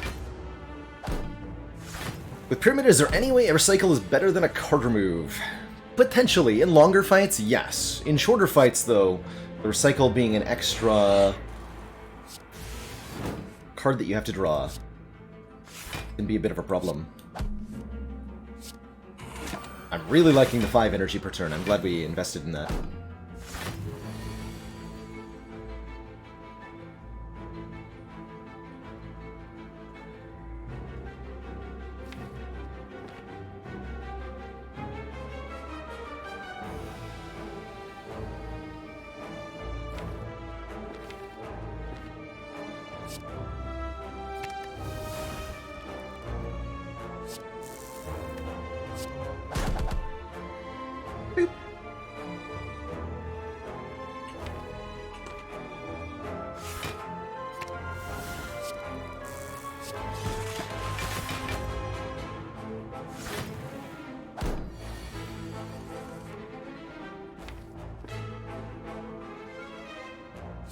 In doubt, kill them all.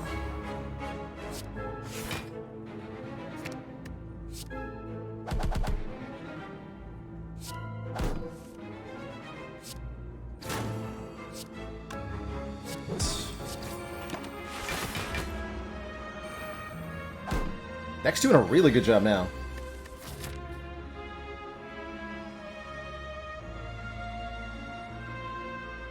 We're pathing from here.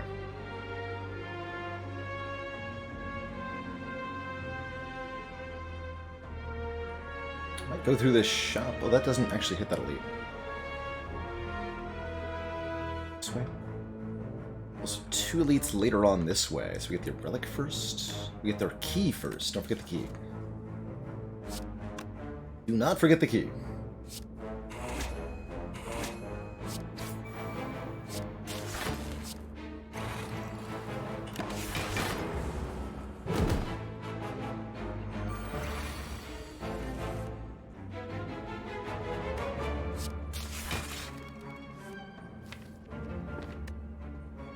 Block density almost a little bit too high here.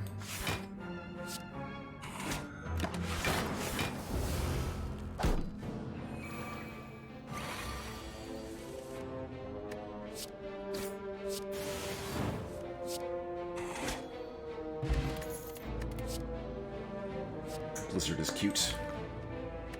Don't think we want another sweeping beam, do we? Don't think so.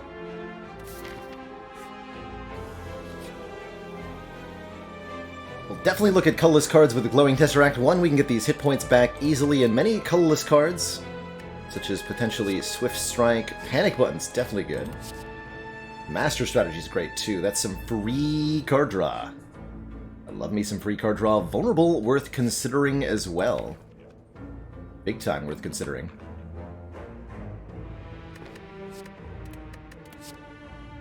Hard to justify over a Master Strat, though. Mayhem is interesting. Purity. Purity I do like. Gets rid of some cards in our hands. Lets the deck cycle a bit better, depending on our needs for a fight. Feels like we're really slow if we start adding stuff like Purity, though.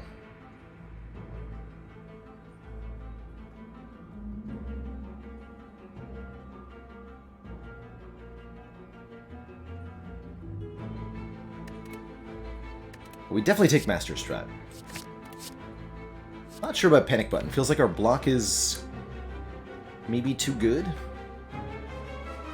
for us to want this. Now, Dark Shackles I would take. Bite, although it has a gray border on it, this is an event rarity card, so it's a special rarity distinct from common.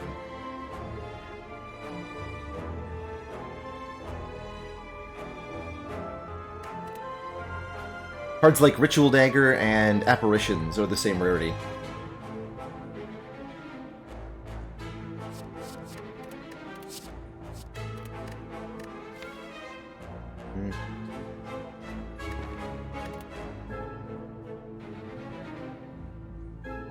I think the spirits give you 5 hit points for these cards as well, just like a common, but they're taken with a different priority by Bronze Automaton, for example, and the orbs.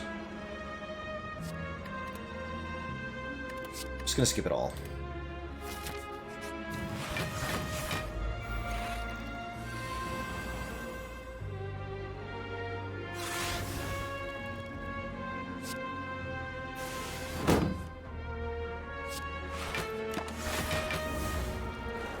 want to bias with this.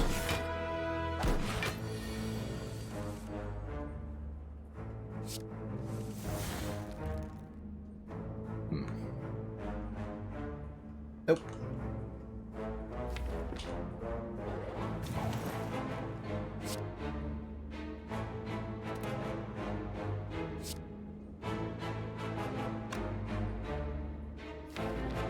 So 34 incoming damage. And hologram that. Brings it down to 12. That's basically no damage taken. Oh, that is actually if I hologram.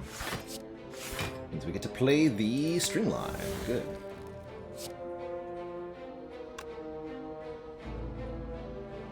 $29, $28. Take one, keep the Go for the Eyes for next turn to apply weaken to this one. That sounds better.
Yeah. I'll take that. Potions are good. What about Power Potion? Power Potion could be something like an Echo form against Hearts. That's an interesting idea.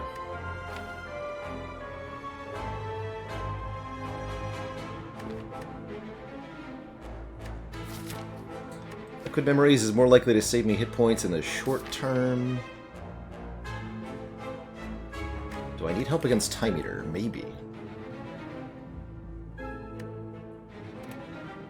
Is this an orb deck or not? This is I think the closest you can ever describe anything in Slay the Spire as a true hybrid deck. It's flexible, playing two kind of half decks, a reprogram deck and an orb deck, with a little bit of overlap in the hologram and the rebound and the barrage. And it's even able to, because of this artifact, lean on both of its halves at the same time. Very strange.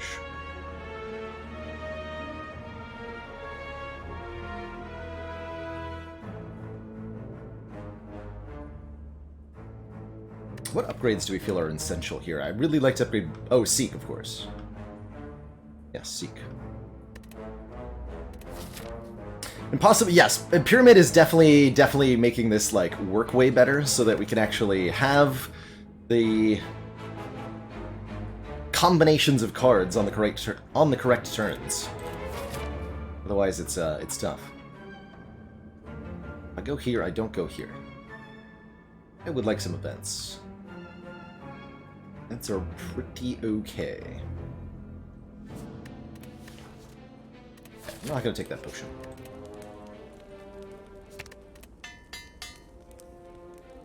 Vice Cog might not get upgraded for a while.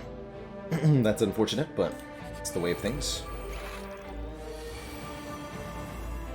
4 Frost Orbs, hell yeah.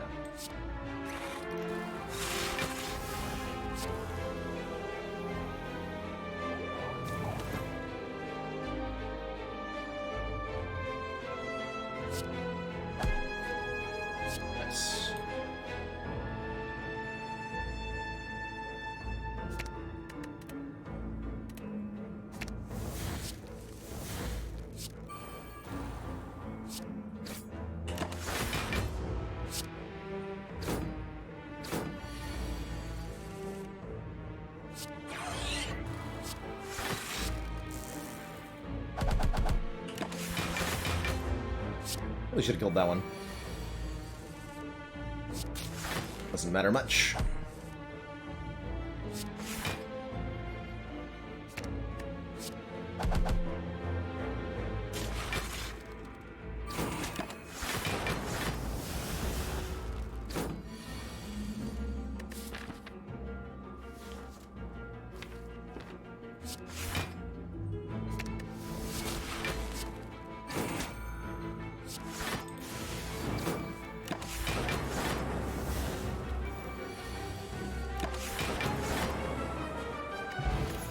Power Potion offered to me again.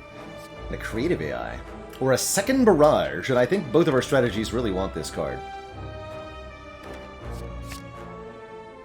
Genuinely tempting Cool-Headed Plus, though.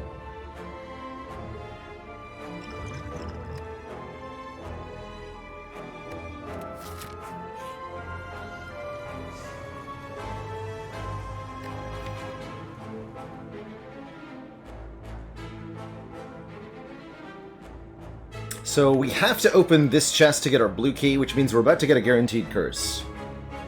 I think that means we do not take the Warp Tongs here, although one random upgraded card per turn would be good. I don't want to deal with a curse in this deck, and we're getting a curse if we take the Warp Tongs. So let's instead upgrade that Bias card. Go here. Lock that, take the blue key.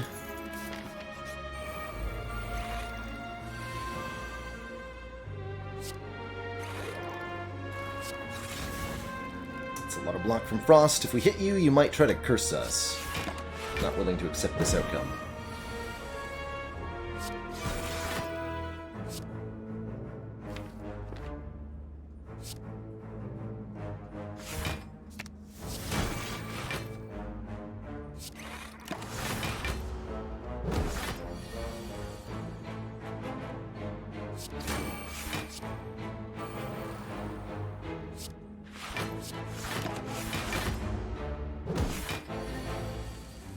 This enemy doesn't scale their damage, so this is a good fight to go slowly in.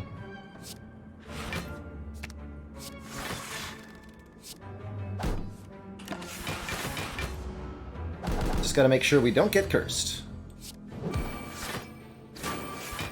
All that means is, well, one, basically never playing Barrage, since we'll be unable to alter their attack patterns further.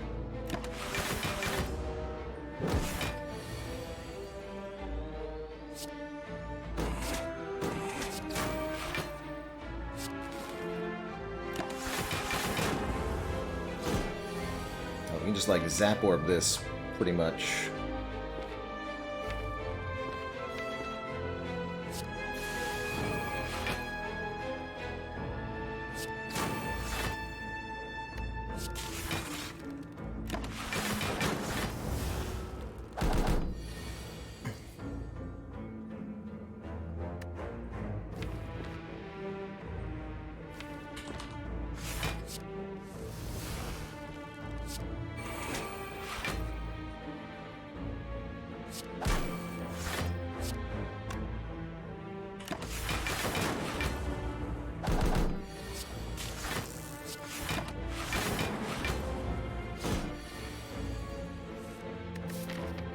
Here we are fighting an elite next. I'd like to have Pen Nib at a reasonable number then.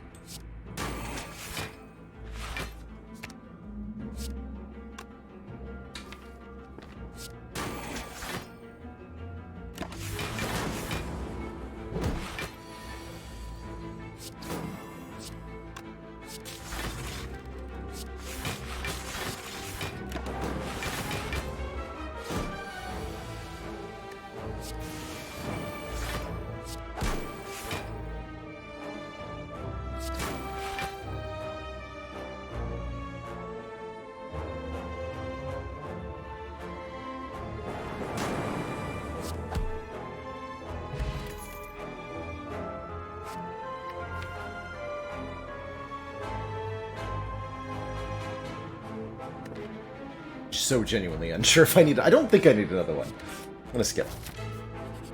I don't think so.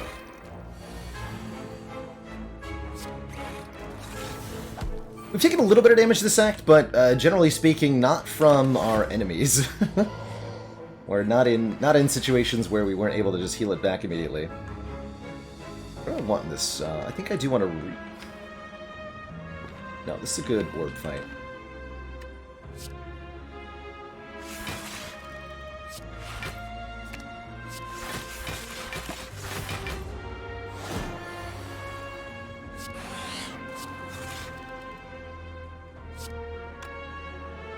Well, alright.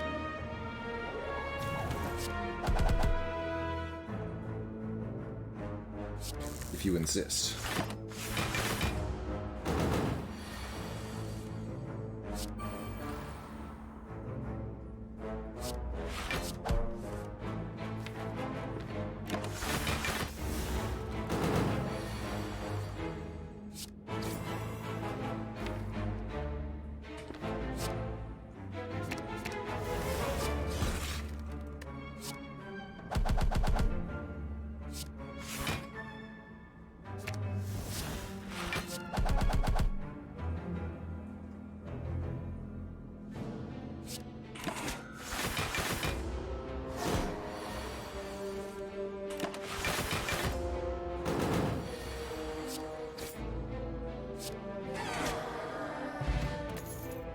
$14 more max HP will improve our survivability odds against heart quite a bit. Do I feel the need for a beam? Mostly for Spire Spear and Spire Shield is this card. I don't think so.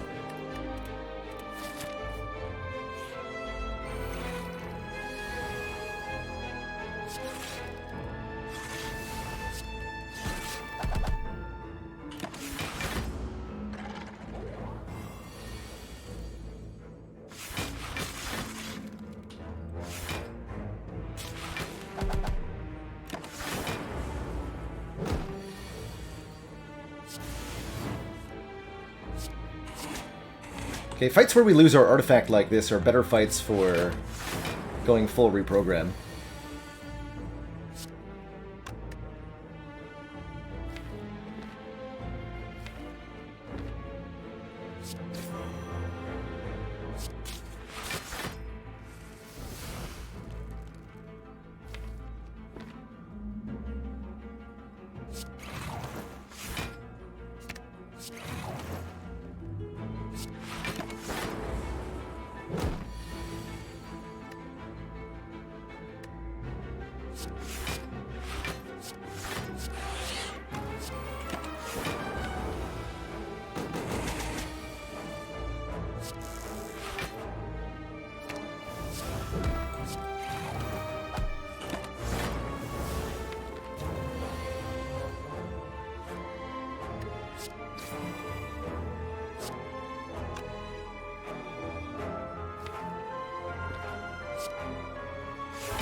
Back.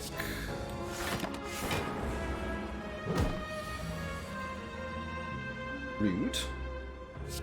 Please die. Thank you.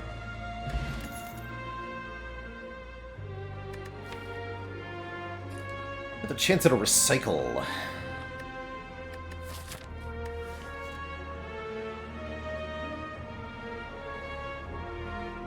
Still not sure we can afford to make the deck even bigger at this point. One recycle in a 36-card deck feels like a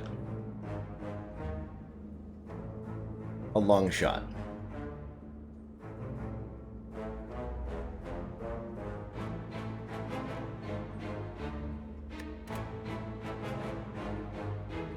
A very long shot.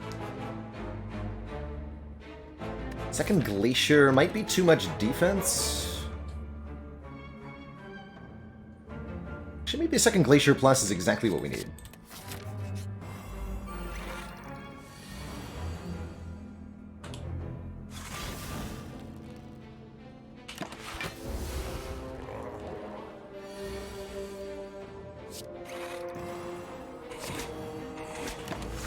Countdown's about to end, and we're not exactly set up here. Here we go. 2 of these, please. Thank you.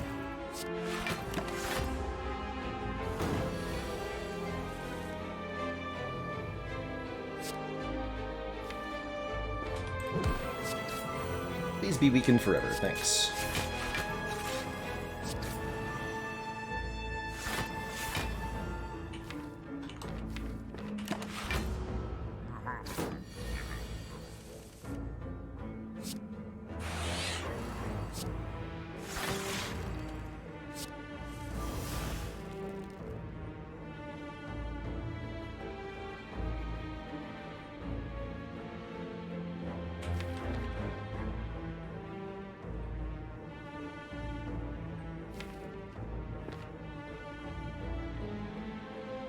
It's recycle time, right?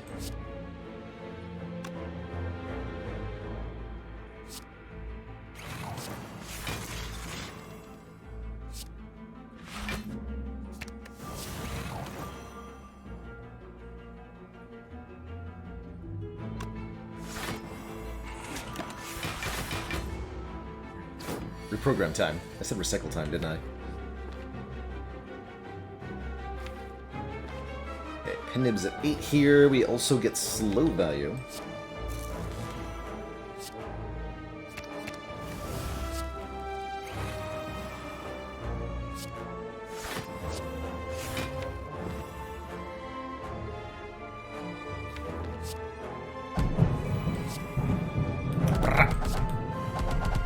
Also, ominous background thunder for all ya.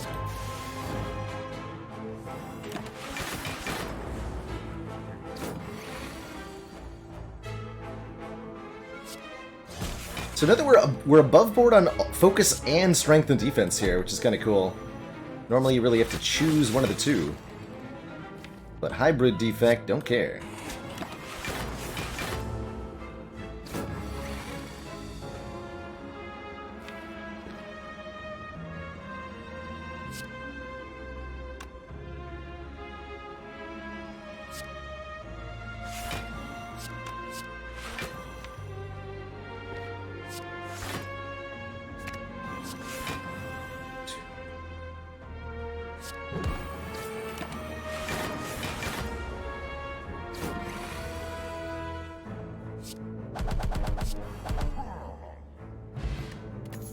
Okay, Potion of Capacity is pretty tempting. That's interesting. Don't think I want that.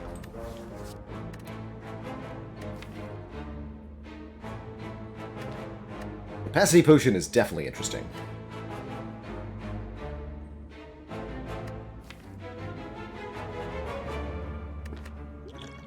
Memories might be necessary against Spire, Spire Shield. I'm still feeling like these two potions in particular are very important for us.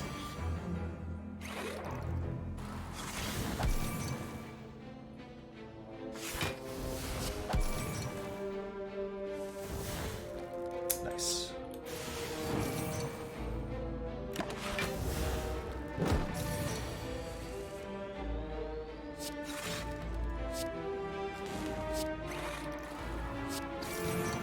For a bit.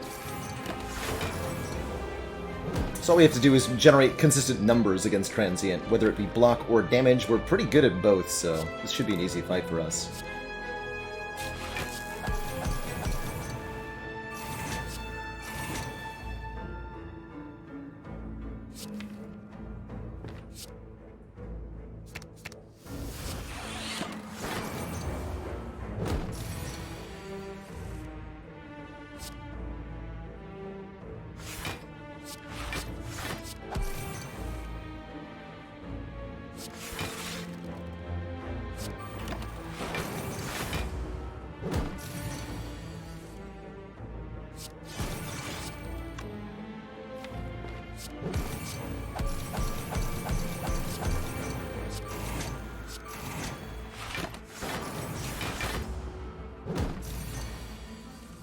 No problem at all with Transient here.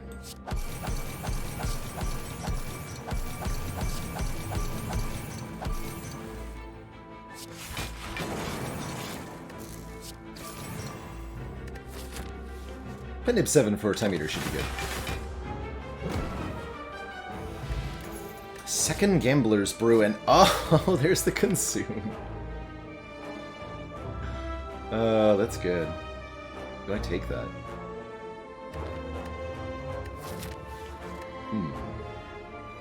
Orb cards, hello.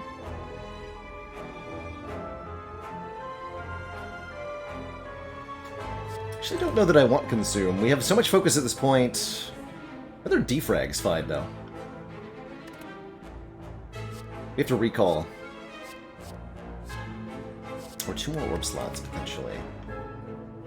Loop would have been good with a plus. It still can be. We get 1 more upgrade in Act 4.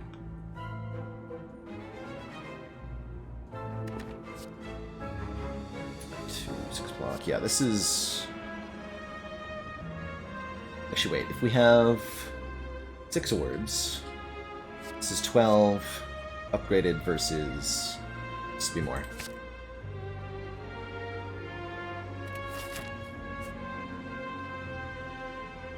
Loop over the second hologram. Probably, actually. Although that hologram is quite good. As noted. Oh, this is so lucky against the Time Eater. Alright, well this fight's taken care of. Time Eater normally gets rid of your artifacts on pretty early with those debuffing moves, but we were lucky enough to just draw turn 1 bias cog. That was nice.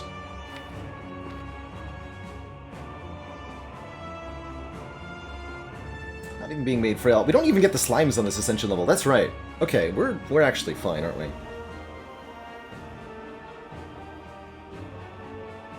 This will become 15 by 3.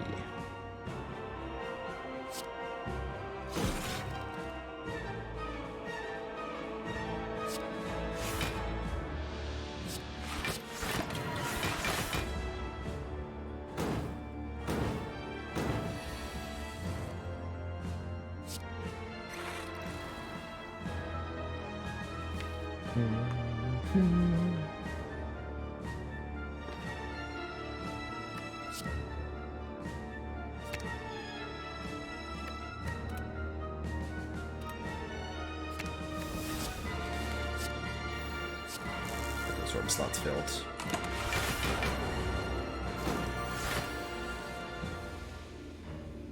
And from here, yeah, we don't have to play too many cards now. Can so-called E to E simply enter turn over and over again. Let Time Eater have a bad time of it. Passively blocking for 50. This would be a slow way to get the kill.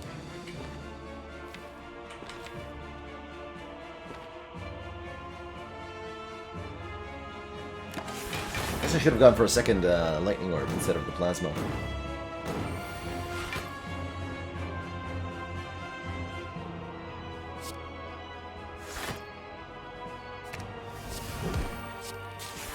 This way then.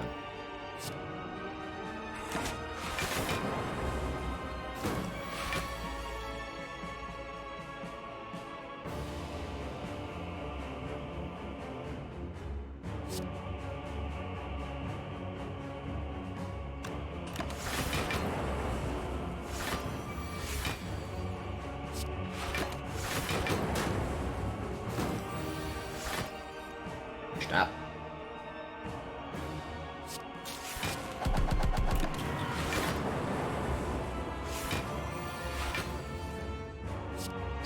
Bad Time Eater. No.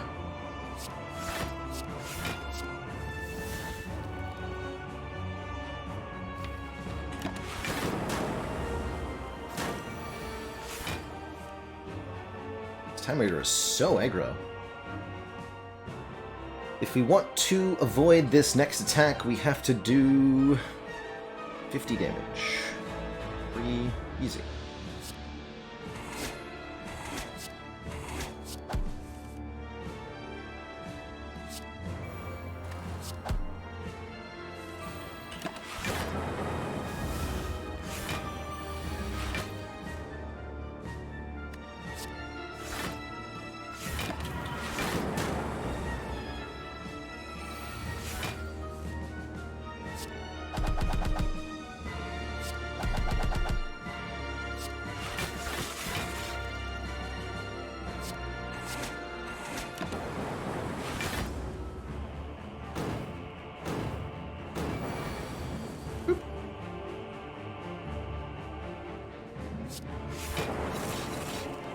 There we go. Just up the pendiv a little bit.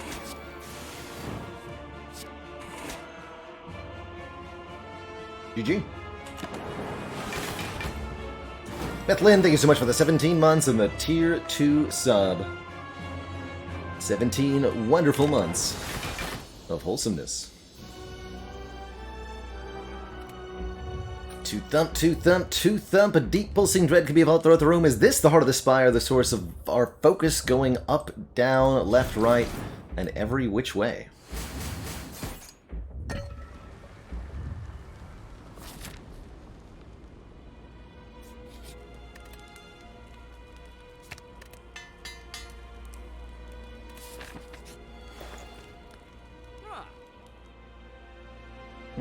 Rainbow's interesting. If I'm worried about Spire Spear and Spire Shield more than the heart, then Sling of Courage actually helps a lot here with 2 points of strength in that fight. And I am a little bit worried about Spire Spear and Spire Shield. On Ascension 18, they do add the burns to the top of the deck. Meanwhile, heart is only Beat of Death 1 and damage cap of 300. So we can have a bit of an easier time against heart. Or I can remove one card. That was reasonable too. I think I'm going to take the Sling of Courage. Make sure this elite fight's a bit better. Try to save both potions for heart, but I'm okay using the liquid memories.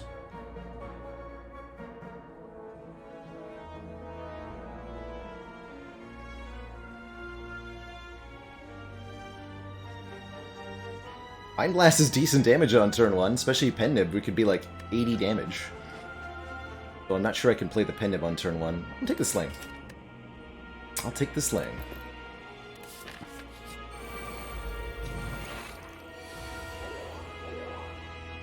Excellent turn 1. Perfect.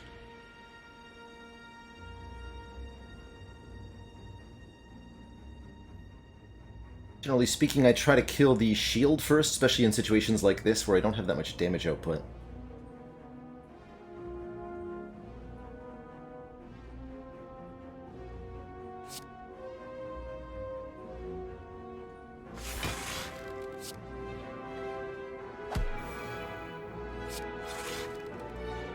Nice. Feels good.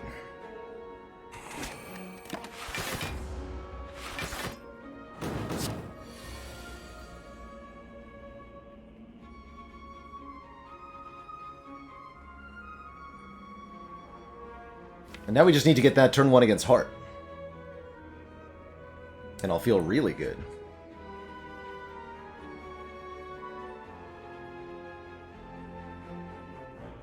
Lots of damage headed my way this turn. 65, all told. Just hologram Glacier, though, right?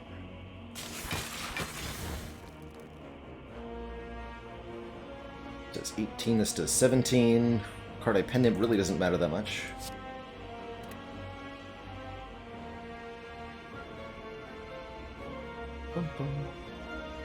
Or how much is it if I don't turn around?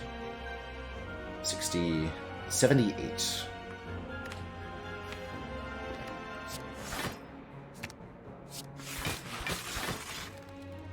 We are blocking 4. 24 plus 59 is 83.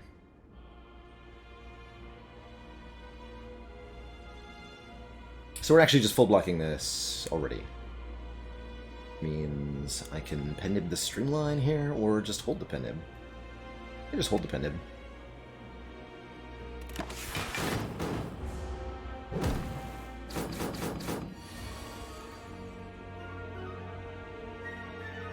Rude.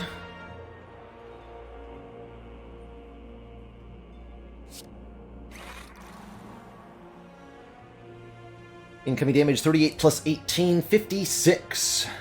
So we are 26 blocks short still.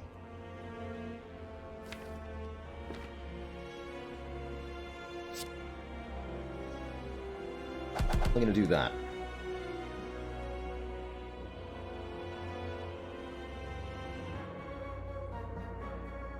Could Hollow Glacier again, but... 26, you say? This would be... not quite 26, but close enough. Let me play the Sweeping Beam.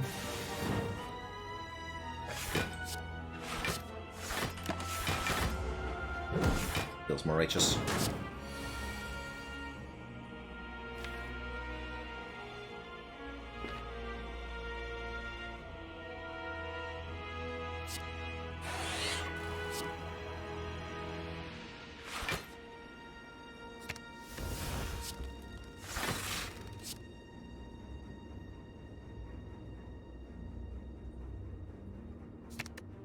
Bound and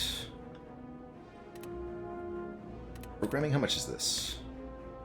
I might lose another point of strength here. 24. Might be unsuccessful killing it next turn. That'd be frustrating. Guess I'll take the fusion. Play that right now.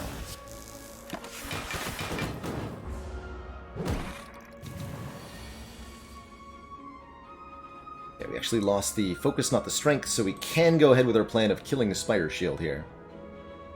That should make our life a lot easier.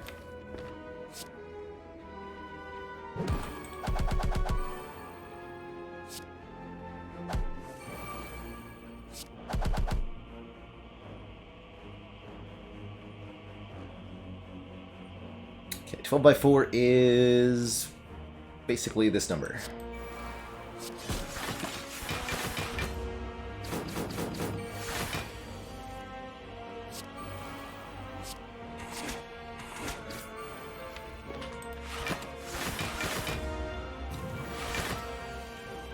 Tart fight's gonna be really weird.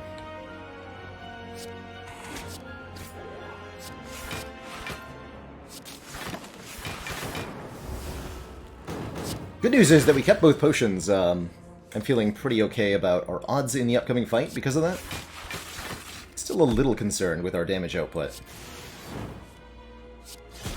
I've got faith in...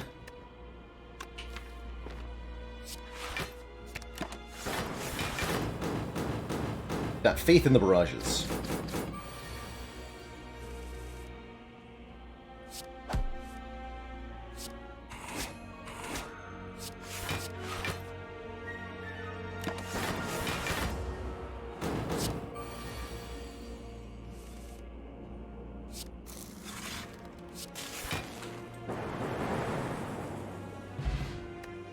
Okay, Nunchaku is kind of whatever. Second chance at consume.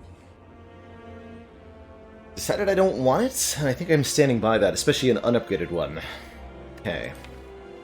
38 cards. Into the heart. Here's hoping for Seek on turn 1 or Bias Cog turn 1. I don't know if I'm willing to use the Gambler's Brew in the event that it's not, but we'll see what we can do here on turn 1 of the heart fight. Ha ha ha! Easy game! You love to see it, chat. Glorious.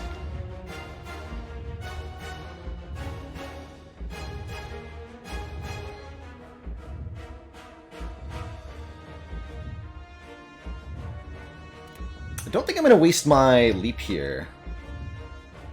We're going to go like Bias Cog, Zap, Bite. I guess we might as well chill, right? But I'm not going to play this leap.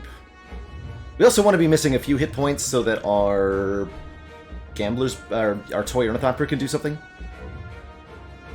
But it would be an egregious waste of our leap to use it here on turn 1. Question is, do I want a Frost Orb or a Lightning Orb in front? I think the answer is I want Frost, because loop.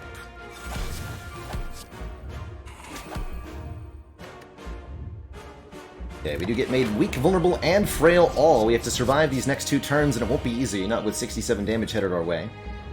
But that was an excellent draw of Cool-Headed and both holograms. Feeling good here.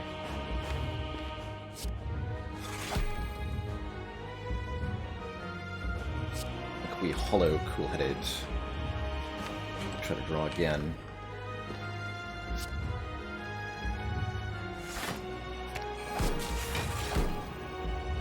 Okay. concerning.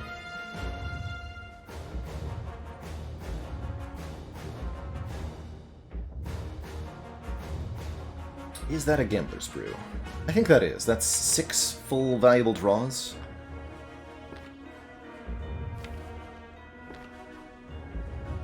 I'm gonna do that. No! It's okay.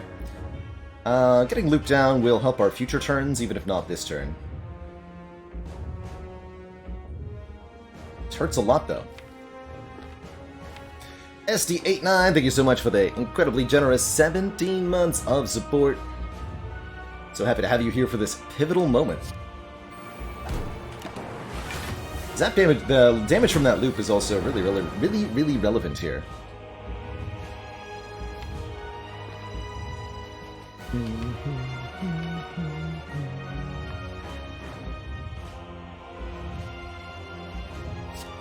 I think I'd better dual cast that too.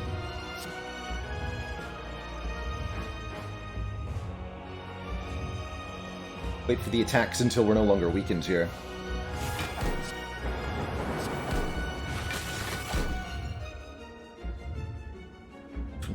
Plus 24.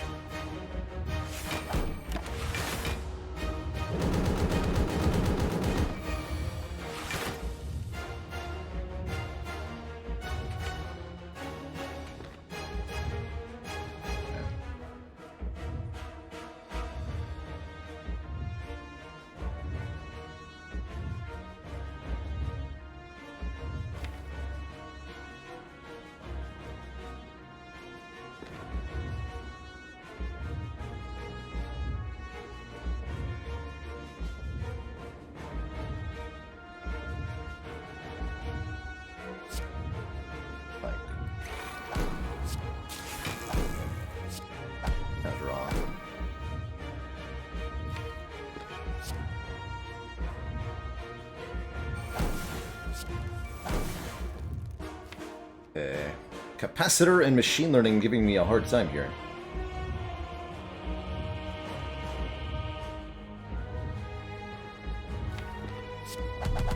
That for 36, I guess. Probably should have played Steam Barrier there, actually. Yeah. 60 damage headed our way next turn is going to be a little awkward.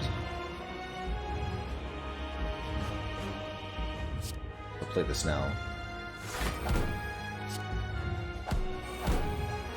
Oof.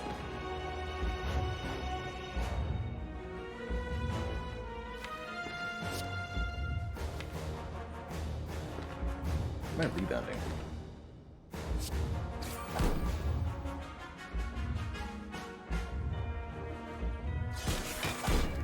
Just progress towards a Nunchaku Praku, I suppose.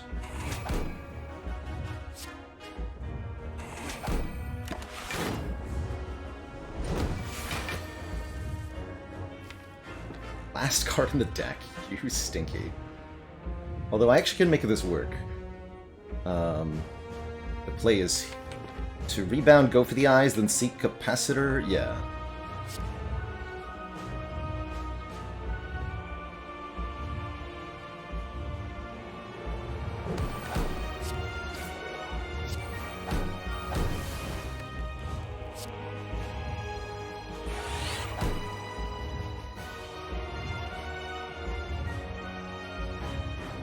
Plenty of Frost. Do we play Reprogram now? I think next turn. We do play it soon. At least one time.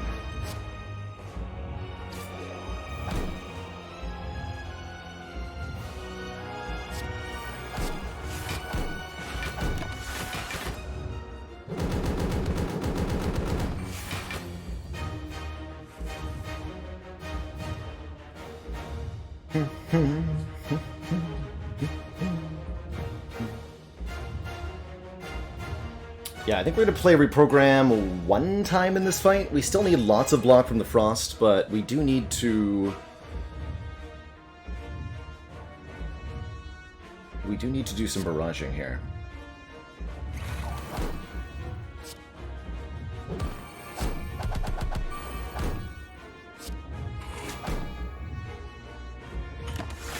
Set of cards.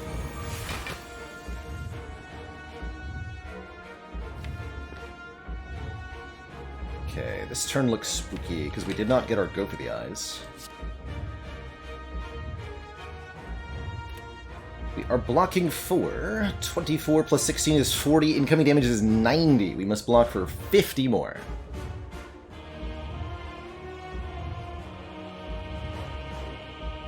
Beat of Death is now 2. Don't forget we have a...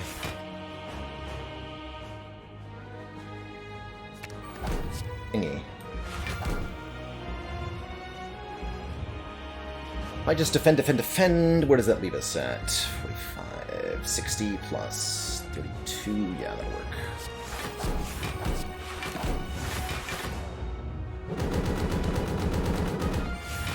Yeah, we really got to do some damage now, though.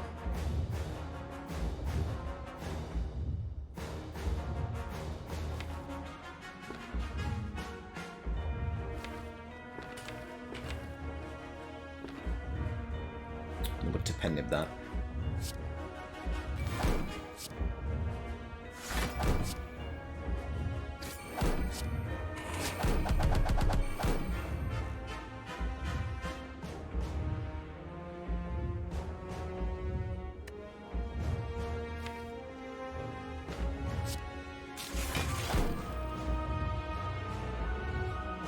.24 plus 22.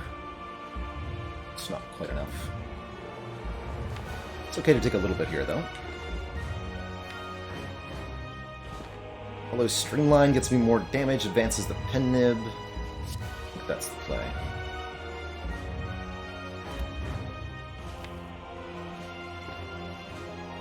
Or I can hologram the barrage. That might be better.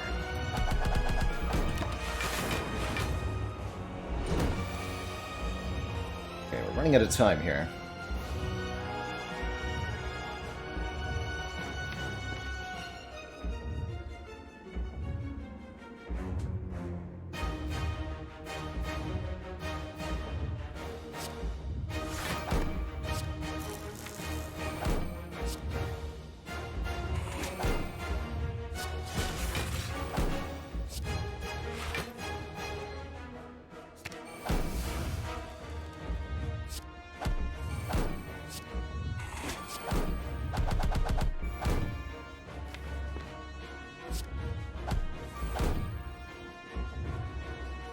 Good hand to shuffle the deck with.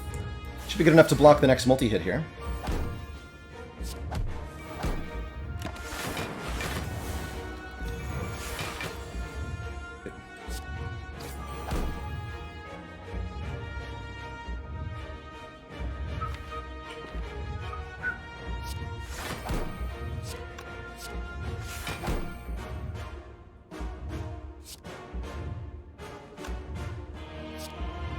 Lightning in front now? No, we need Frost in front for next turn. Lightning in front, turn after next. I need to draw more cards, so I'm going to play this.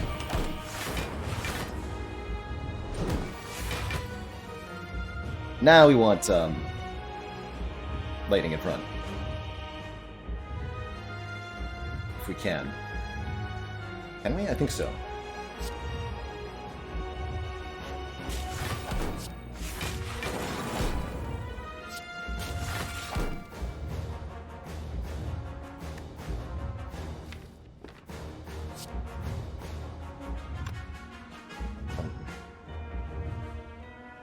Yeah, we go Streamline, then Barrage, then Glacier.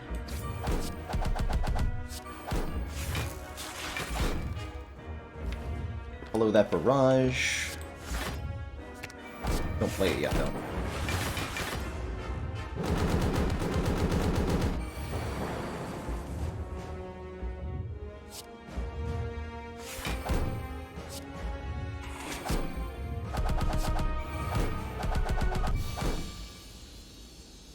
GG, everybody. GG. Yikes. That was a tough run. We got there, though. We got there.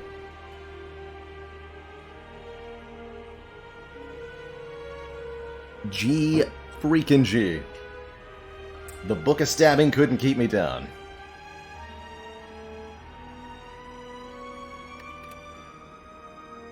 Time on that was just under 3 hours, 2:57:07. Pop off the alerts there.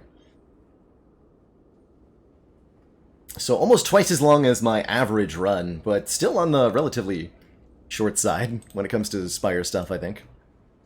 GG. GG. I think we only spent like maybe 20 minutes on Book of Stabbing, but I'm glad we did, because we wouldn't have won the run if we didn't. The Spire sleeps. So shall I. GG.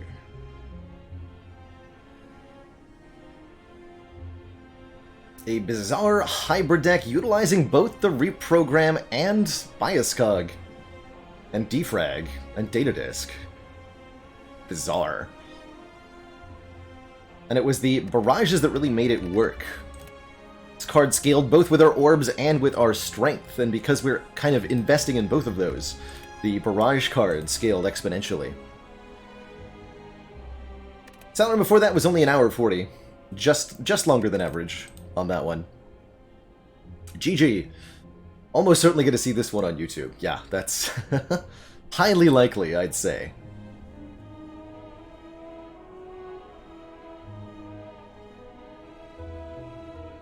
Highly likely. GG. Next up, Watcher. I'm going to keep going here, I think. I got at least one more in me. It's going to be hard to do both remaining runs. But let's do a Watcher run. Hopefully it won't be nearly as brain intense as that defect run was. Before I dive on into the Watcher here, I am going to take another quick break, refill my legs, stretch my water, make sure I feed my brain some calories, because I definitely burnt a lot doing math there. When I return, we'll play some Spire. Be right back, everybody.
Alright, we are back.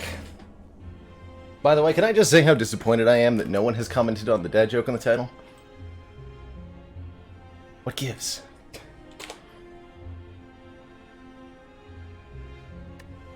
Let's go. Ascension 19 with the Watcher. Watcher loves the Runic Pyramid, enabling us to retain that vigilance and eruption. Didn't want to dignify it with a comment. Well, that's just fair. 41 minutes for the Slavers in Book of Stabbing total versus how many minutes to start a new ladder from scratch. Pretty happy with the choice I made. Let's go. Let's go.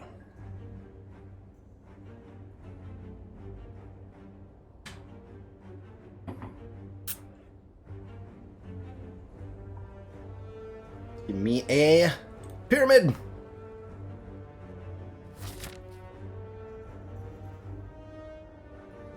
Finally, a reasonable act layout. Oh, I love it. Well, almost reasonable, actually. I have to go to an early shop. / 2 shops? 2 shops weird.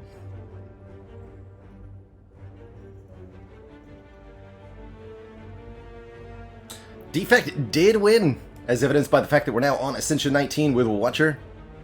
Pyramid. Those clouds.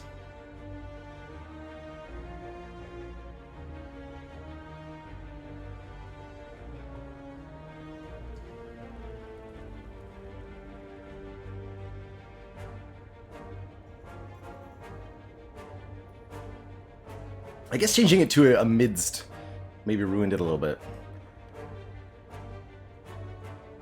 That's okay. So, starting options are a bunch of combats into Elite. That's Spooky Town. It's a little bit dangerous. I think maybe going to an early store, even with a disappointing amount of cash. And then having the option to choose Elite into Fire or Fire then Elite. We could even take 4 Elites this act if we feel super strong. But I have a hard time imagining what possible series of events would lead us to do that.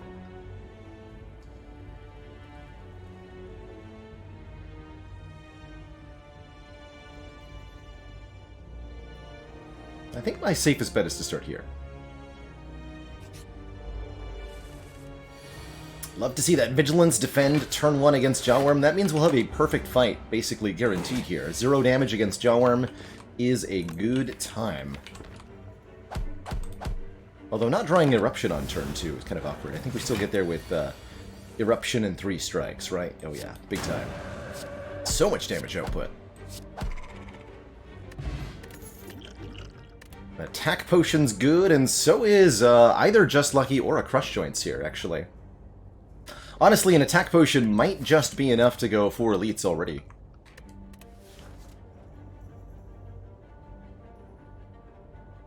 Sands of Time is tempting. It's a really big, powerful attack.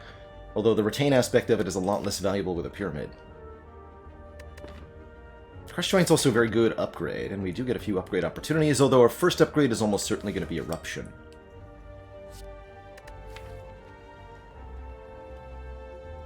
I feel about Just Lucky. Just Lucky will reduce incidental damage sometimes, and can be part of a balanced breakfast later on. Good if we're killing lots of Elites, because lots of Relics work with Just Lucky. I think I'll take the Crush Joints to start, though.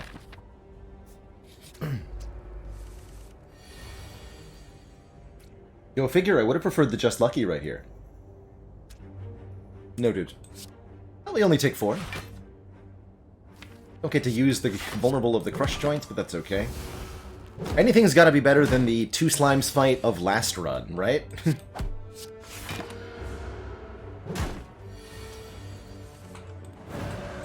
Thank you for not being aggro. Okay, a regen potion is definitely leading us in the direction of... Oh man, all these are good in their own right. So Halt is notable for being a 0-cost skill, pairing with Crush Joints. Pyramid and Halt work really, really well together. It's a very consistent big blunk. However, an Empty Fist is excellent here for just being good damage at a stance exit. Or another chance at Just Lucky. I think we want the Empty Fist the most. But any of these three are, again, acceptable. Pretty much all the Watcher commons are going to be good here.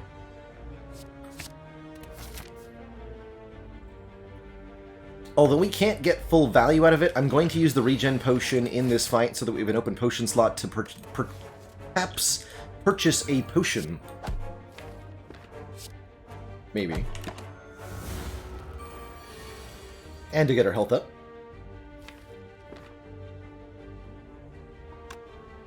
Let's see, so we want to go... I want to block next turn so I can get the health. Be 11. I think we just defend Vigilance next turn. Something like this.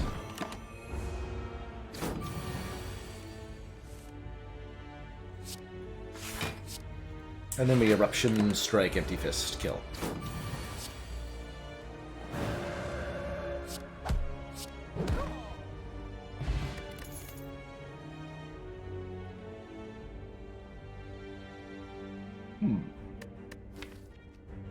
Devaform.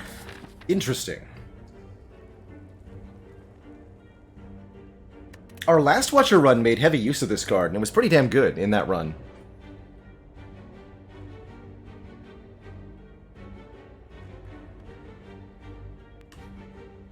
Although I believe in that run we were able to get bottled, and that helped a lot. With my 42 dexterity, right. That happened. It'll be very good, yes, very good against Lagavulin in the short term. It would want an upgrade if we were going to take it, so that we could find opportunities to play it. It's also quite good against Guardian, but do we need anything good against Guardian? We have Pyramid? I don't think we need it. Inner Peace as a commentary seems pretty good. That gets us into much better stance dancing territory, and it's draw in a pinch.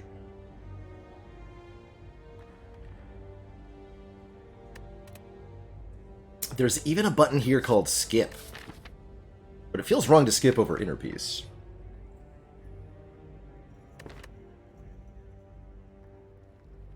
Tough here. Kind of a preference, almost. Well, maybe not a preference. It's not a good description. I will take this Inner Peace, actually. And... could have been a fun fasting combo. We do, however, get Flurry of Blows, which I do like a lot, given that we just picked up an Inner Peace for stance dancing.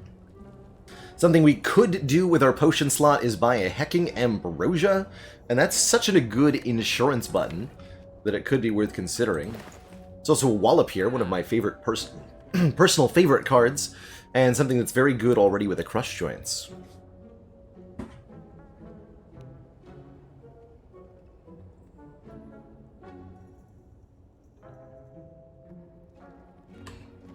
But I definitely like Flurry of Blows plus Wallop here.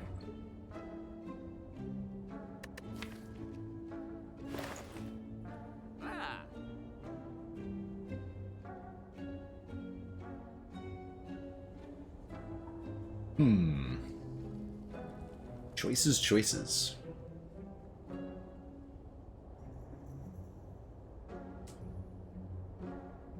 In a world where we didn't have Pyramid, maybe Simmering Fury might be kind of interesting to put this all together with the Flurry. This Flurry is great. I'll just take the straightforward first reaction. Flurry Wallop. It gets a lot of cards in the deck, and that's exactly what we want if we want to try to fight 4 elites this act. And with full hit points, a very well-developed deck of cards, an attack potion, we're certainly going to try to fight 4 elites.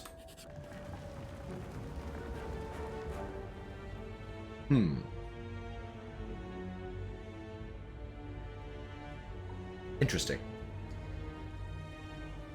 Normally you just take the Golden Idol and accept the max HP loss, because the max HP loss is also current HP loss. I wonder if this is the exceedingly rare don't take the Golden Idol pick, where all 3 downsides for taking this thing, a curse, immediate damage, or max HP loss, are sufficiently detrimental that we'd say no thanks. Hey Physics, thanks so much for those 200 bits, and I'm glad you were able to get Minimalist from that video. Got a kind of a backlog of other achievement videos I want to do. Which reminds me that I should probably get on that at some point.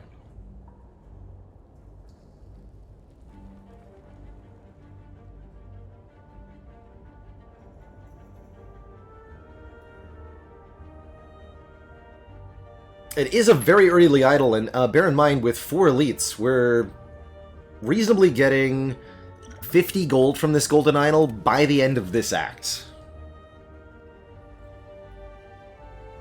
I think that means I just take the max HP loss. Call it a day. It's only 6 max HP.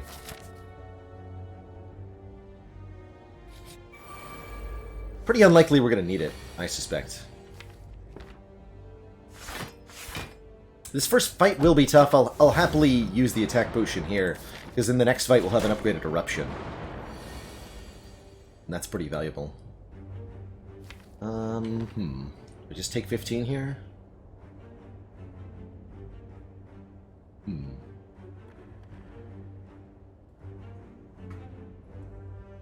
Damage in hand. 9, 8... 27, so I only need 7 damage from the attack potion to get a kill. Alright, I'll use it. Fortunately, Talk to the Hand doesn't work here, but Double Empty Fist is good. That saved us at least a few hit points.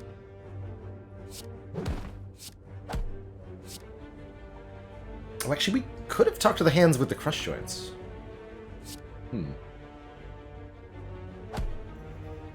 Maybe that was the right play.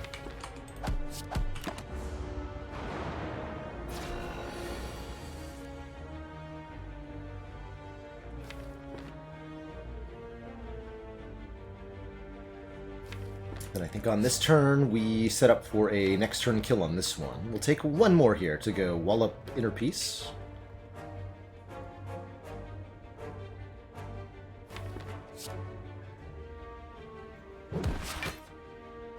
We'll actually keep the Flurry in hand.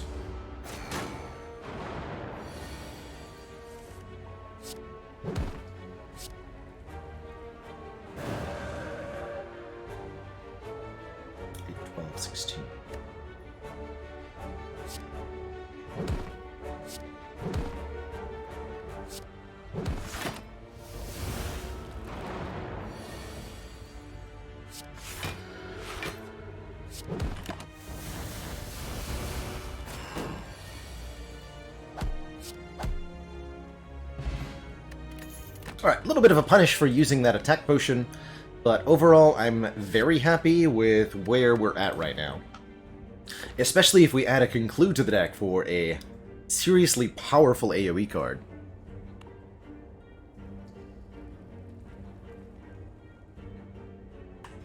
The fact that Conclude ends your turn, potentially sticking you in Wrath stance, is a lot less bad when you can retain it, waiting to play it until it's lethal.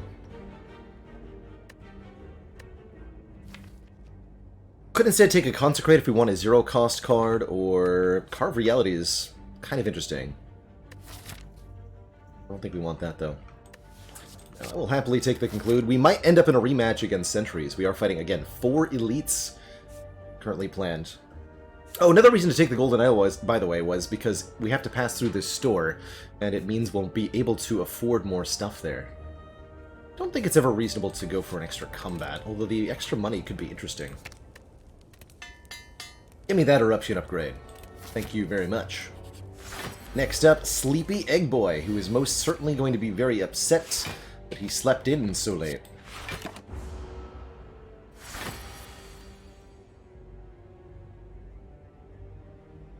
So we wake with Crush Joints, Eruption. Oh yeah, it's going to be a good day.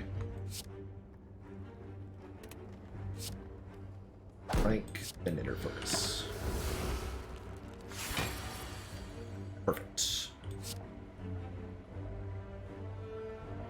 Crush Joints, Flurry, Eruption, Flurry, Strike, Strike, Conclude. Bonk.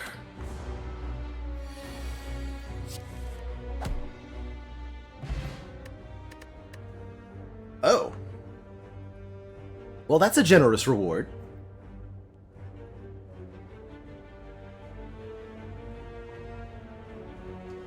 Seems like this might be a much easier run than the last one, which I'm actually quite happy about.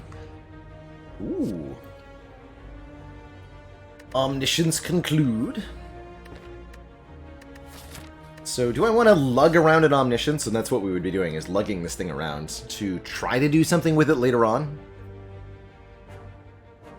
It's a really early Omni, though. And I bet we have the ability to carry it with the White Beast statue, Toy Ornithopter. Life is going to be good. I'm going to grab that. It is absolutely a curse right now. Ooh, nice. Man, yeah, excellent relic start. Absolutely a curse right now, but it won't stay a curse for long.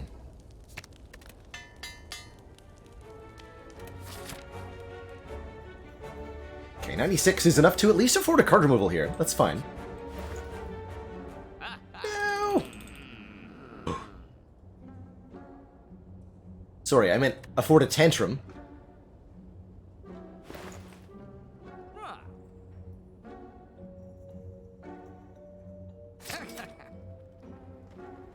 Yeah.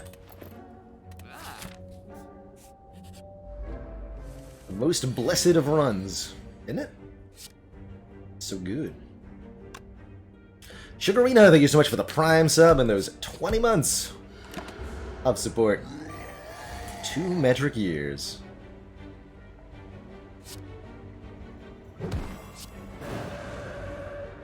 Just die. I full block and kill you.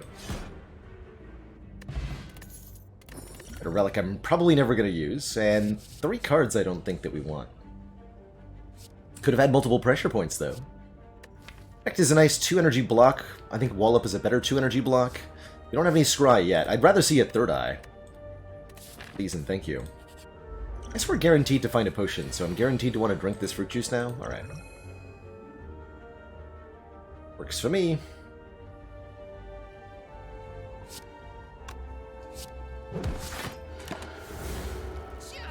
Dripper would be the freest relic in all the land. It's most certainly true.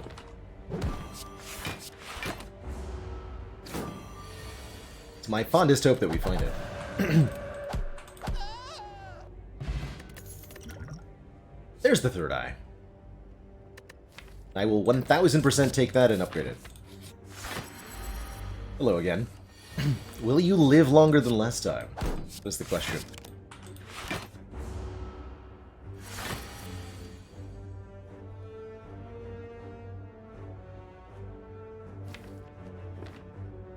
What's the play here? Vigilance Centerpiece? Yeah.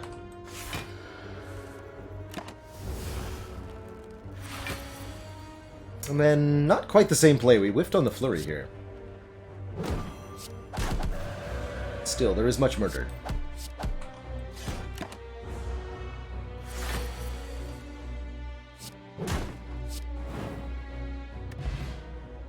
Oh man, Malted Egg? And an Entropic Brew. Okay. I forgot to use a potion there. And maybe a Deceive Reality. For some block. But this Molten Egg will upgrade any and all attacks that we add from here on out. Might mean we take bites, which would be pretty cool. We'll upgrade any Talk to the Hands we find, which we'll definitely take.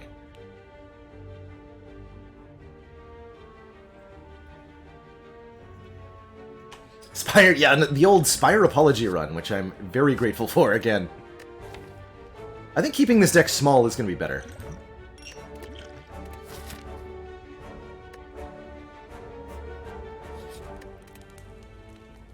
And I'm going to upgrade Third Eye first. Value the Scribe, that much.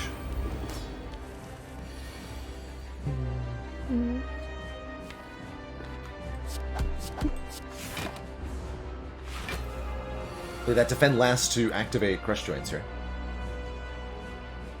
Kind of get there with a wonky 10 plus 18 plus 31. Yeah, that's plenty. Who even needs Rat Stance? Not me.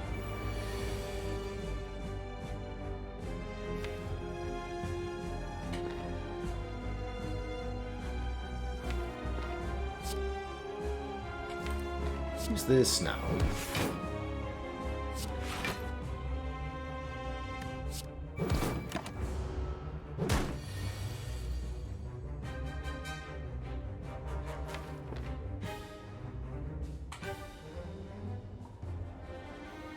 Defend, defend, third eye, or I think I third eye vigilance take one. We're gonna heal it anyway.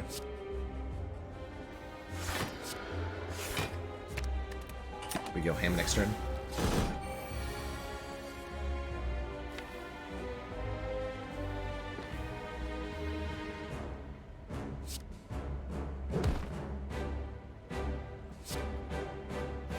Keep Tantrum out of the draw pile for the moment.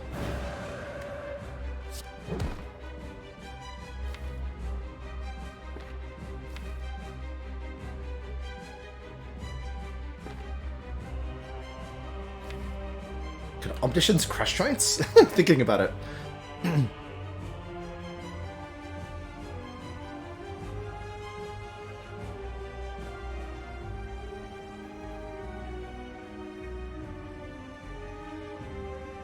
Soon Sinfulet. Sorry if I butchered your name there, by the way. Thank you so much for those generous 1,000 bits. So glad you found your way here from the YouTube. It's a pleasure to have you. It is only 2 turns of Vuln, but it does get 1 curse out of my hand. It's something I'm valuing at the moment. I'm going to do it. We definitely win the fight from here, and it means I got to play the Omniscience for actual value. And that's where my head's at. Actual value.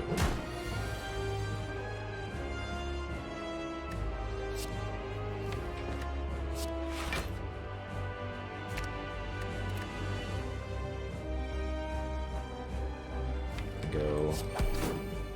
Anti-Fist. Vigilance Defend for a full blank. Can we do 56 here?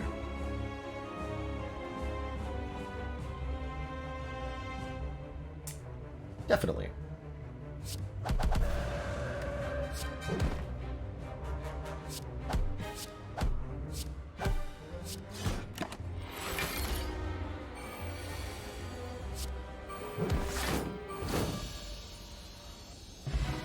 Clean.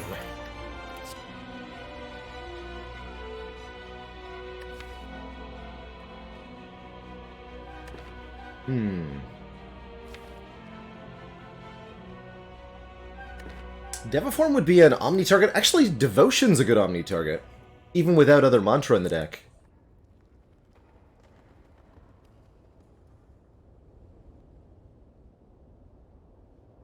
I could get behind this Devotion.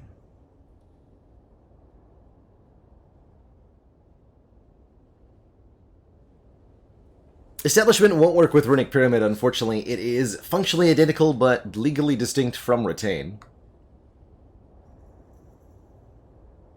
That's right, you do have to draw Omni without drawing the Devotion, but then you can just play the Devotion and Omni something else.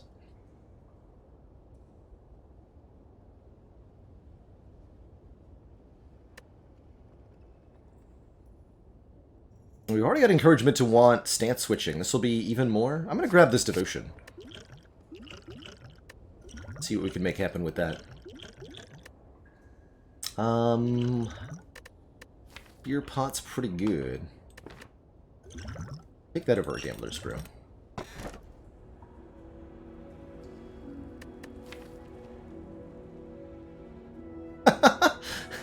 Again, we could have had pyramids, a valid Pyramid Snecko Seed, where I took... you take the Omni and both Deviforms, you can take the Snecko Eye here. That's pretty funny. But with no Deviforms in the deck, we can't take the Snecko Eye.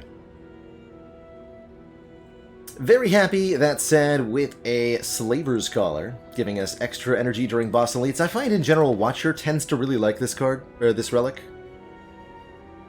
as she has the front load necessary to just deal with hallway combats, no problem. And with a White Beast statue, we have that additional oomph we need for those shorter fights. So I'll happily just take the color here.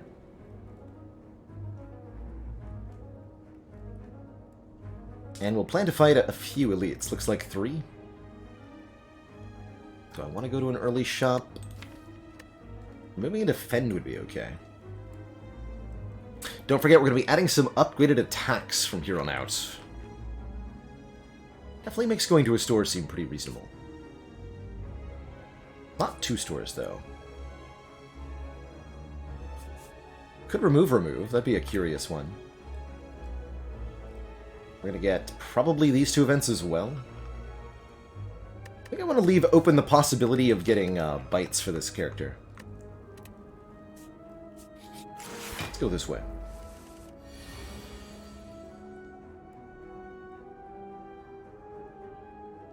Not to worry, we have tons of sustain here.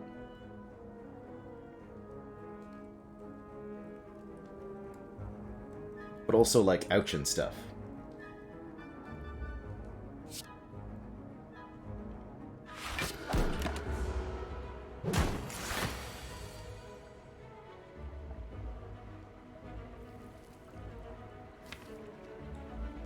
So, what is our way out of this fight? Definitely want to remember to use a potion each combat for the 5 healing. I'm just going to go ahead and use the Fear Potion right now. Oh, we go Tantrum, Wallop, and then back into Inner Peace. There we go. Right. We do the Stance Dance thing. And it's really good.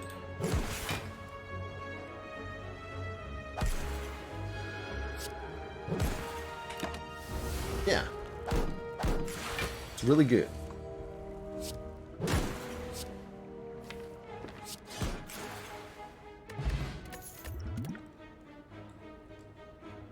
Loose.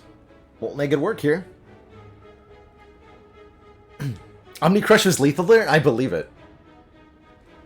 Gonna look for a couple more opportunities where that might give us surprise lethal. Not gonna take a Windmill Strike. Can't make me do it. Discard. Don't draw any of that crap.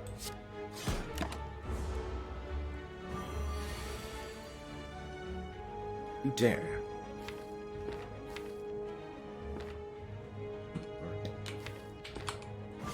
Show me what you got.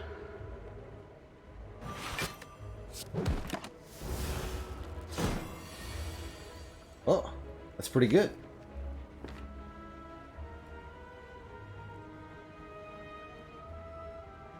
Yeah. I actually don't have a good answer to that with this hand. Because someone didn't draw the good cards. Now we can try to Inner Peace to draw more. Only realistically draw 2. Guess I could just play the Eruption. Doesn't actually... If I enter Wrath, though, I remove my ability to draw cards with Inner Peace. And I can't simply use the Colorless Potion because we have 10 cards in hand, so I must choose a card to play before we do that.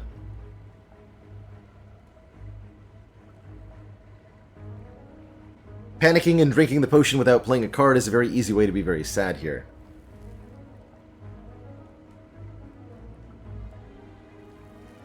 I think I'll play the Eruption. And then Colorless Potion.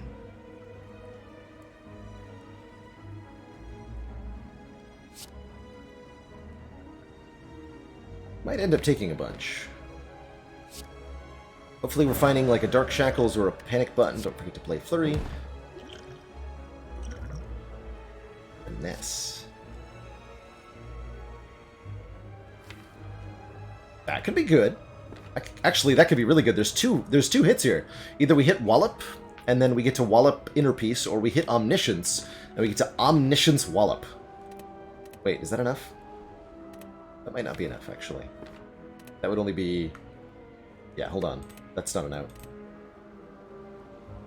It's not an out at all. So it is just Wallop that's an out, then. I don't think the Crush Joints gets us a kill, does it? What would that be? That would be 20 plus, and then everything's triple. 20 plus 18 plus 18 plus 27. That's plenty. Actually, okay, so yes, there are 2 outs with Finesse. This one. Very good.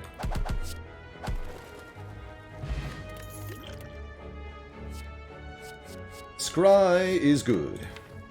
Upgraded Scry is better than good.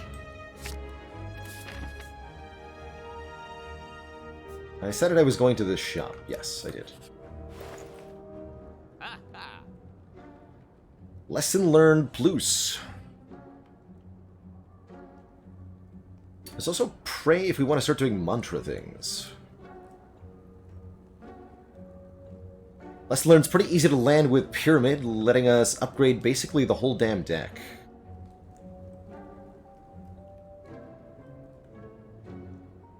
To upgrade what? Our starter cards? Well, we currently have 4, 8, 10, 11, 12, 13, 14, 15, 16, 17, 18 unupgraded cards.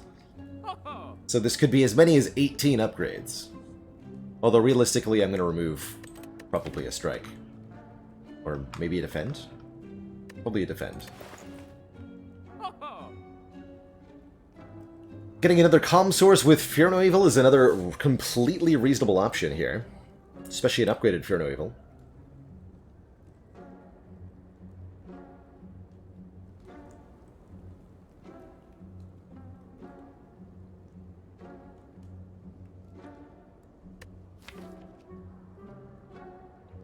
Missing the Mental Fortress to really tie that together. Definitely gonna remove a card. Let's start with that. And because I have Molten Egg and I'm going to some events, I'm gonna remove a defend. Although, would we even actually want bites? Because... hold on. Even though we have Molten Egg, we have so much sustain already with Ornithopter, Pantograph, and Regal Pillow. I don't think we even actually want the bites, do we? But do we want the defends? Bite Plus does 8 damage, right? That is better. Yeah, indeed, don't sleep on upgraded starters, particularly upgraded defend cards. They are pretty damn good. I am going to take this lesson learned. I've decided. Yes, give me your mask! It's only 28 gold to give to these fools, so if you run into this fight with low money, you might be tempted to just give them the money. But two things. One, you can fight them, and you'll get their mask, which is extremely valuable, as well as some money. Number two, they will call you a loser if you give them money, and that's unacceptable. So you must fight.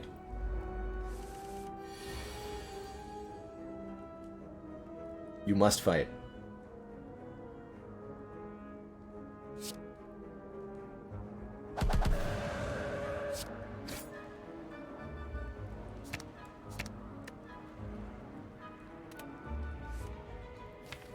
I'd like to stay in Wrath. You die.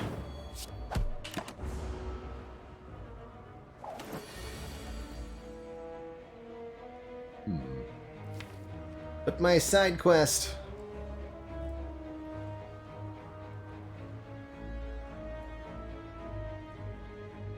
wait, that's not even a kill. Shock. Shock and awe. This is not lethal? This is not lethal. Because I can't play Empty Fist after conclude. So we go Empty Fist Vigilance. Yes. Take a little bit.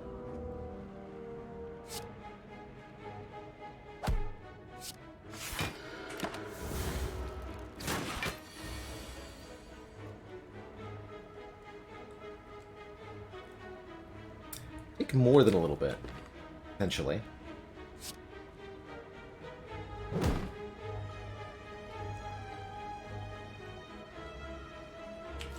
I'm gonna try to draw my Wrath cards. There we go. But does that actually fix this problem for me? Is a better question.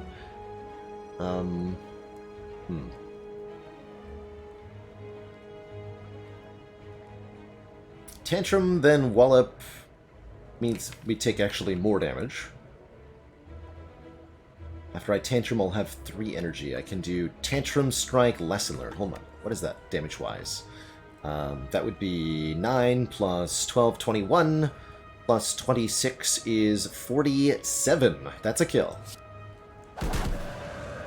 Oh, and we have a Flurry of Blows. Don't forget that. Sweet. Meditate is here, or a second flurry. I think I'm going to go ahead and take a Meditate, letting us put a card from the discard pile into our hand and retaining it. Although with the amount of scry that we have, the second flurry is pretty reasonable too. I think we'll run into hand size issues with 2 flurries. I don't trust it. Hell no, I can't deal with the pain right now. No, thank you. Let's see, what are important upgrades right now? Going into an elite, let's upgrade our conclude, I think. Go. Now that we have a lesson learned, we don't want fires anymore, huh? Am I on the wrong path? No, we're good. But I'm probably going to go this way rather than this way now. Maybe even this way. Actually, I think we'll take the extra combat here. We can potentially get 2 upgrades per combat. One from Molten Egg, one from Lesson Learned.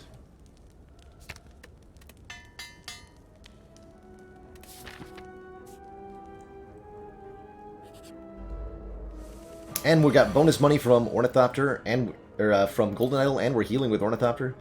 Ridiculous. Simply ridiculous. Okay, that's good for next turn. So we'll definitely go... Let's see, that's going to do what, 26 damage?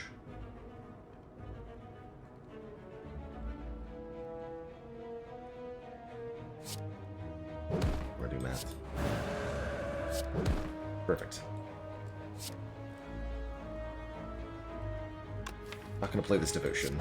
This fight's going to be too short for it to matter.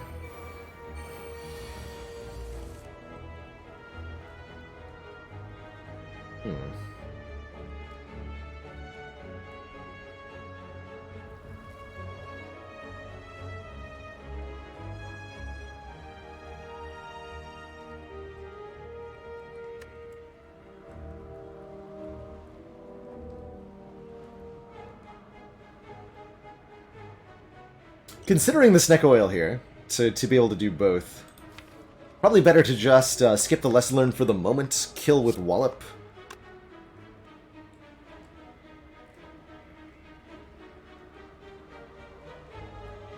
And lower the health of this one. That seems a lot more reasonable. But I could definitely ruin my day by drinking this potion. So I think let's not, for the moment.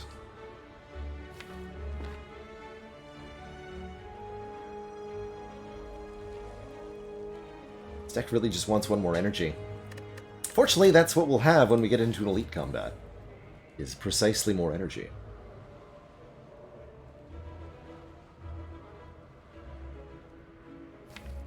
We rely on drawing Tantrum next turn. If we Vigilance, Flurry, then Conclude, that'd be 1 short, huh? That just means we have to Empty Fist instead of Concluding.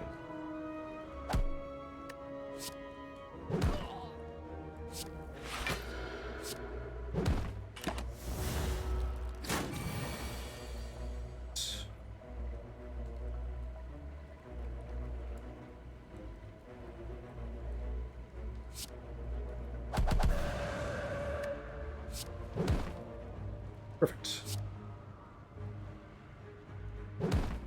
And no matter what whether it costs 1, 2, or 3, we can always play the Lesson Learned, so I can now drink this without risk. Huzzah! Got a Fairy in a Bottle, Wave of the Hand Plus, or Halt Plus. Actually really like a Halt Plus right now. Yeah, I would really like a Halt Plus. That's going to be very efficient block. More than this Wave of the Hand, we just don't have the energy really to get this online. Yeah, give me that.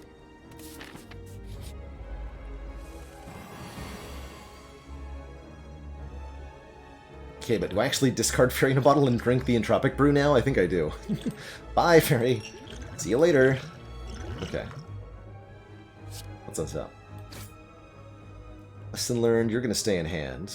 I want all of these cards for now.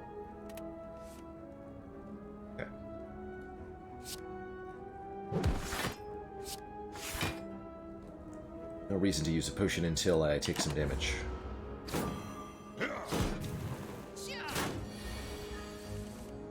Not sure if that counts as releasing a fairy. The fairy has to be released at the top of the spire, otherwise you're not really freeing them. You're just returning them to wherever they got into the bottle.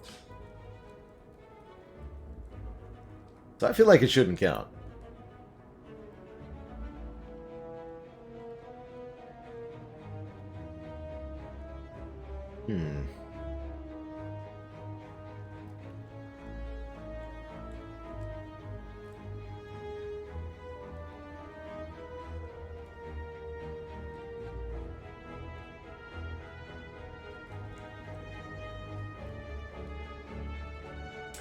Double these. Actually, can I kill you? It's energy potion. And then we willingly become vulnerable because we'll win next turn. Brilliant.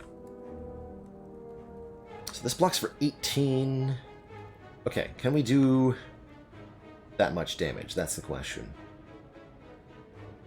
With Crush Joints, Flurry, Tantrum, Flurry. Lesson learned.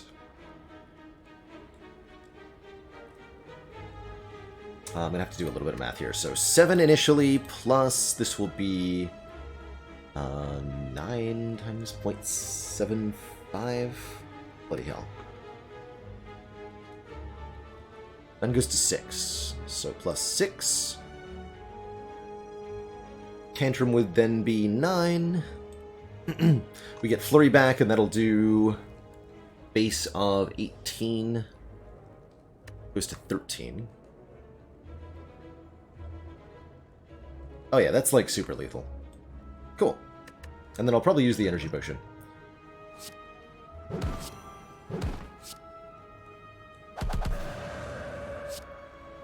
Yeah, super lethal.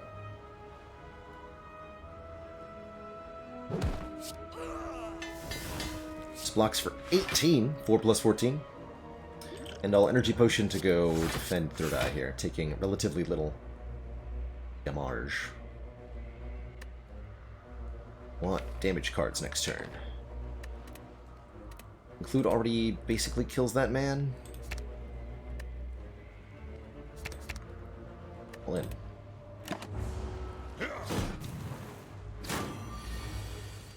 Oh, those are big numbers. Oh no. Actually, not so bad. We can just leave Wrath, I guess, and kill one of them. There's no killing both of them, it looks like.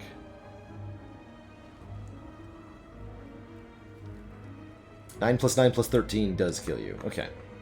All's well then.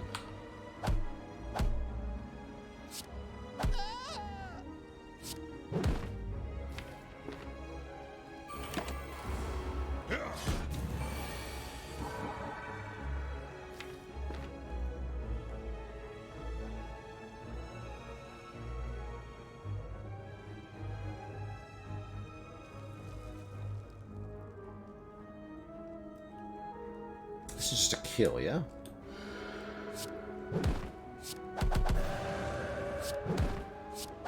Yeah. Omniscience has been used. Well, there we go. A couple of times. Strike Dummy makes these strikes hit so hard. Oh man, we just got really strong. Calipers lets us retain excess block. We now have a good Omniscience target with that Talk to the Hand, so we now have a reason for Omniscience to exist.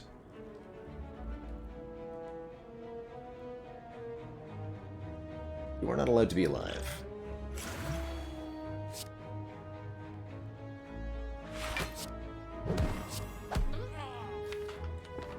Let's use that Tetracom here.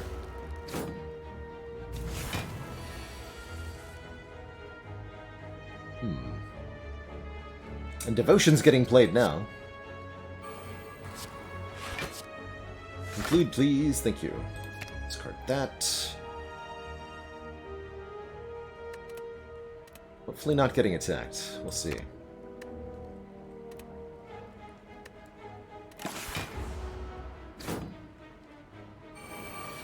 Perfect. Perfect.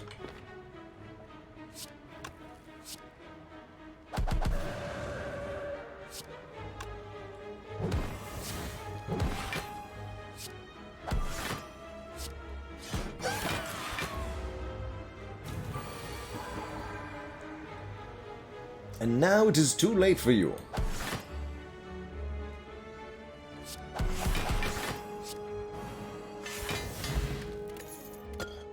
Future relics. Or later. An upgraded wheel kick for some serious card draw. Don't mind that.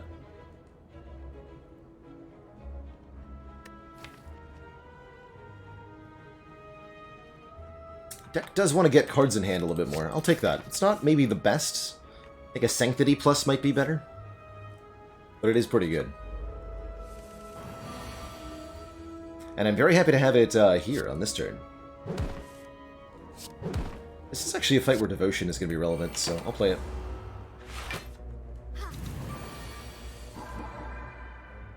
At least I think it will be. What's the play here? Vigilance Empty Fist?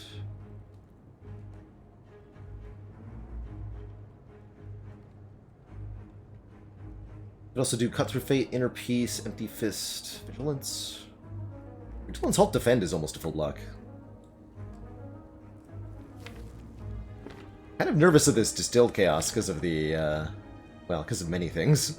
Meditate, Conclude, Lesson Learned. It's a bad Distilled Chaos.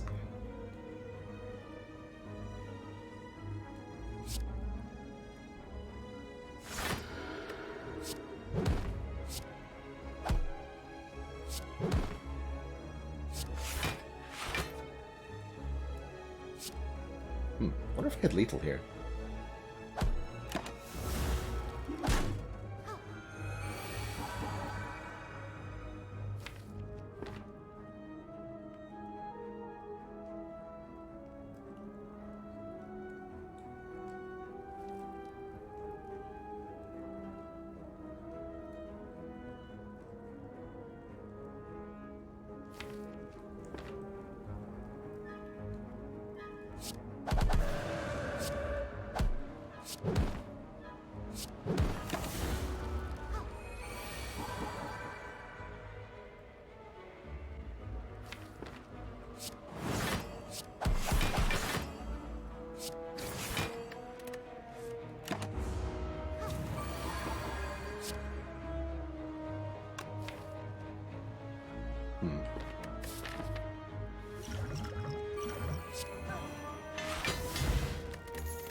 Don't hate Prostrate.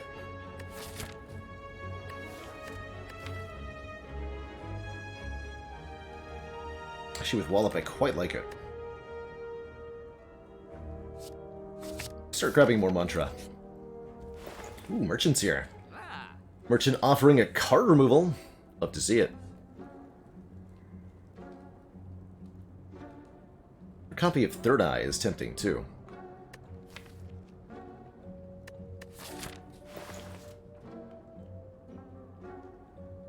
Yeah, let's do that. Onwards!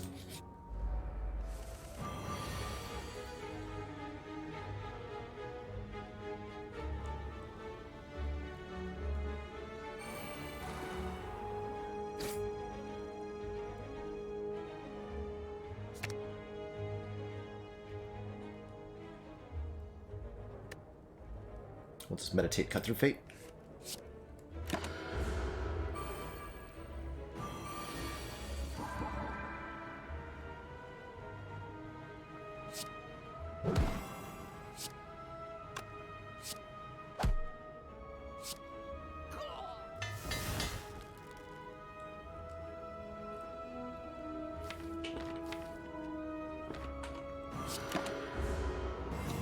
Thanks, some energy. Okay, probably should have scryed afterwards. Put some days into the draw pile here. How would I win an only Calm Stance run? We've had a couple of these on the channel, or something similar. Like Water is a really effective block card if you're doing Calm only. And it's effective if you lean into Watcher's non-attack damage sources. So Alpha, Beta, Omega, or pressure points are actually really good ways to do damage in such a deck. It is also possible to, you know, just scale with strength and dexterity, like Ironclad does, using Shuriken or Fasting or Wish, and just playing your attacks in Calm Stance. It does work. Second Prostrate, that's going to put us into spicy lands. Good. That's where I want to be. That's where I want to be.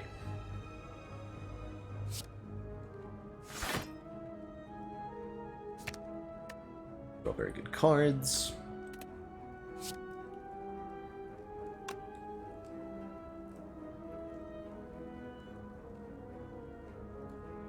Let's see, 12, 21 plus...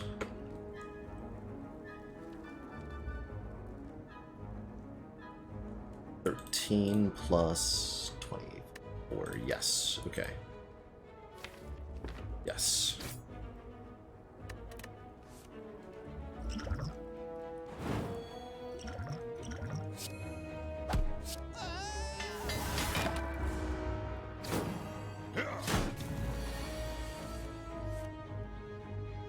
Got him.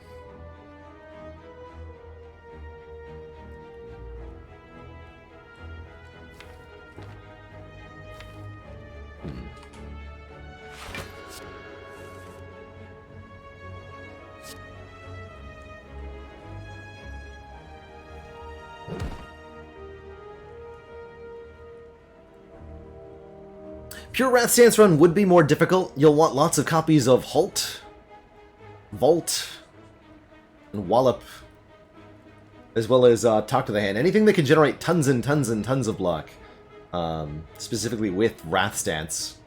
You'd be surprised at how much block output a Watcher can have if built right.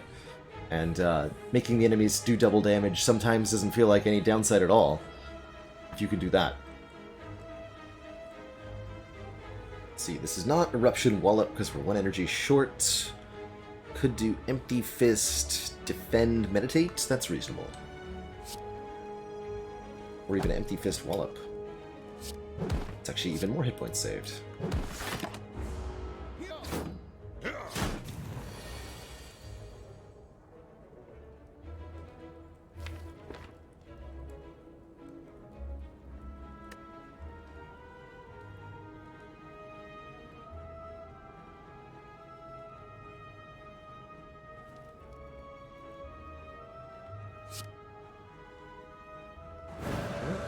Yes.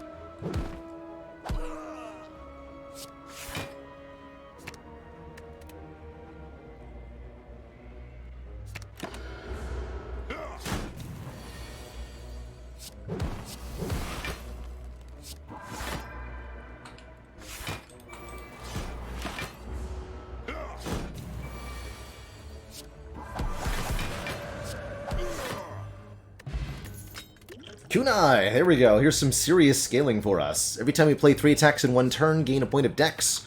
Does that mean we want a 3rd Prostrate? Honestly, I'm in. Let's do it.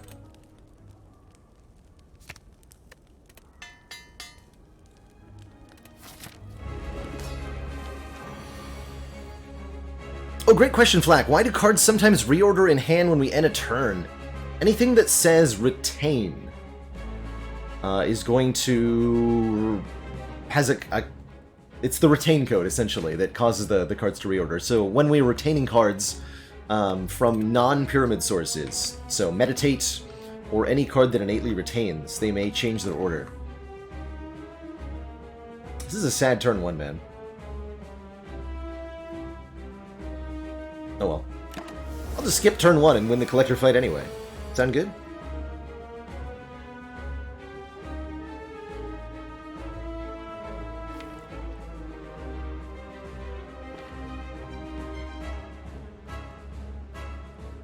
And I do it without taking obnoxious amounts of damage. I could just tank this turn to play Omniscience, and that wins. Quite confident of that.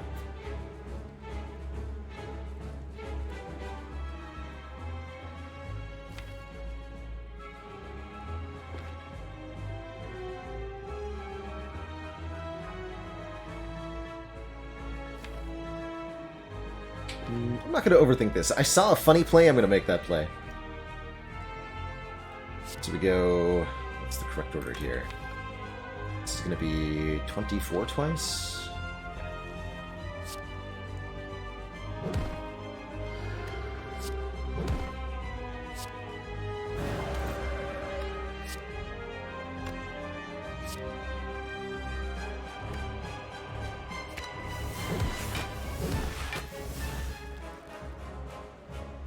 Nice. Now I don't even feel like I need to use the potion with one of them dying like that.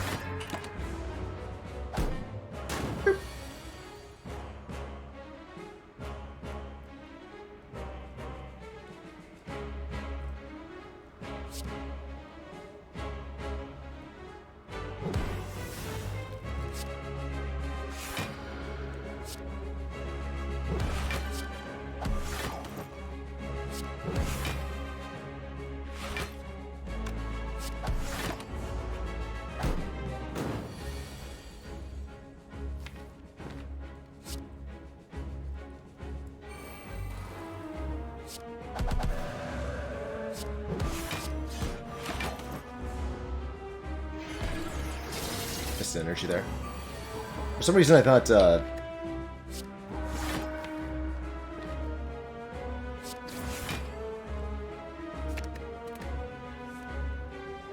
two cost card include.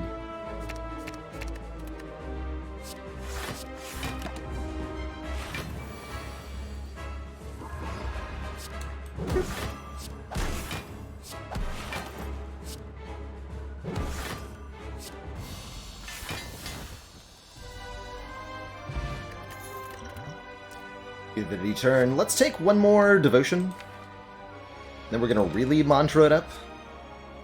We'll be in and out of divinity every turn, pretty much. Oh man, and there's Sacred Bark to go with our potion every combat. Double the effectiveness of potions. Could also reasonably take Empty Cage to remove 2 cards from this deck. Actually wouldn't mind losing 2 defends, for sure. Sure do want some energy, though? No, I think we have it with our divinity. And our potions. I don't feel the need for more energy in this deck whatsoever. I'm going to take the Bark here. Doubling our potions.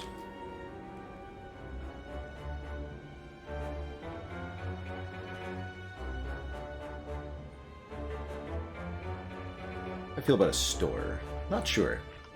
All I know is we don't want to go to rest sites right now.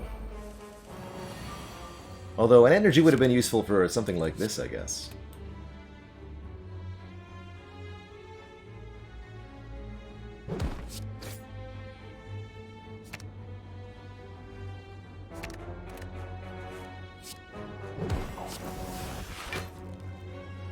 Good, not sure.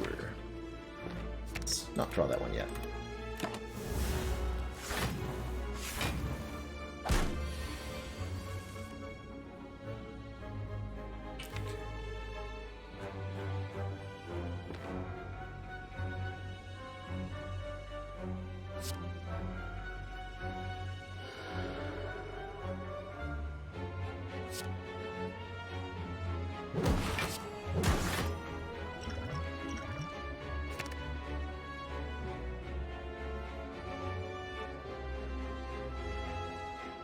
Oh, Tantrum, cut through fate here.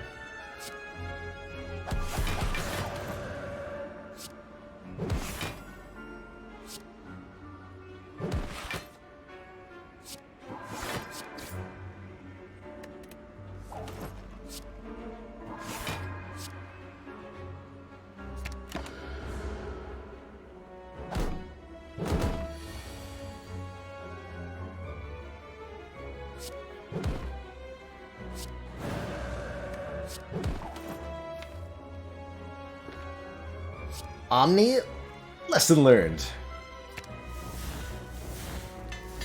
Success! Tim Dillard, thank you so much for gifting a sub. Very much generously, and very much appreciated. Take a couple events here. I want Mind Bloom, although falling to lose a defend seems fine by me as well. Give me more cards. New ones. Cards that block for free? Cards that draw cards. More cards that block for free. Interesting. Hand of Greed Plus. Interesting. Do like a secret technique here. Put any skill from the draw pile into our hand. That's gotta be good.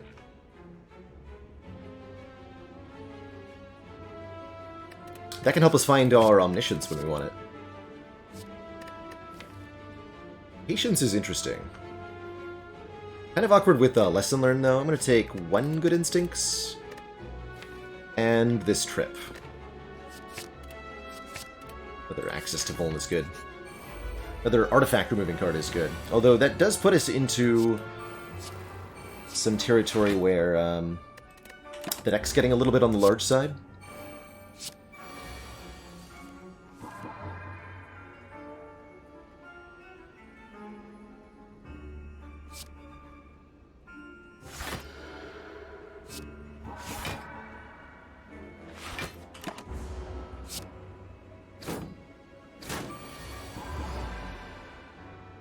Gonna be able to Omni Lesson Learned here, that's alright. We can Lesson Learn the Omniscience, the other way around.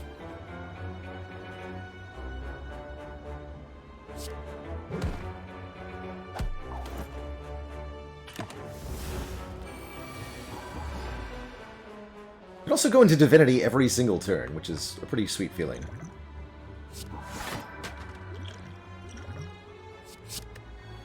Yeah, I get 2 of them. That's right.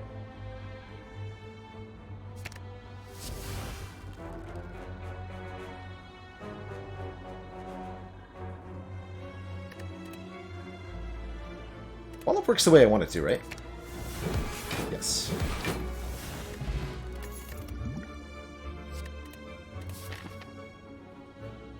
Shop is basically for removal.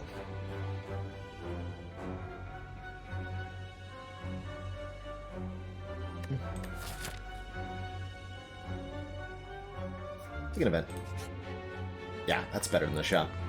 Give me a rare relic, you stinky orb blockers. Also, ow.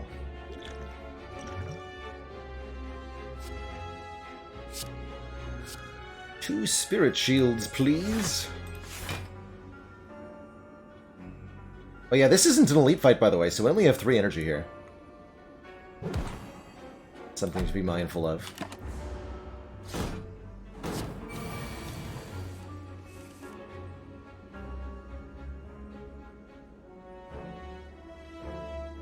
Something to be extremely mindful of.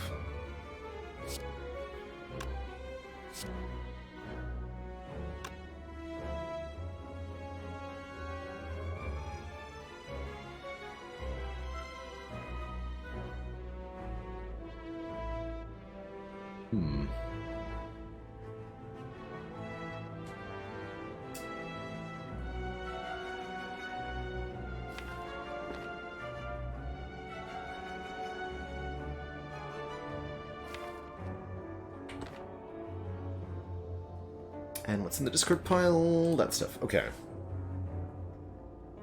I think using the duplication potion to force a quick end of this fight is a good idea, for a lot of reasons. The dupe Wallop doing 18 by 2. There's also some thought to duping, like, Spirit Shield and Devotion. But I won't be Divine next turn.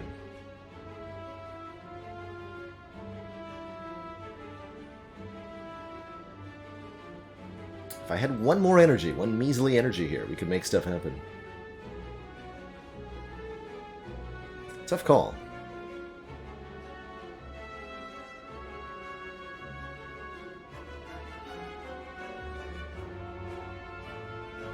If I dupe Devotion, actually, I most of the time go Divine next turn. I think that's probably the best play.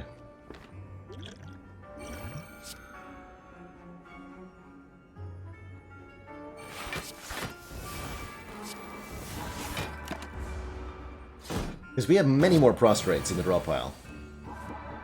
Like that one. Yeah, that was good. Okay. Smort. Smartness 5,000.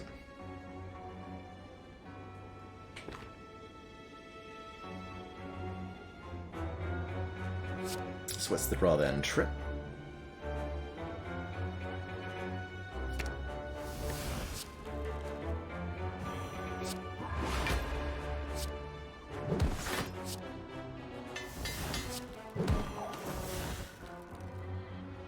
Go Divine again on the next turn.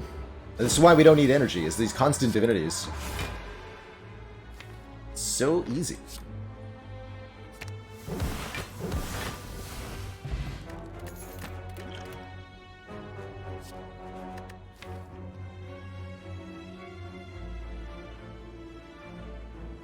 Weak seems pretty reasonable. And one with the kunai.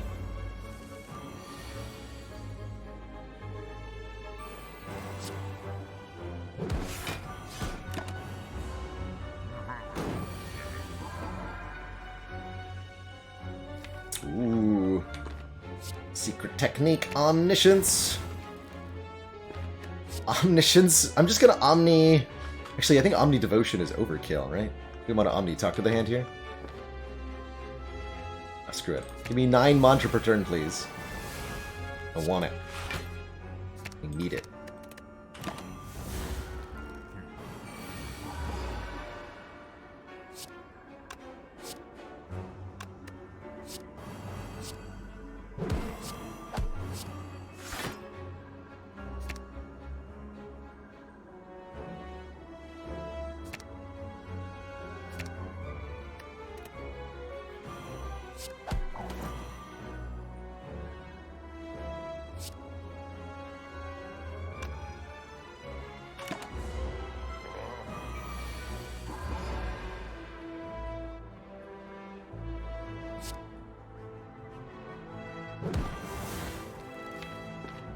Oh, I should play the card so that I wouldn't have...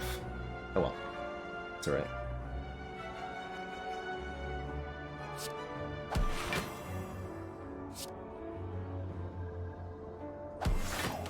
Casual 61.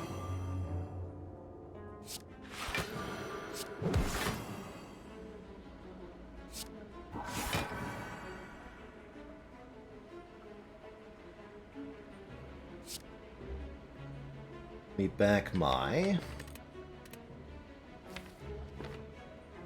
Hold up. I remember that we have calipers, so blocking for a bajillion with Wallop is a good idea. We do not have a Brilliant, sadly. That would have been a nice addition to this deck. Keep our eyes peeled for one, maybe. Bottled Tornado allows us to start with a power in our opening hand, so we can start with one of our devotions bottled. Do I actually want to do that? Sure. Sure. I like that quite a bit, actually.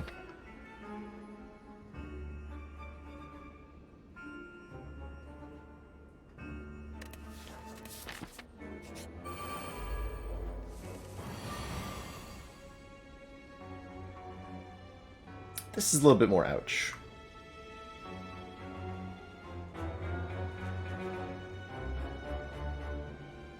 Inner Peace Meditate, not a great turn 1 combo, unfortunately.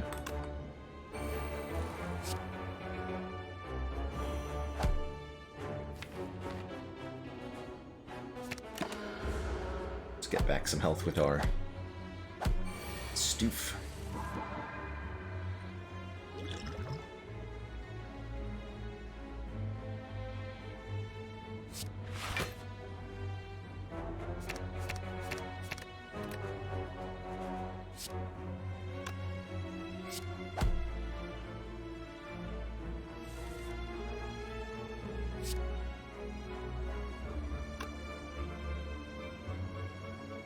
Got weave, right?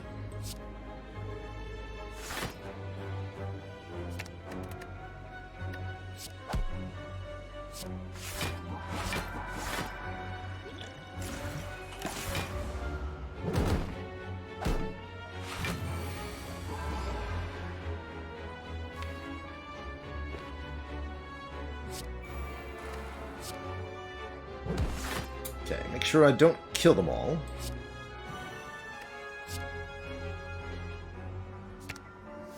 But do come close to doing that.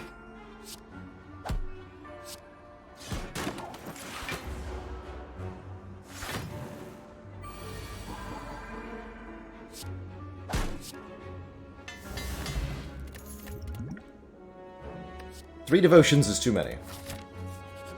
That I can say with confidence.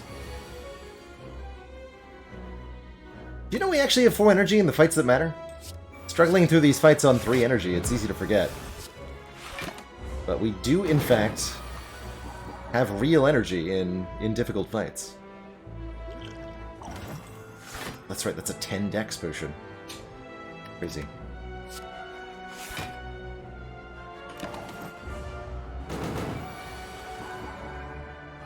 Arc.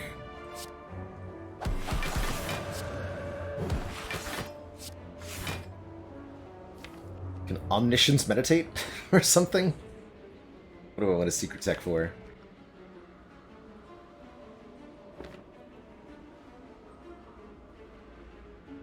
Actually, omniscience a divinity card. Go divine right, or a mantra card. Go divine right now. Or I could just secret technique for one. Hold on, do we have lethal here? Wait just a minute. Didn't realize what I was looking at. So now, Omni Wheel Kick does 120, right?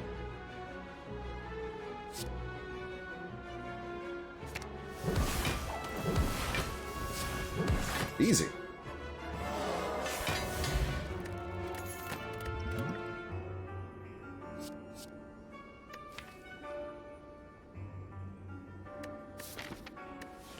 I think we can just take max hit points for most of the rest of the run.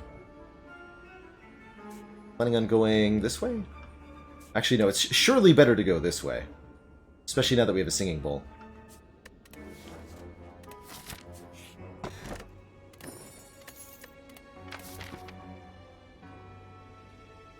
Yeah, it is surely better to go this way.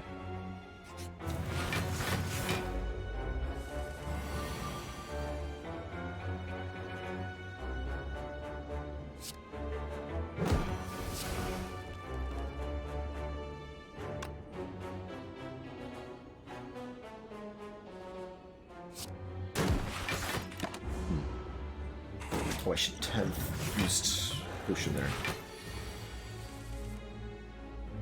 Now we're good.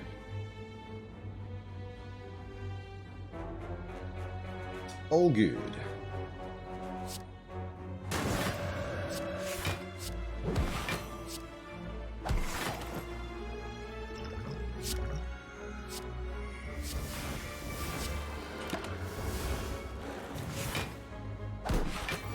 Kind of forgot we had the Sacred Bark there, but we totally have double strength potions. And they're very good.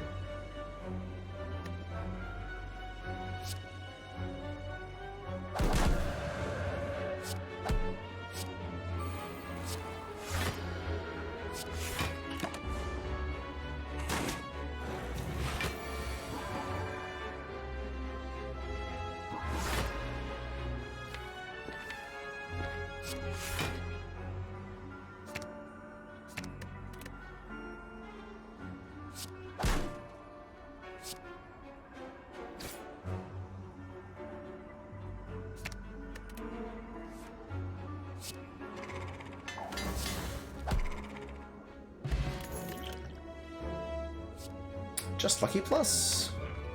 I think that improves our outcomes most of the time. The Scry is good, it helps with the Kunai in a lot of ways. It can get statuses out of the draw pile. It's good.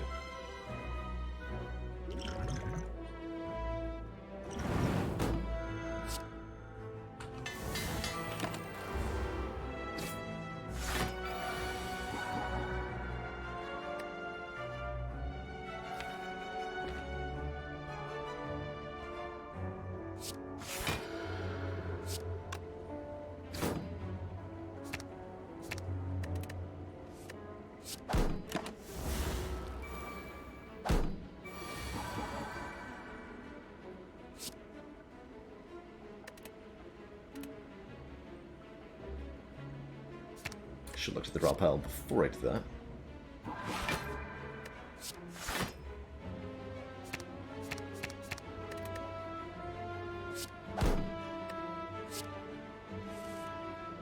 There we go.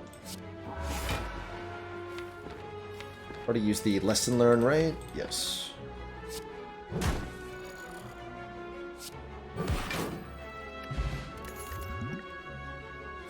If I take one, I'll take two.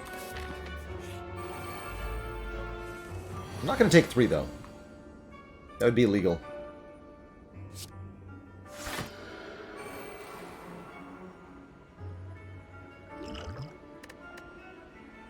Should have killed one, actually. Double lake water?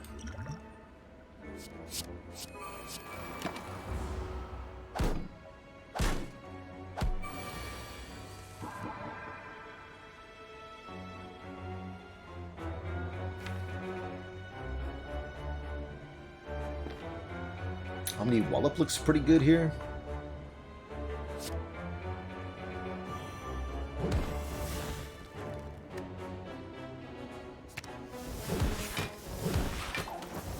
Nailed the vulnerable one twice. Good job.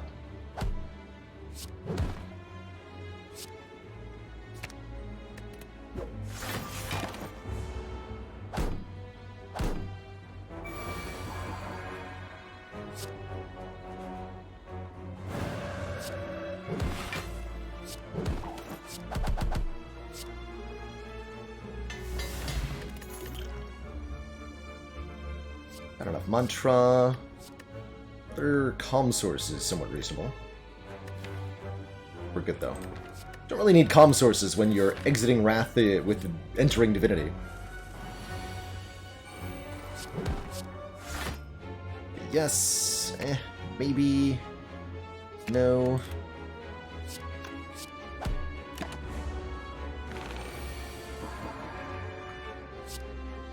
I can just do instant Divinity, but does that help me? Not really.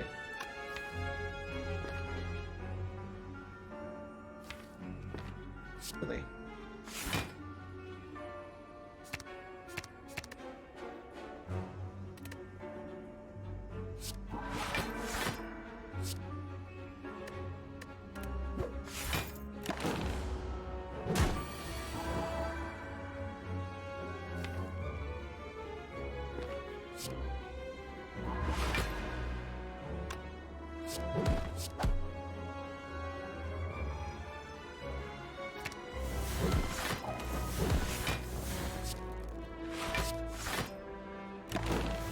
I guess I should have just fire pot for the win there.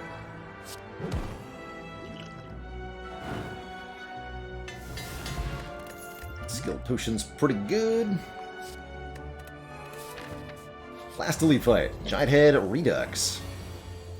The giant head editing. Play both of these on turn 1, that seems good. Can't Omni talk to the hand, how sad.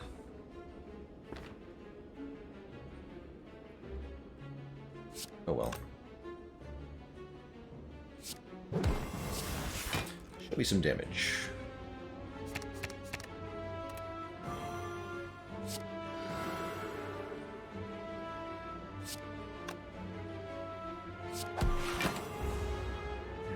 Are all of our cards upgraded? Almost all of them, thanks to the lesson learned that we picked up a while back.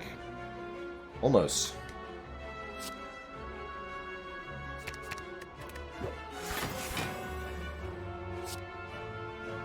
Guess I'll just Omni the crush joints for Vuln here.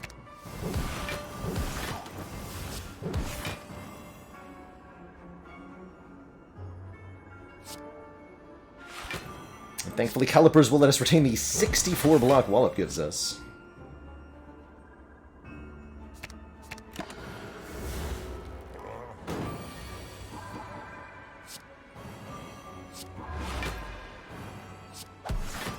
Guess I should have done Tantrum Eruption first.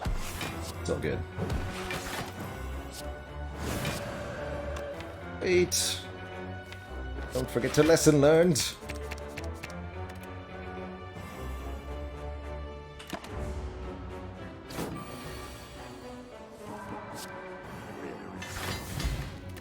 Teardrop Locket starts us in calm. That'll be quite helpful. No need for a Blasphemy now with where we're headed.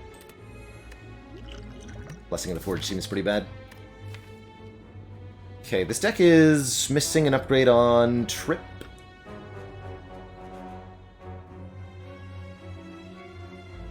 That's it. Sweet.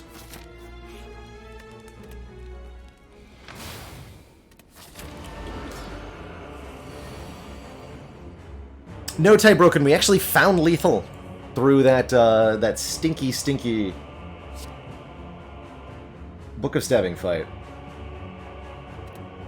It was pretty incredible.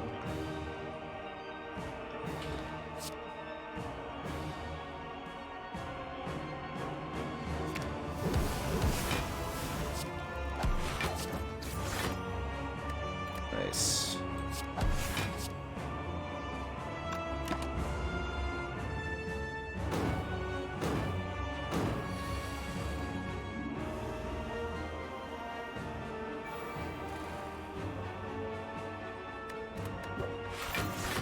She didn't see the second one in my hands.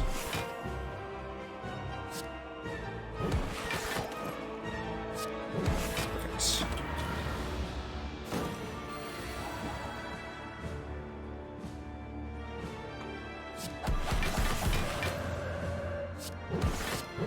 Calipers really tie this whole thing together.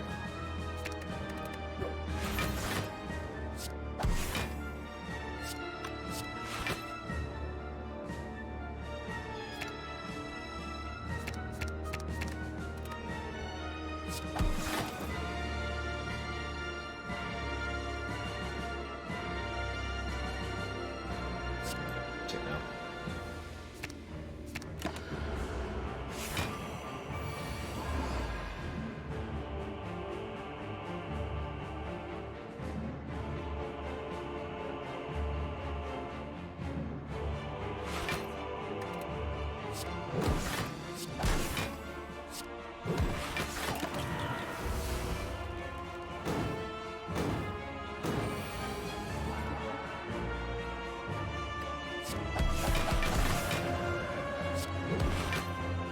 Strikes are doing pretty good damage still. Glad we have them.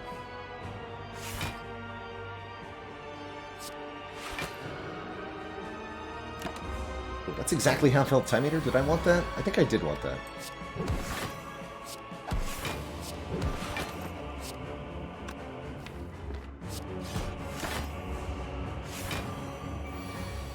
Right, surely I wanted this.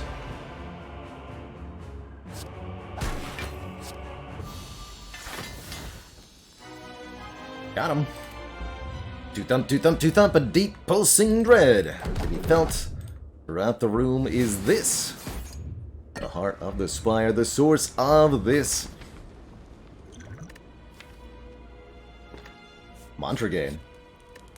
Not the upgrade, so we must sleep, getting a regal pillow value. Duality is here to completely break this run open, as well as a 4 dexterity potion. The liquid bronze is actually pretty good here. Duality says, whenever you play an attack, gain 1 temporary dexterity, which is kind of bonkers. Foresight, I think, is also quite good here, and a good omniscience target, too.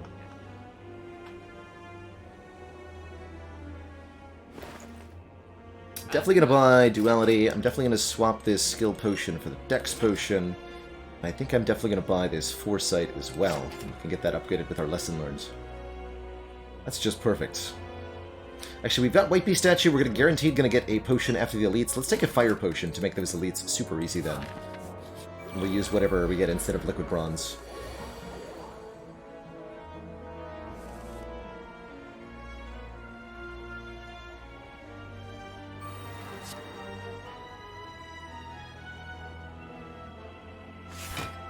Don't feel the need for a medkit in a 36-card deck. Don't think it'll end up being too useful to us. Okay, we have actually guaranteed divinity next turn. That's pretty good.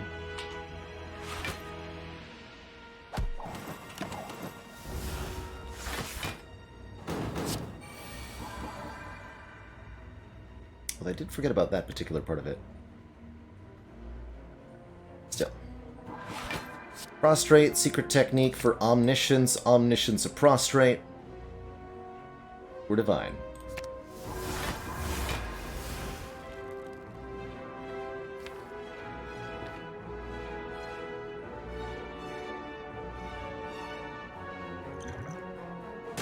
Let's do that shield.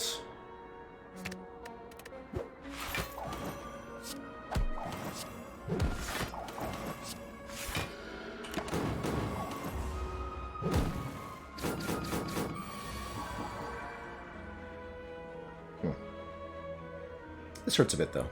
But we have pantograph, so shouldn't matter too much.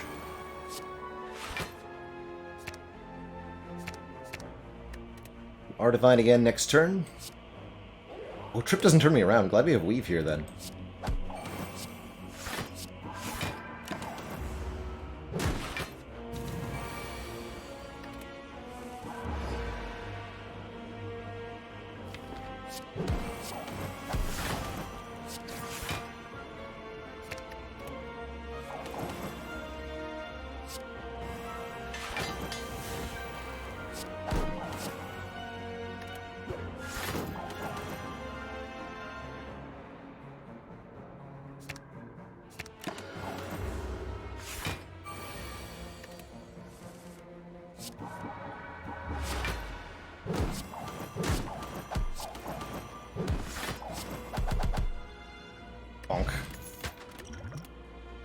And another attack to the hand. I'll take it. That should make our life nice and easy. Cut Through Fate could work here, too. Unfortunately, not a very good potion that we got, but it does heal me for 5, so it's better than nothing, technically. Try to perfect this fight.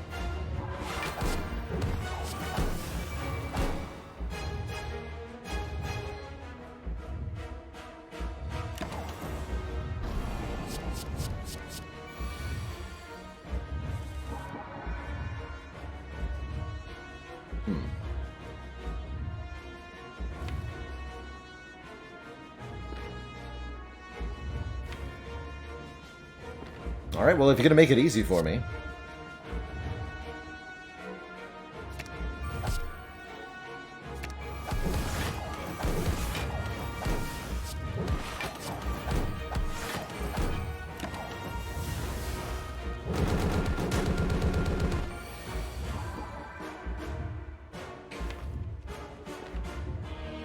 Definitely a tough mix of cards initially, but we're good.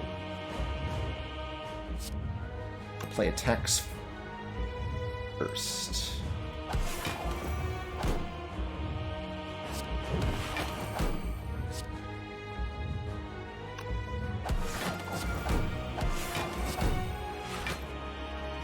Calipers are going to be so good here.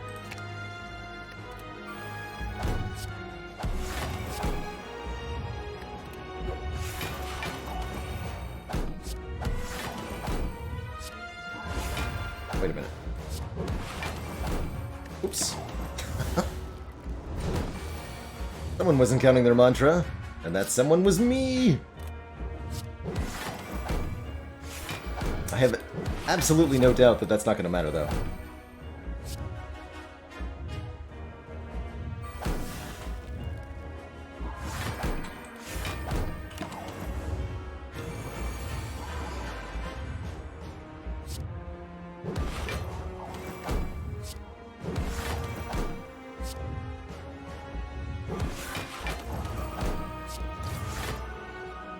Commence the bucketing.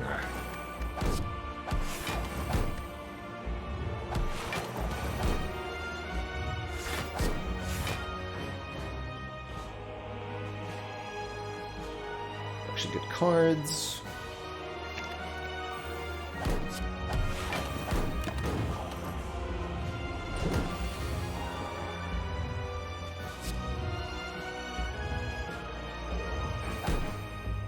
No way to leave Wrath, so let's not enter it.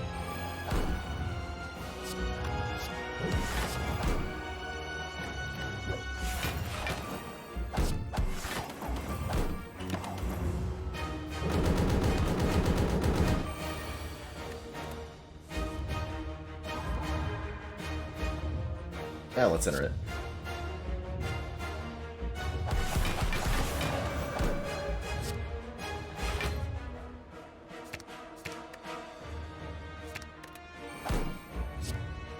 Forty block from Halt. Feels good.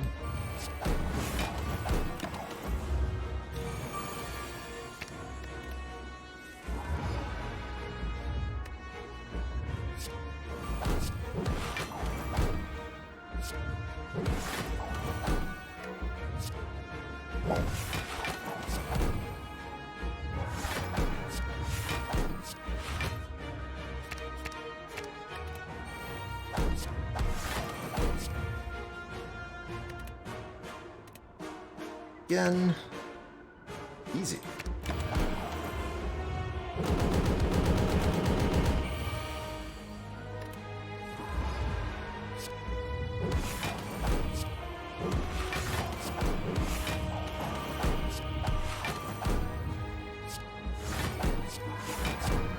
GG, Mr. Hart. GG.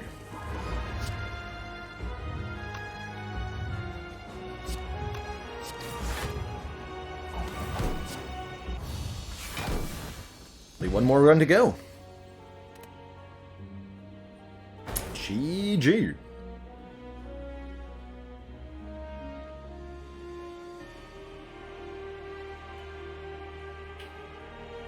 GG.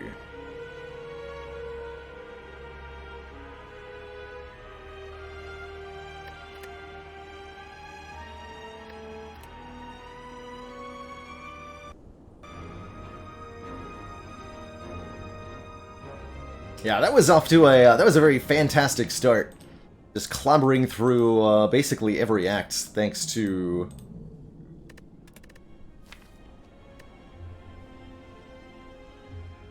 some early good relics. We got the White Beast Statutory and Orthopter combo was so strong, and then the Molten Egg plus Lesson Learned meant an entirely upgraded deck. It was so good. So good. That means there's only one more run in the Runic Pyramid Ladder, Ascension 20 with the Ironclad. This is the full difficulty, the full power.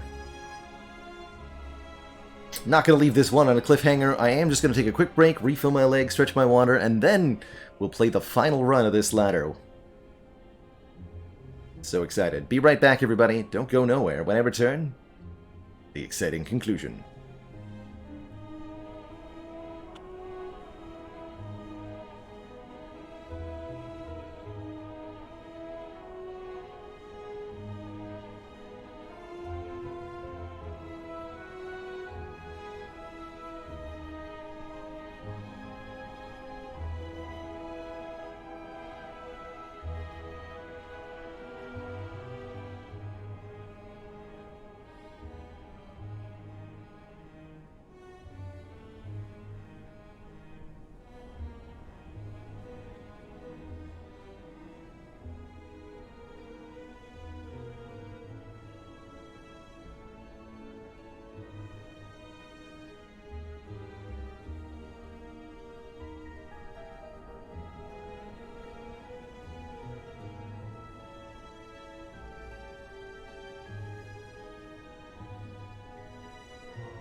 Alright, folks, we're back.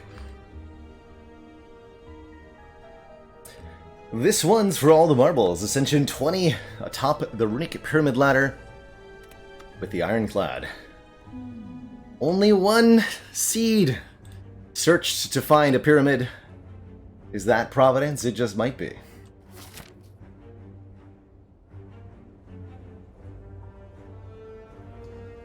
Kind of a meek Act 1. Interesting. A really early shop that we might be forced into. Because I like these 2 fires and a relic, and then into 2 relatively easy elites. That's a pretty reasonable path. Otherwise, we're doing early elite. Trying to scrounge value out of situations I don't think we're going to find it in. Let's do this. It's kind of a weird backwards path in a lot of ways.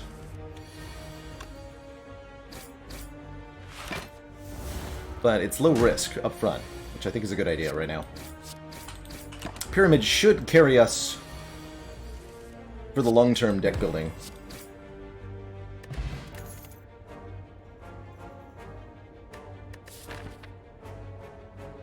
Okay, Disarm's pretty good against Guardian.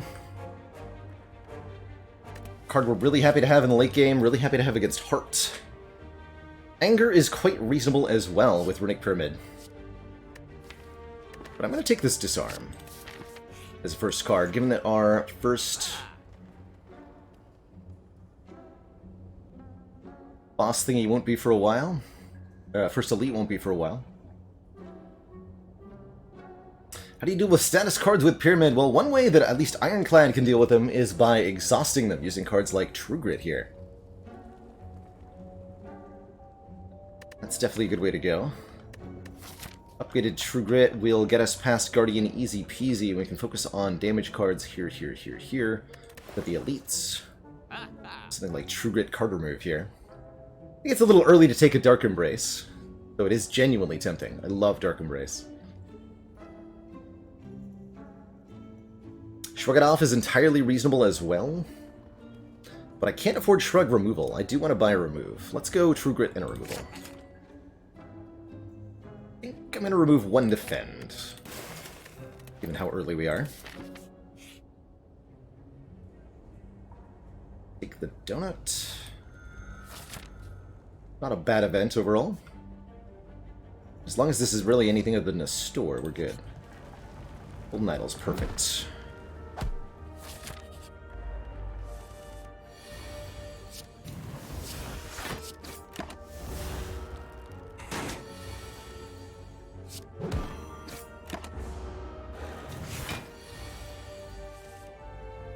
Okay, actual math tells me that 3 strengths is not going to kill here. I'm going to hold on to that True Grit.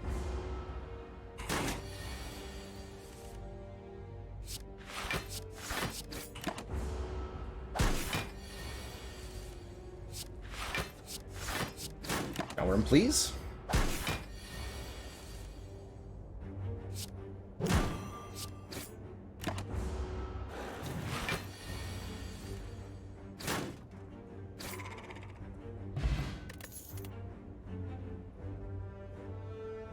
Okay, Cleave, Sword Boomerang, and a Wild Strike. I really like a Cleave, giving us some much-needed area of effect damage. It's a good attack upgrade as well. Might even be a first upgrade for us. Wait, once, twice, thrice. Probably gonna go with unupgraded Disarm for a little while, letting me upgrade True Grit, Cleave, and maybe Bash? Maybe something else? Do not want to deal with a Wild Strike, and with no strength, I don't like the Sword Boomerang that much. But upgraded Cleave definitely slaps. Let's go with that. Actually, upgrade to the True Grit first. Just in case there's a card I prefer to upgrade from this fight. Still in the easy pool, by the way.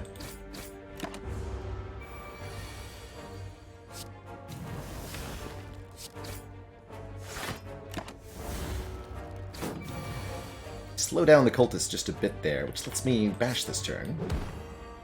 True Grit a strength. 12 plus 18, that's a kill.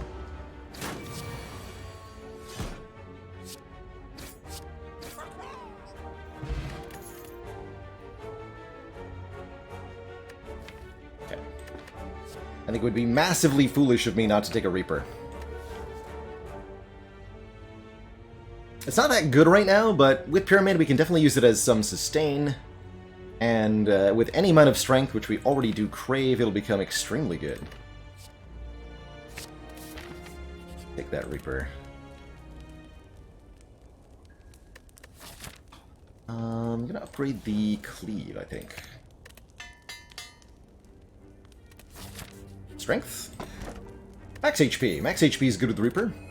Back up to 80. Health goes up, health goes down, health goes up, health goes down. Health goes up.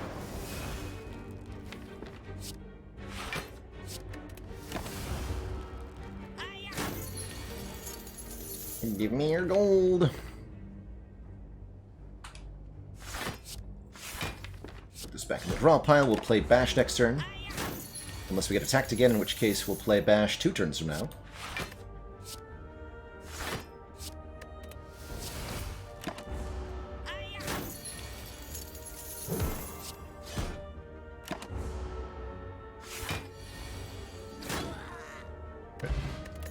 Fire Pot's extremely helpful. Searing Blow is cute. Don't mind a Headbutt letting us put a card back on top of the draw pile. This could be a reasonable Combust, too, although I like the Headbutt's ability to recur our True Grit or our Cleave Plus, as well as just being 9 damage up front. Too late for Searing Blow. Yeah, let's take a Headbutt. Hey, Al Bandit, appreciate those good luck wishes. And look at that Cleave Plus. Actually not killing anything.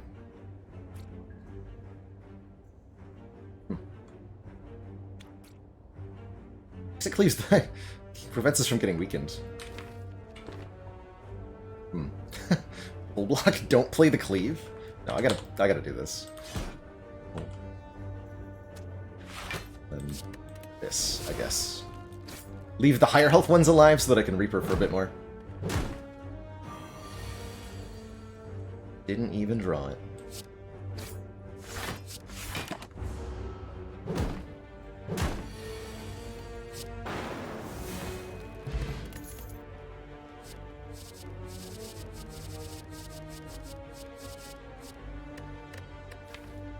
Field of Head, right?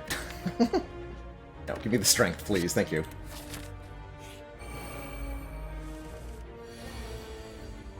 And look at that, a Headbutt to go with our Cleave Loose.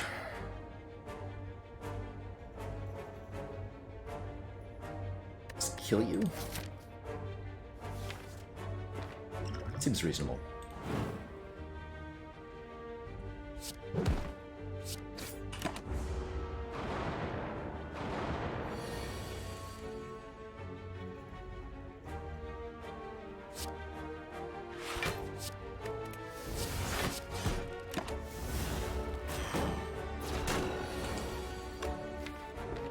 Flom.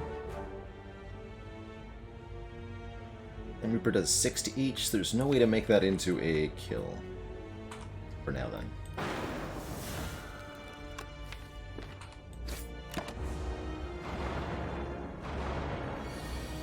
Isn't it like a worse hologram? Yes! Which still makes it good. And the fact that I'd like to think of it as a better rebound a lot of the time, rather than a worse hologram, and it is a better rebound, because it can target anything in the discard pile, whereas rebound can only target things that are in your hand. Hey, Gremlin Horn, very happy to see Gremlin Horn. Also extremely happy to see Spot Weakness. If the enemy tends to attack, gain 3 strength. Normally the big issue with Spot Weakness is you can whiff it, draw it on a turn when the enemy's not attacking, but with Pyramid, doesn't matter, we just hold it until the enemy is attacking. This deck is awesome for Act 1. I'm feeling really good here. I think I'll take an event. Yeah, I think I'll take an event. Yeah! Gouged and trampled by a Horn Beast means that a Gremlin Knob will return to face us. I've got hit points to spare. Although we're not actually that good against Knobs specifically, I'm very interested in getting additional relics right now.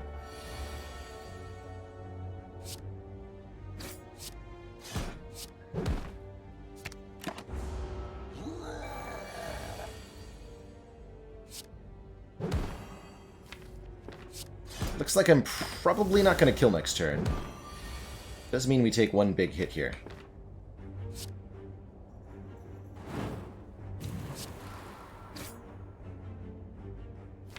Fine.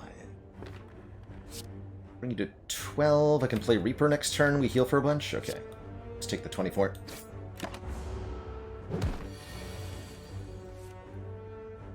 Heal for 6. Yeah. Okay, that was a decent chunk of health lost. But we get a pantograph, so we get all of the health back, as well as, count 'em, 73 gold. That's a ton of money. And a potion. Ooh, and a flame barrier. Flame barrier is so good against Guardian. We might fight another knob, but I'm again not afraid here. Pommel Strike's pretty reasonable too, as is Clothesline for the weekend, but I definitely feel like Flame Barrier's the right pick. Moment. Second knob in a row? No, we get a Leg of Ruin instead. Good.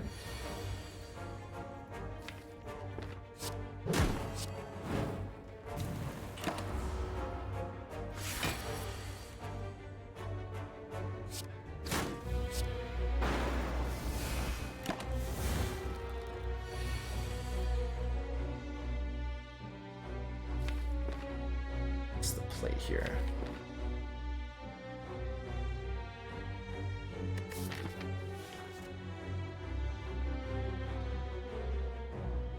I'm gonna take a chunk of damage this turn, just to make sure we're, like, winning here. So I can actually do it this way. Play the spot because next turn.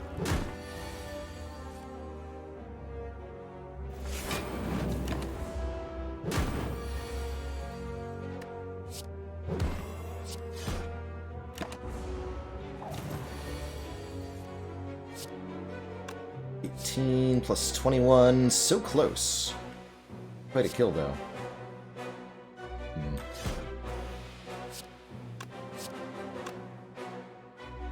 Guess I shouldn't have defended on that one turn.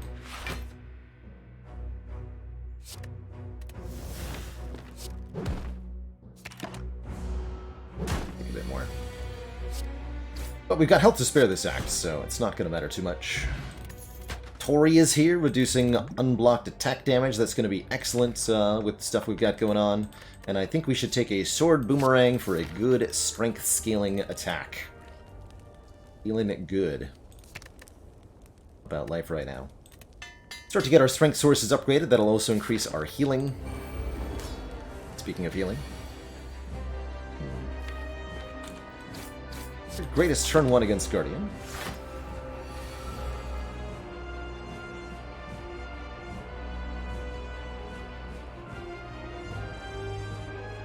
Okay. Actually have to take a hit here, right? Inflame, Cleave, Headbutt does not do enough. We could Fire Potion. Much rather keep that potion for Act 2 and take some damage here.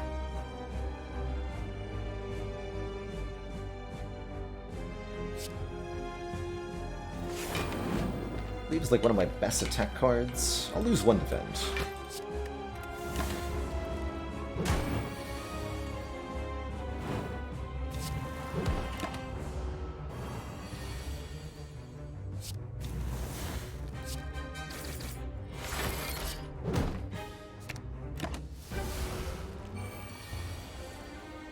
From here, this fight isn't even remotely fair. Well, unless we don't draw a Flame Barrier. Ah! Rude. Well, whatever. That's still theoretically fine, I guess.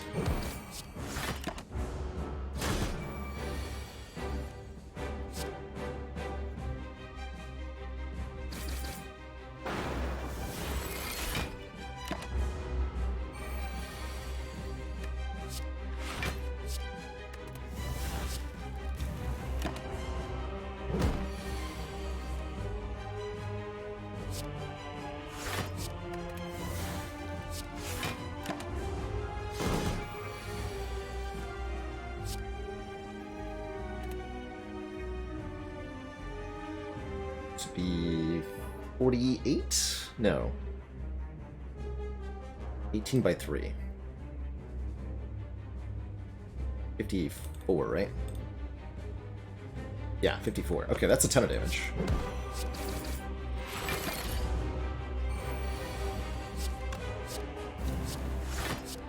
We're just able to cycle spot weakness over and over again. Our attacks do so much damage at this point.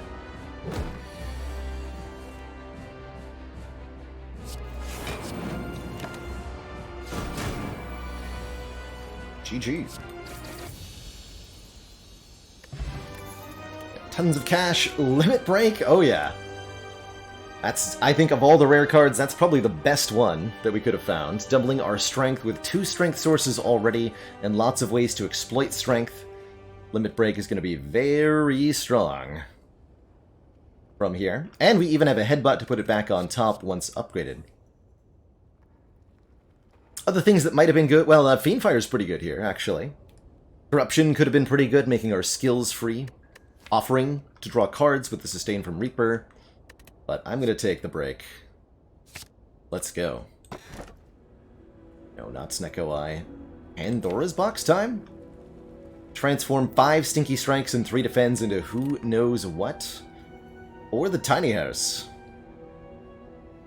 We don't even have a free potion slot. Although the max HP is nice with Reaper, I think a Pandora's Box seems grand. Who knows what we'll get, but it'll probably be pretty good. That said, we are going to struggle with energy a little bit in Act 3, or sorry, in Act 2, unless something here is good. Oh. Well, Impervious will help a lot. Not sure about the Carnage or the Wild Strike. Barricade, theoretically, maybe. Uppercut and Dropkick are nice. I'd say overall that's pretty good. Still, we're going to struggle with turns where we can only really play 1 or 2 cards. Handclog is going to be a serious issue for us. And let me guess, no shops for a while. Yeah. Yeah. I see. Okay. It's going to get a little weird. The good news is that our block can be the form of Reaper. Yeah, this would definitely be a good deck for a Bloodletting, or for a Mummy Hand, or for all sorts of different things, really. Let's start with a couple of combats. Not going the far left, am I? No. No, we need to spend some of this cash.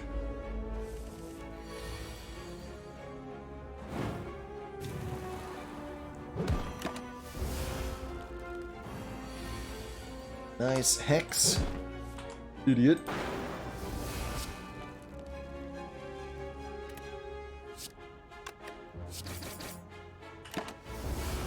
We'll get the kill on turn 3, though. So we can just block. That works, too.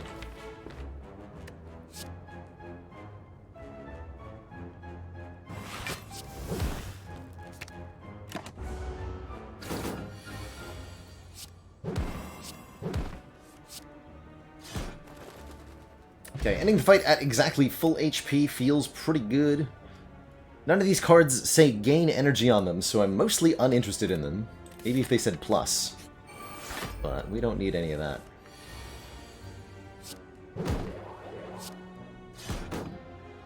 This is a good fight for a Fire Potion, probably.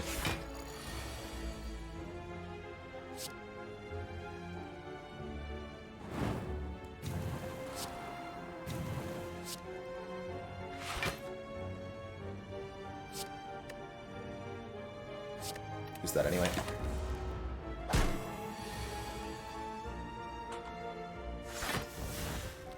"22 block while frail," such a convenient number in this fight and in the Snake Plant fight, too.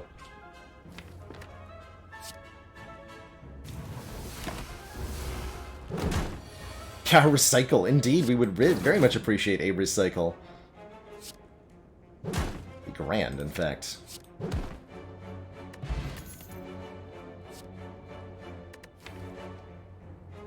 Chat, it says plus. Help.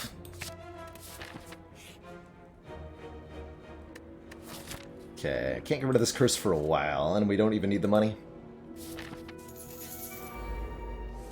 I will definitely happily take a thingamajiggy. You know what's awesome about this turn? Is that Disarm plus Weak Potion plus Tori means we take basically no damage here. Take that, you stinky snake plant.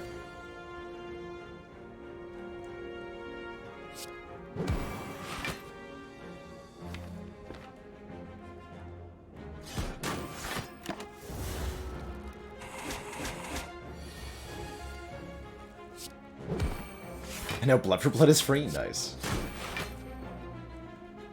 It's cute.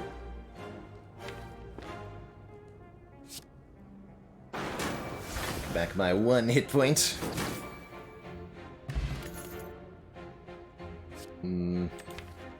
Vaguely tempting, but probably not a good idea. To take a power through here. Havoc could be interesting. Havoc upgrades to be 0 cost, and that's worth something. Actually, there's a lot of good Havoc targets in this deck. Interesting.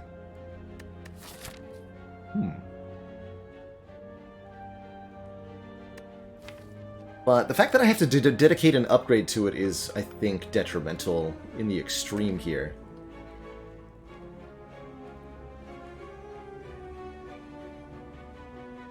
Skip that.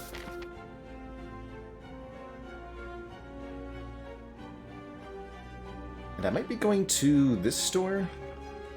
Fight 1 Elite, feeling comfortable about it. Take an event. Reason to take an event is what? Not sure I want apparitions or bites. No, we should take combats.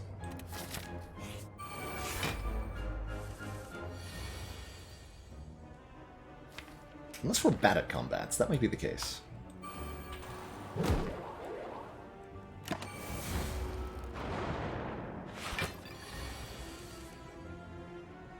Definitely might be the case.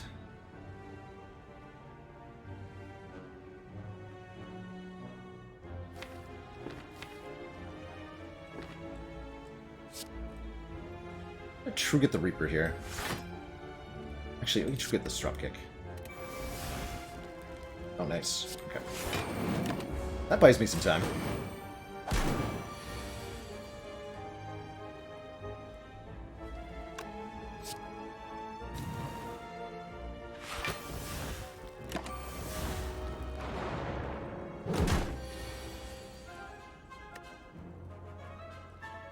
And this happens.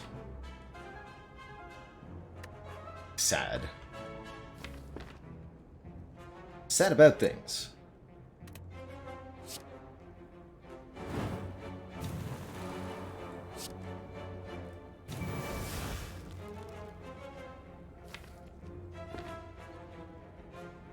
To next turn.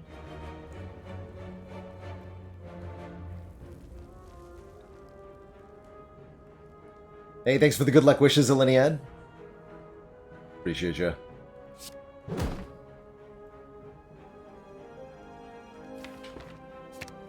I'll take that.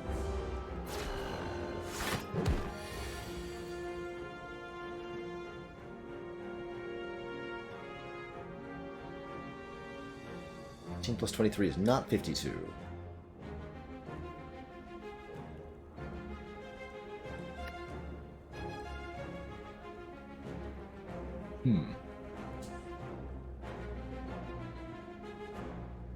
If I trigger it, we only take 12? Okay. And then Blood for Blood will be free next turn?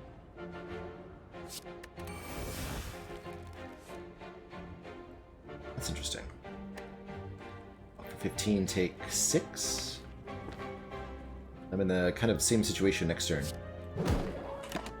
Let's force an end to this confrontation, please.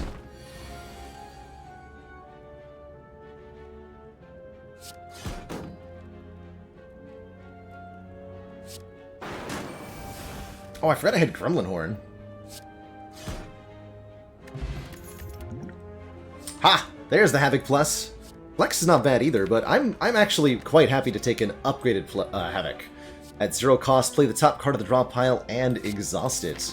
Should make for some pretty interesting turns. Okay, yeah, let's go for the Burning Elite then. Feeling good here.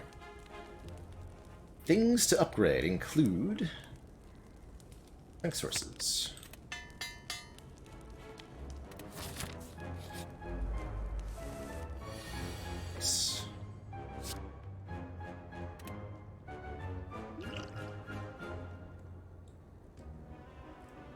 Duke Pot is good with Limit Break, specifically. I think this is just Impervious and then Cleave before I get made weak.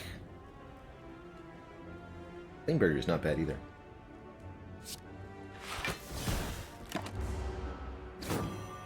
Lack of energy is tough, though. I'm going to be counting on this Fire Potion to give me an energy with, thingy. Ooh, wow, I can't quite guarantee it, though.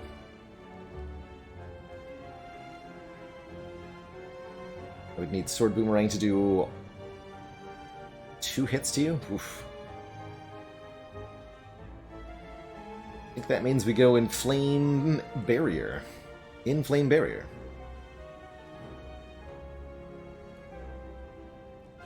I'll be vulnerable, but I can kill 1 or more of them next turn. Got Immolate coming up.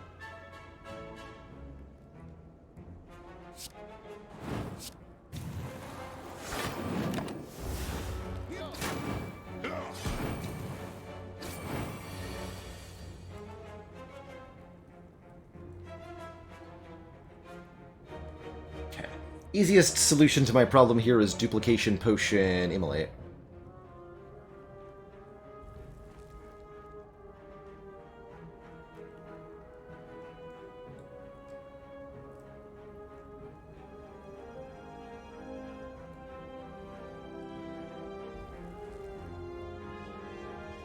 Blood for Blood Fire Pot also cleanly kills you. But let me set up maybe a big Reaper to get some of this health back.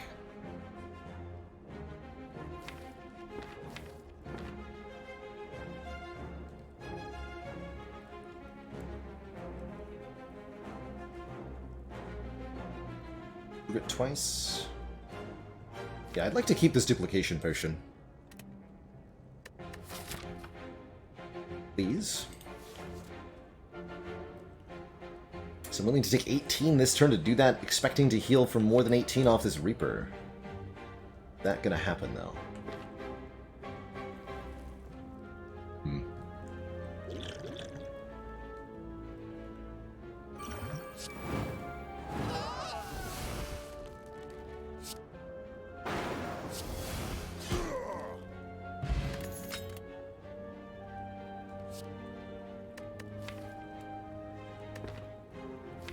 We don't need any of this.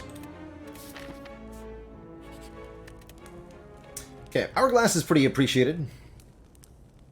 I think it's time to upgrade our Limit Break, so that we may use it again. We're definitely going to want that upgraded for Champ. Potion Belt, I'm happy to see. 2 more potion slots for us. We may well stock up on potions in the store. And if we're lucky here, I can heal to full in this fight. Right in before Havoc exhausts it anyway? Oof. Don't remind me.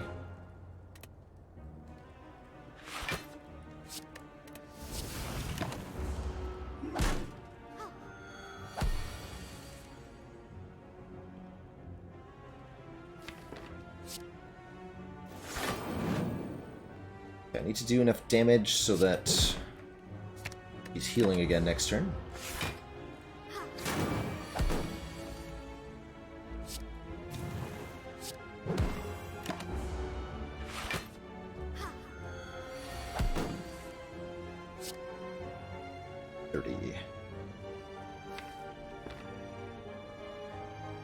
Close enough.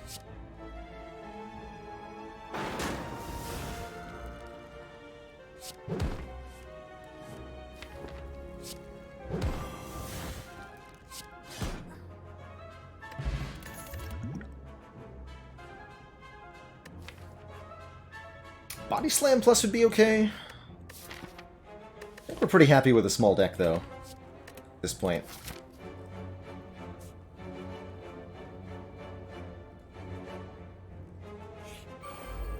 Snake Plant Mark II.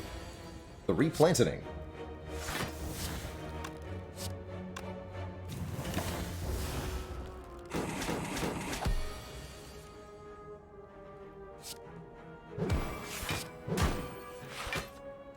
Nice pull.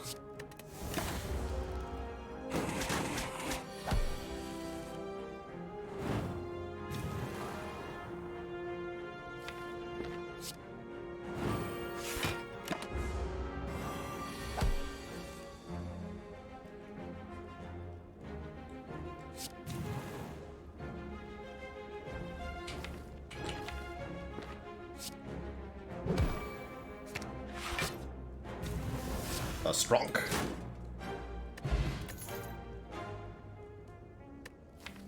Boomerang, flame barrier. Again, mostly unupgraded stuff. I don't think we need any of it.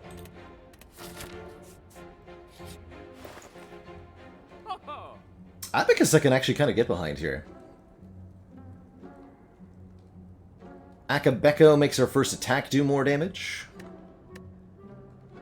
Excuse me, the Abacus. And then we do like some kind of barricade Abacus thing. Ooh, I like it. Not that we need the, Definitely taking a feel no pain, that's for sure. Dupe Pot might be the best potion in the game, so I'm going to buy one to bring to heart. Because you can do Pot Limit Break, of course. Definitely want to remove a card. Thinking Wild Strike, because I'm generally unwilling to play this card.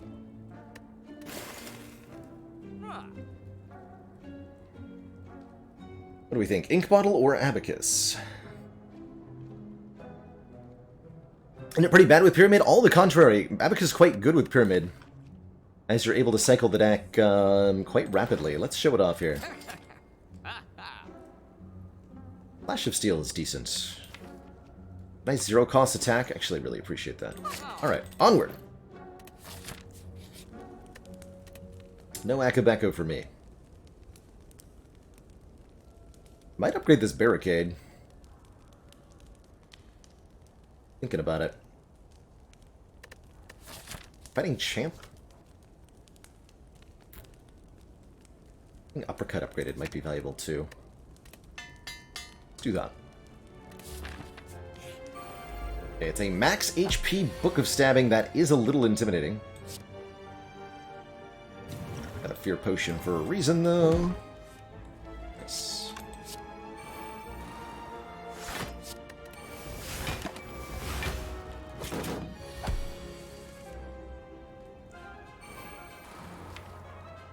Alright, what do you got, Havoc? Nice.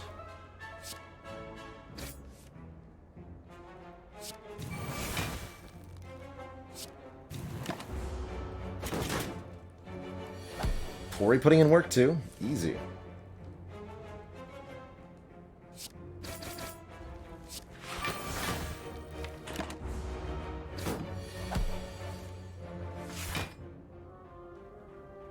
Now Abacus is trying to contribute.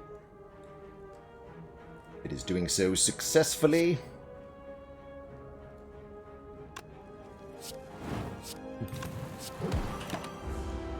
Sorry, duh Abacus.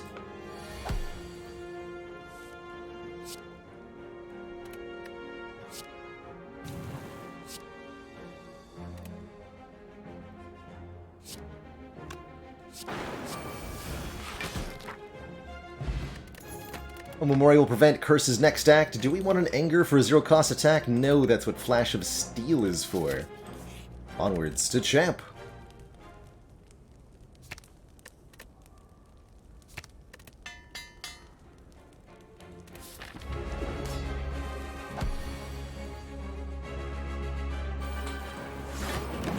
So, Golden Champ, gain 1 million strength. That's the goal.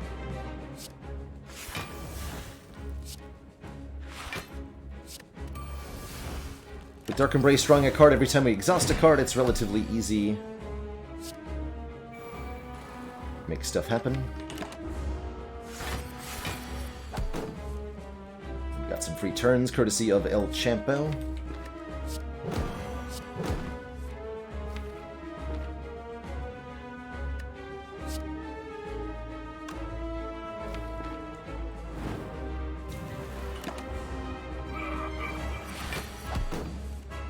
El Campeon. So I'm okay with either of these Havoc hits. It's fine. The Abacus. Good job, the Abacus.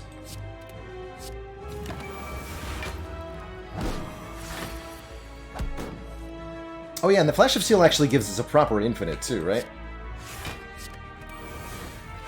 No theoretical ifs and or buts about it.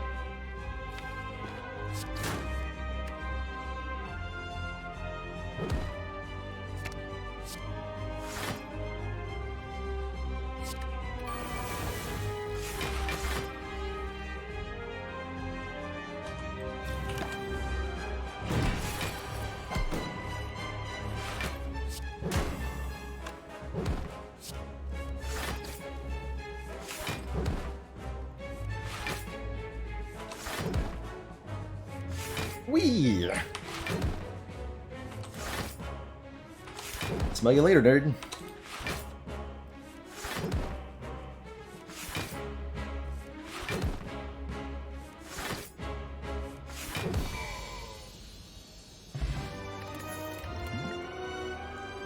There's Corruption, which actually helps us do that faster now, right? We have Corruption, Dark Embrace, Feel No Pain, Barricade. Yeah. Yeah. Yes.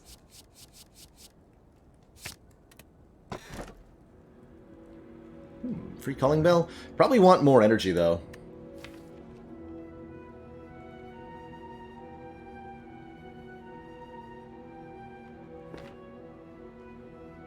Just a 4th energy helps this so much in terms of, like, putting Barricade in play, right? Does give Heart extra strength, but we've got a Disarm already. And that's part of the reason I like to grab that early Disarm. We also have Tori, meaning even if we dead draw the Disarm, we only take 15 damage to Heart's turn 2.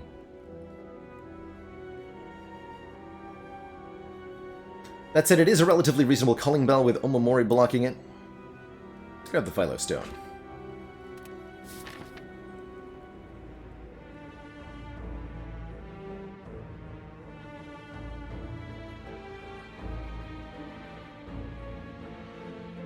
Three elites looks good to me. We get to hit a store. Removing cards, especially attack cards, is extremely valuable now. Cleave can go. Immolate can even go. That feels weird. Immolate can go? Immolate can go.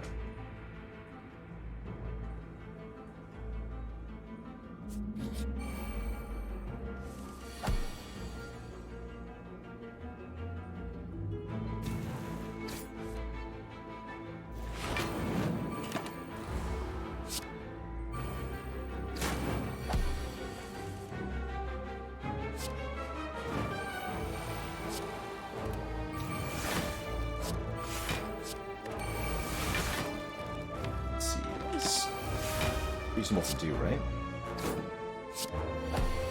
Yeah, we've got Hourglass.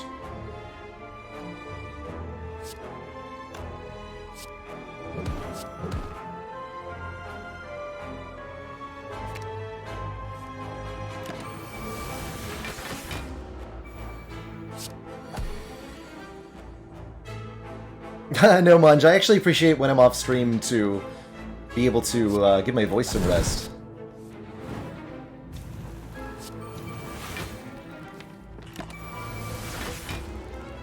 I should have just gone for the kill there, yeah? Oh, I thought I needed the barricade in play.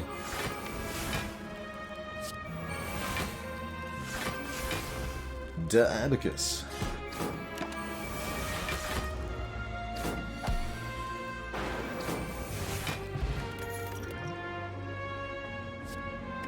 Second headbutt's kind of cute. Doesn't feel like we need an evolve. Keeping this deck small is where we want to be at. Don't click on the one that kills me.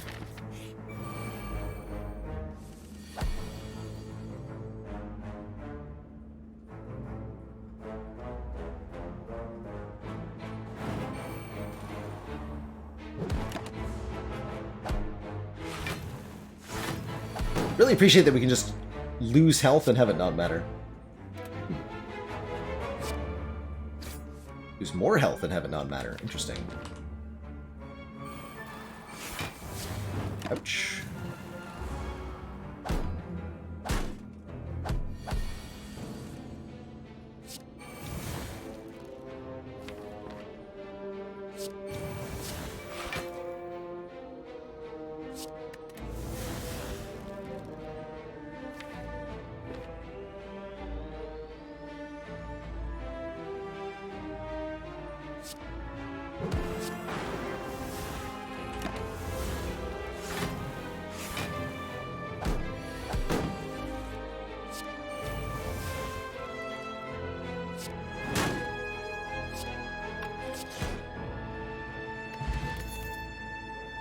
Yo, Shockwave Plus is excellent with our Corruption, Dark Embrace, Feel No Pain.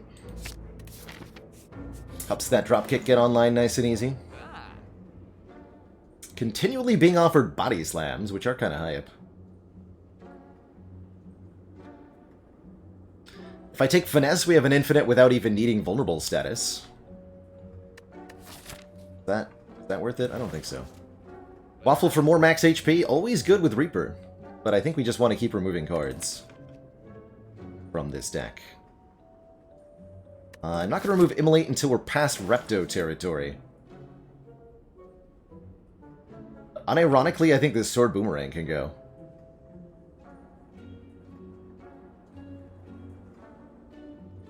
Hard to use in an infinite with Corruption. Yes, we would have to not play the Corruption, which actually just makes us slower. Yeah, let's remove attack, starting with Sword Boomerang? What? Alright. Carnage exhausts itself. We don't need to get rid of it. That's actually the nice thing about it. We can just not play Carnage, and it draws us a new card, gives us block. Makes us happy. Red Mask. Strips Artifact from the elites, but I don't think that's a good enough reason to use it. You're spooky. Save me. No, Limit Break. That's alright. Definitely don't need Limit Break for this fight. Don't think we play Corruption here, though.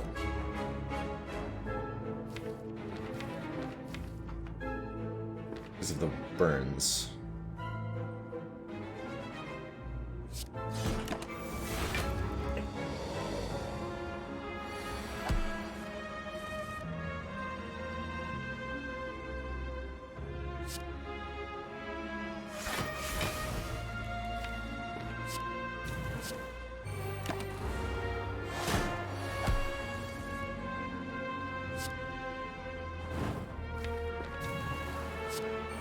Get that in play as well.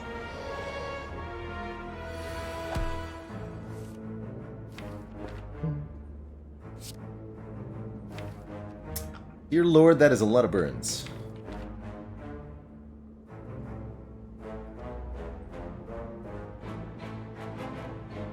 Yikes.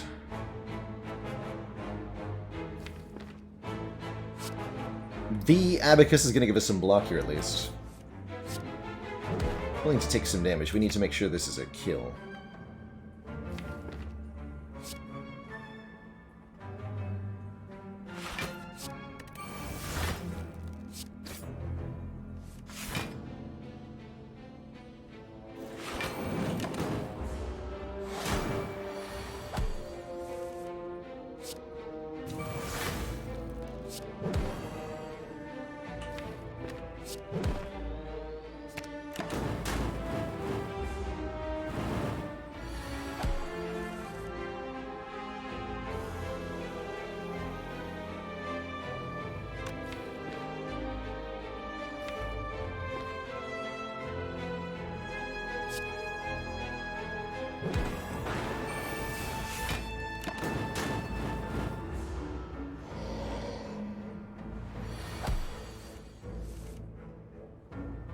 The Abacus. The one and only.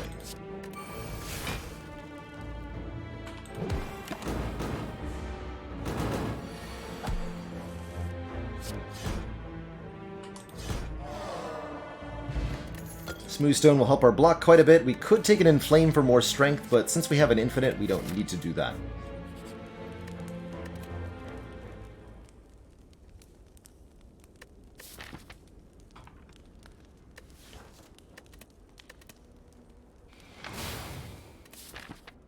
Gremlin Horn? Yeah, I'm not afraid of elites. Gremlin Horn makes Reptomancer so much less of a threat here.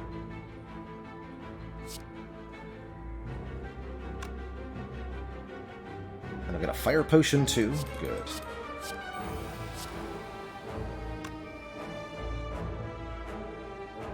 Does the Infinite beat Beat of Death? Yes, because of the Abacus. It does. It totally does.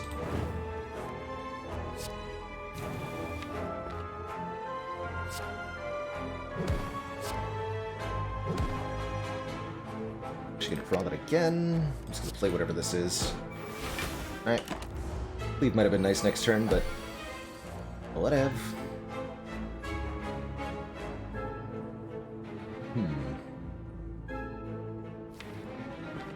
Seems a little stinky.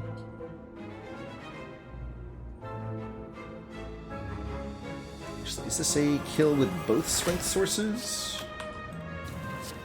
Yes.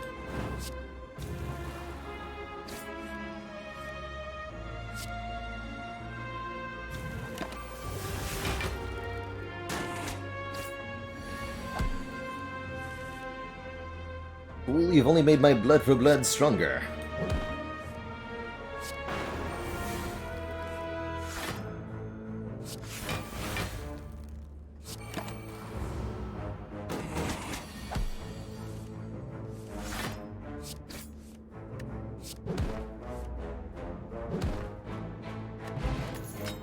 Pen Nib. Every 10th attack we play deals double damage. Sentinel could be some nice additional energy gain. Good with Havoc too. Let's pick this one up. I like Sentinel with Corruption quite a bit.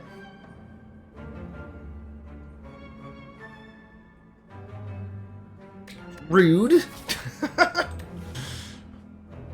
Rude. Dead Branch Corruption snatched away from me by that stinky need for a Sapphire Key. No tiny chest here to guarantee anything. We gotta take the blue key. Although admittedly we might not even have actually wanted it. For what that's worth.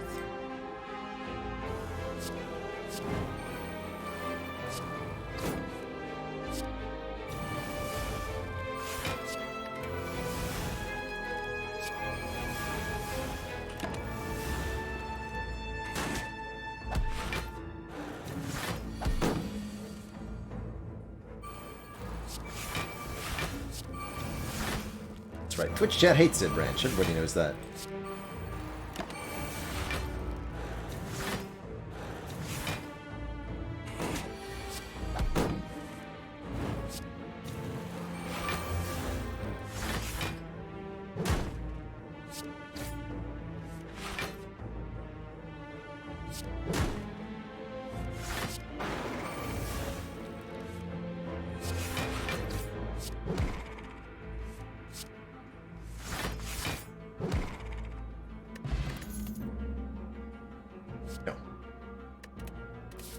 Keep deck exactly as it is.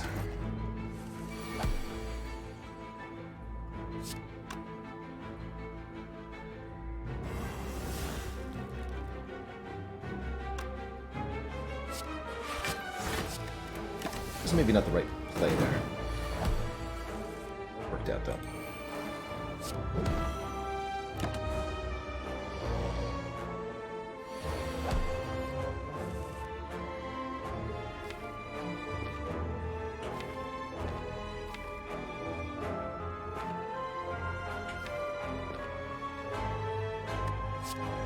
Corruption this time.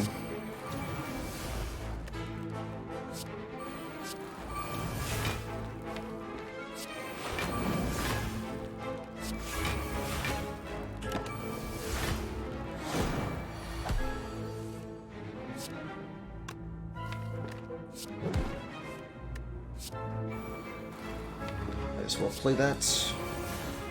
Oh, I'm playing first though. Might be a little tired.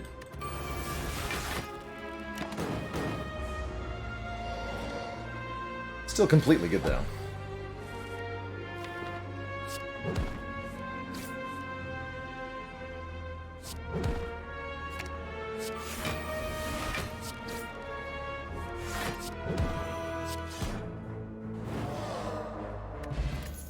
Third phase turn is yet more healing. More strength cards, but again, the smaller the deck gets, the better it is. We could have taken the Dead Branch. Damn it. No! What cruel world is this? What cruel world? Oh well.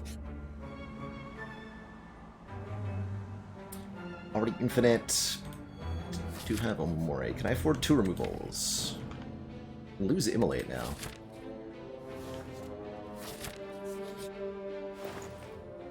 No, I can't afford 2 removals. I'm not taking a Brimstone. Bag of Prep looks pretty good, though. Yeah, I'll take Bag of Prep. What Entrench? Entrench seems hilarious. Or is it Purity?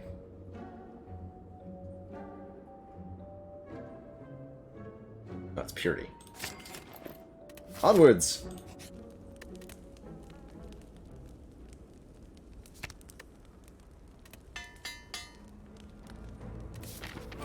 Corruption Dead Branch can be a little awkward with Pyramid at times, but by and large, it's really good. Nothing wrong with it, that's for sure. Could I die here? I don't think so, no matter what this hits. Cool, that's good.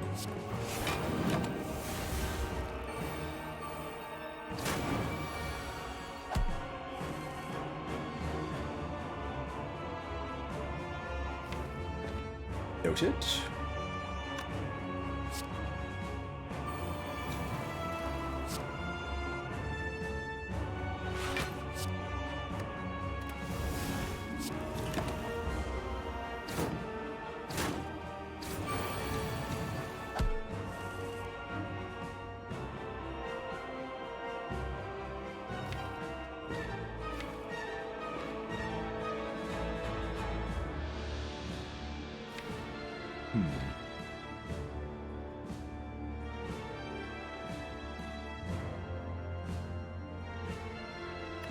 Play one power.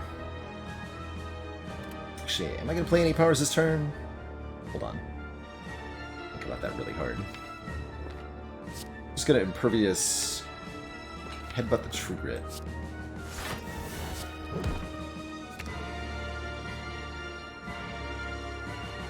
I guess I should have played the Feel No Pain.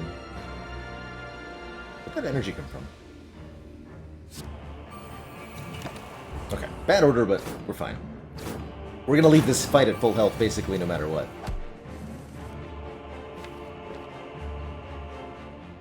I believe I can just go now.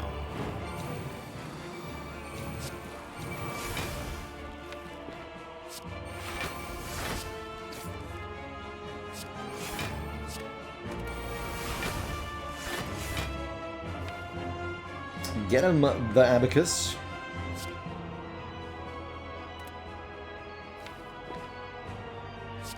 Okay, this will do a lot more damage, but not too much more damage. Good. Gotta make sure we leave a vulnerable source in the deck. So we gotta be a little careful with this Purity here. There we go.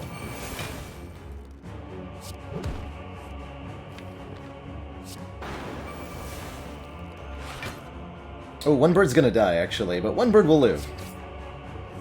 Sorry, bird, I didn't mean it.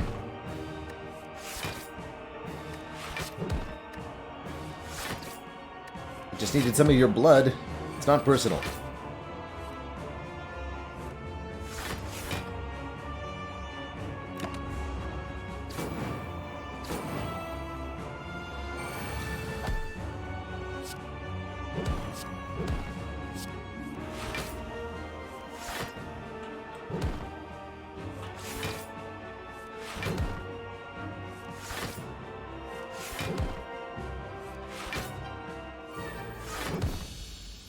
GG. Grr. Second up, Time Eater. I actually kind of forgot there was going to be a second boss. Time Eater we will beat in a different way.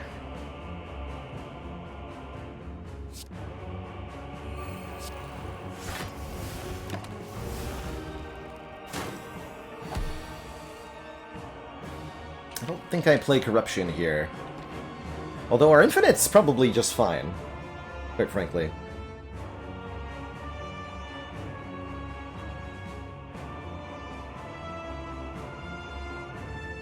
It should be just fine. Yeah.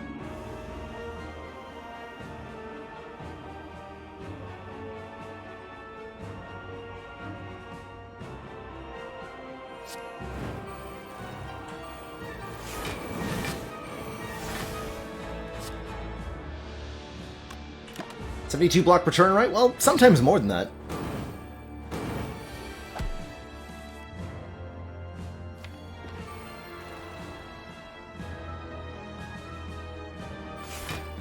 I don't want to play that.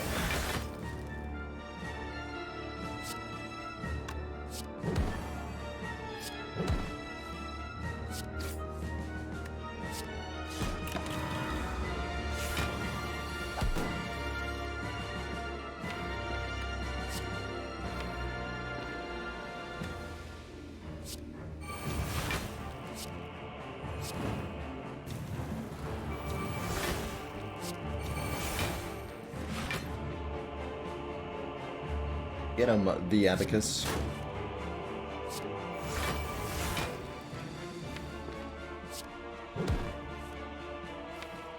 Am I not exhausting? Still need a way to apply vulnerable, so I should keep Uppercut around. Actually, not even gonna need Reaper here. 1, 2, 3. Oh, it's only 3 cards, right? Unupgraded. 1, 2, 3.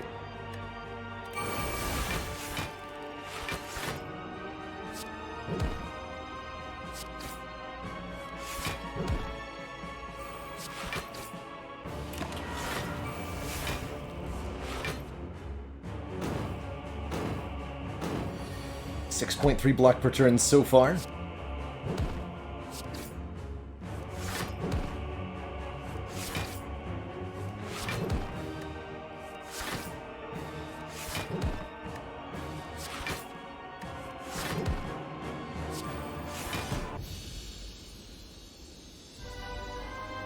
GG. Two thump, a deep pulsing dread can be felt throughout the room. Is this the heart of the Spire, the source of all this drop kicking? You ready your feet? Dealing 2076 damage. Look good here. We have $8 going into the store, which means we probably can't buy a damn thing, but I can upgrade one last card. Either Impervious or Corruption. Notice we've been having trouble just getting all the powers in play on the same turn. I think a Corruption upgrade will help quite a bit. We also have a Blessing of the Forge, so it's really not going to matter very much.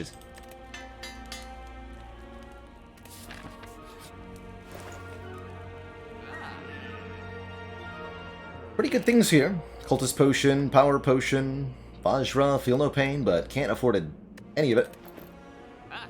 Quite happy with my bag of preparation. Onwards. The last couple fights here.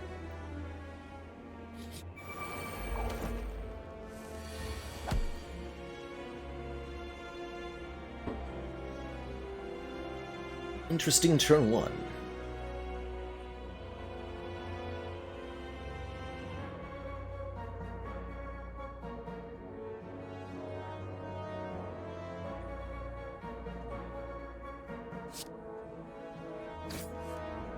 Oh, nice, okay.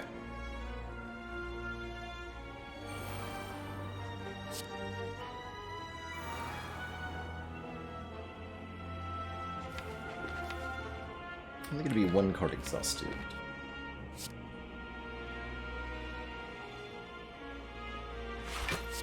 Worth a try, though, right? Nice.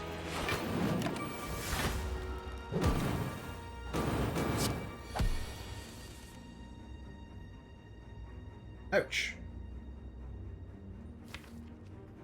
As long as we don't die next turn, right? Probably not.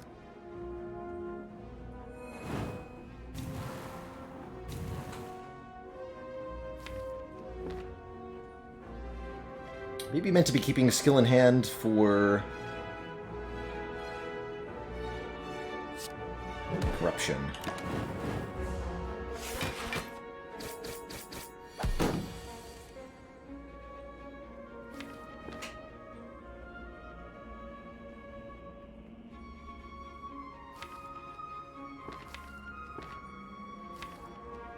Careful here.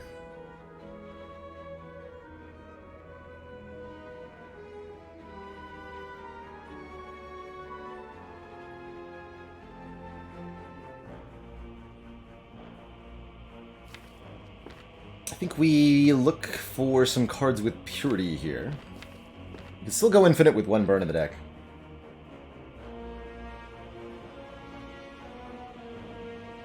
Don't forget, we have Pentagraph healing us at the start of the next fight. And we have a regen potion, and we have Meat on the Bone. I'm not too worried about the hit point situation right now. It'll go back up. not gonna get rid of my blood for blood.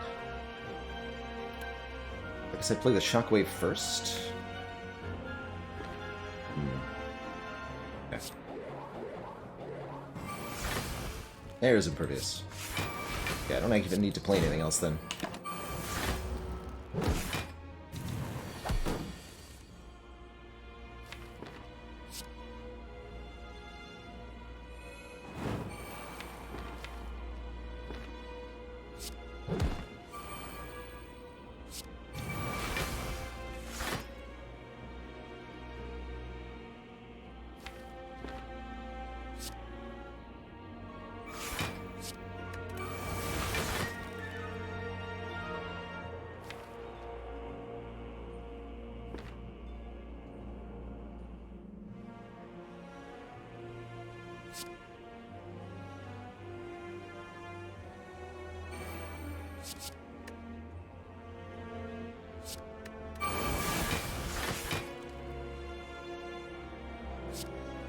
Nothing to headbutt currently.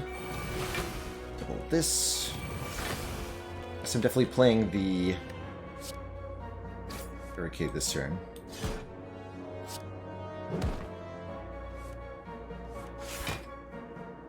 Maybe you wanted to Reaper some of that? It's all good.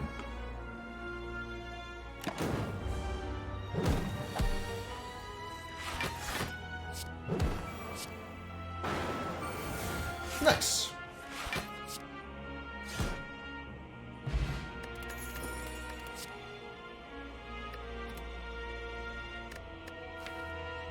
And I think our current potion configuration is probably optimal. Onwards. Meat on the bone value? Could have been a dead branch.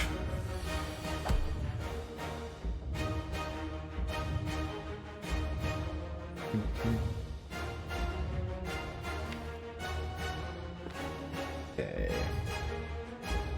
Heat of Death is fine. That order was not fine. I am not playing Havoc in this fight. I am scared. No thank you. Let's just play this now.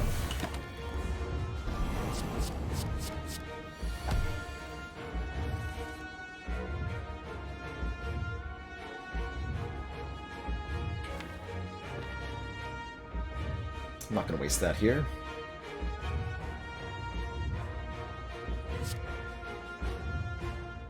Dude, Havoc, you madman.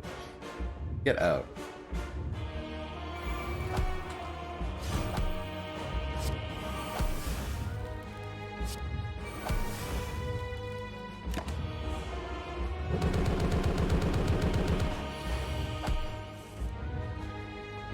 It's corruption. No feel, no pain yet. That's okay.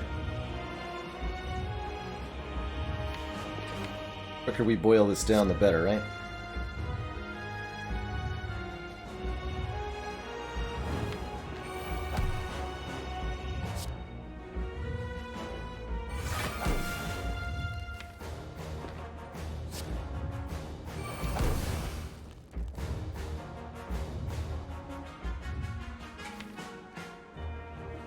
By upgrading Purity?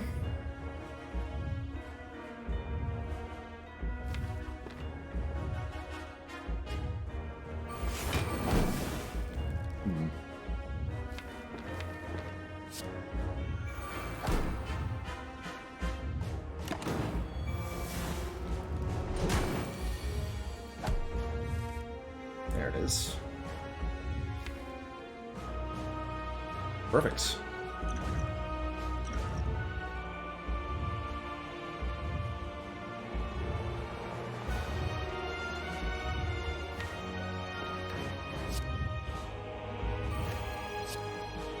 Oh, I was supposed to get the... We'll use the True Good on the burn here.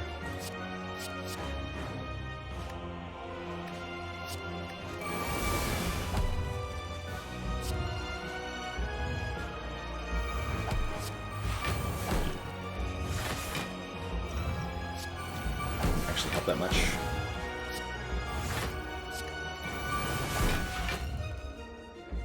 But here we go.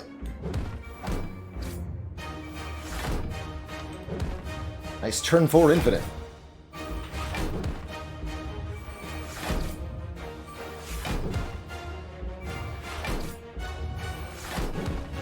This does generate block, as you can see. Thanks to Diabacus. GG.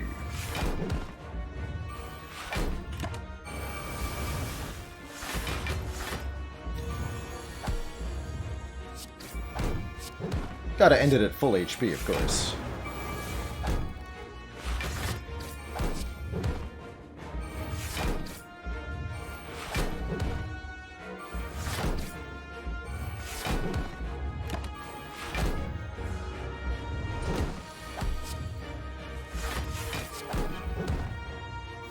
GG, everybody.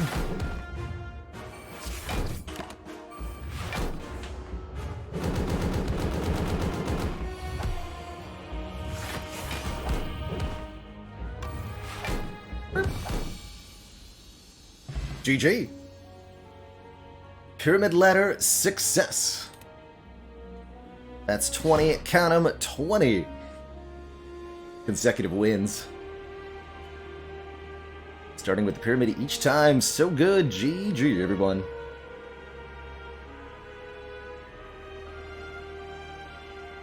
G heckin' G.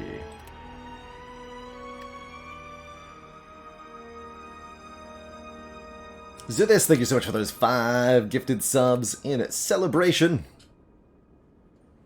of a successful ladder challenge. Yeah, there is a sheet with ladder scores. That's the exclamation point ladders command. There you go. We do, in fact, have a spreadsheet for that. This makes the 5th time the ladder challenge has been completed in any way, shape, or form. Quite a rarity. Seebly TV, thank you so much for those 100 bits. And FDD, thank you so much for the incredibly generous 10. Count 'em, 10 gifted subs. GG.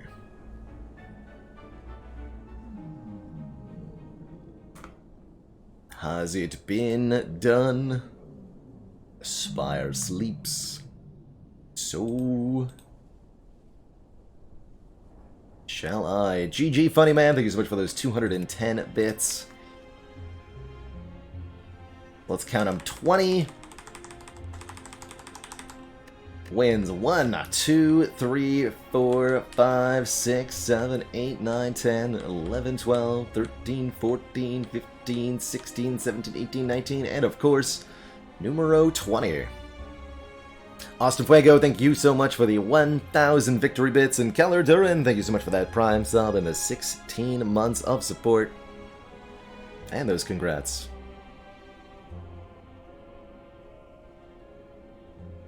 So this Ironclad run was pretty successful right from the get-go. We were able to assemble some Strength and Reaper, a very, very early Reaper offered to us on floor 7 after our 3rd combat. And that worked out beautifully. Then pathing into Exhaust Energies, actually the Reaper kind of irrelevant for that hurt kill. But the Reaper was what enabled us to stay at full health pretty much the entire run through, making so many things less threatening. Tom, thank you so much for the 2 gifted subs. And Silvardo, thank you so much for those 93 victory bits. Gain Staging, thank you for that tier 1 sub. Welcome. Keep it cozy.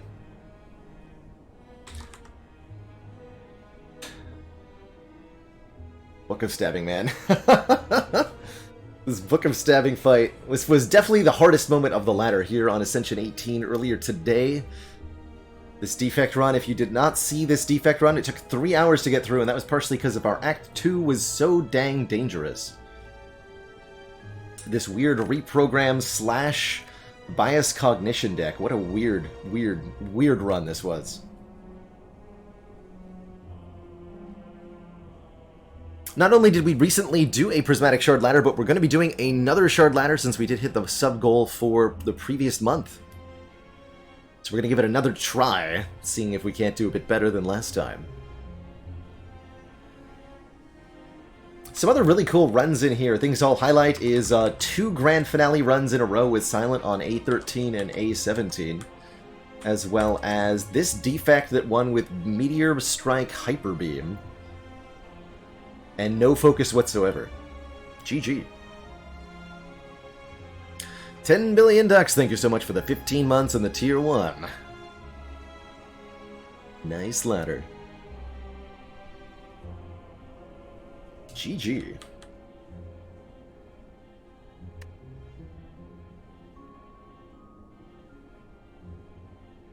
have to say, I am quite happy that Pyramid Ladder was able to get all the way to the end.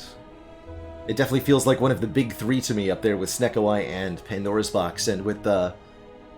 Once we redo our Rainbow Ladder, there's still one boss swap ladder to do, the Snecko Eye Ladder, and I'm very curious to see how that performs.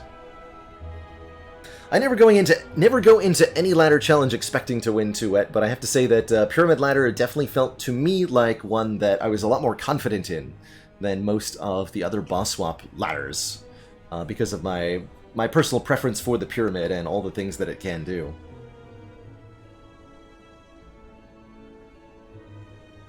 That said, this was very close to losing on A18. Very, very close. And other ladders could have maybe potentially won if a similar situation had been reversed, right? If this Ironclad had not faced the Giant Head and had been able to get through, maybe we win the whole Coffee Dripper ladder from there.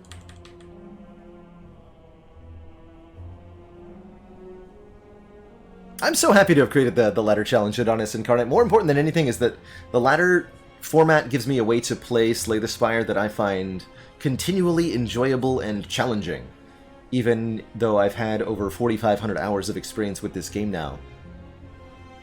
Just to be able to have something that I can come back to and consistently have a good time with. So many of these pyramid runs were so fun. And many of these pyramid runs were decks that I've never constructed before.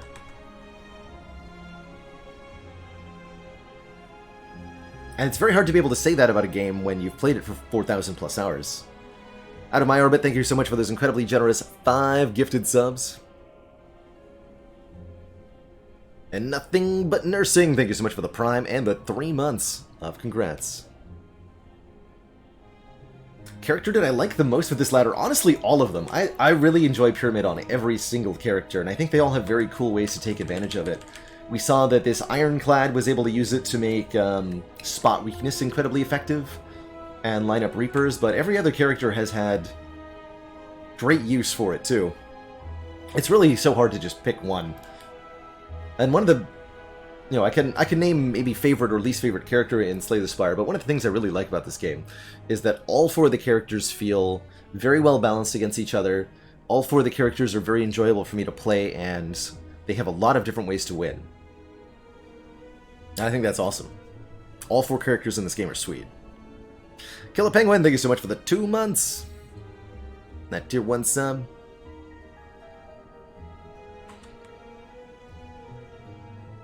Hard not to say Defect as the favorite there, but I think that just might be my personal love of the robot character.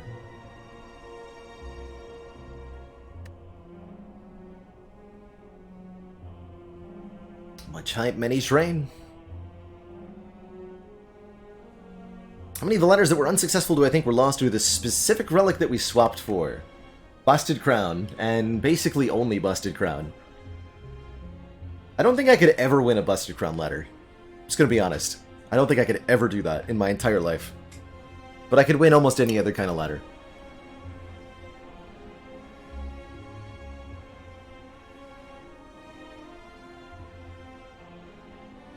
I don't expect to see any more characters or any more content for this game, but I would pay a pretty penny for any kind of DLC. Another character would be great, too.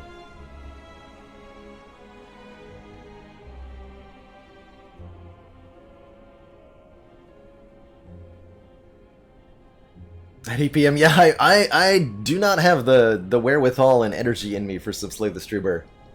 So I am going to be winding things down here, but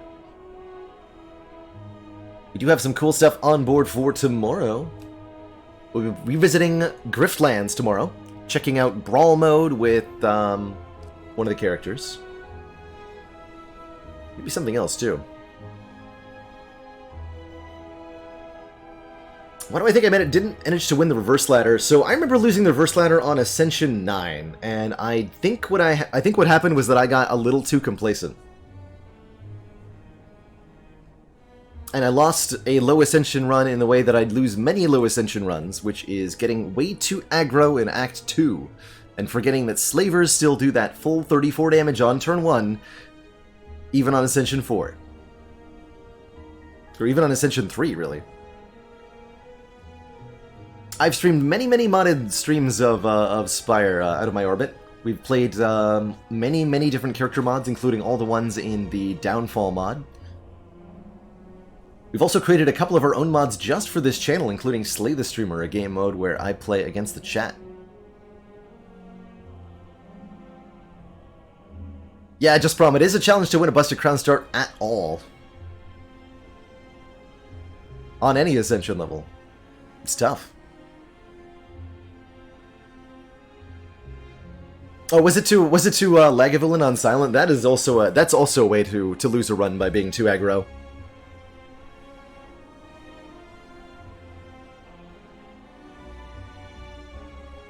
I'd say about 90% of the time, if you die to Lagavulin, it is a case of player error, or you could have prevented it somehow. Unwinnable seeds excluding, of course.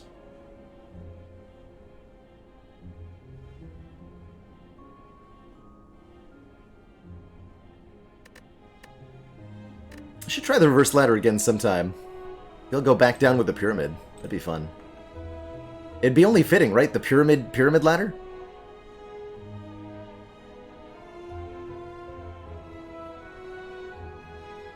Be all too fitting. Yes, Fireworks, there has been found an unwinnable seed for Slay the Spire. Not by me, but by Forgotten Arbiter in his community.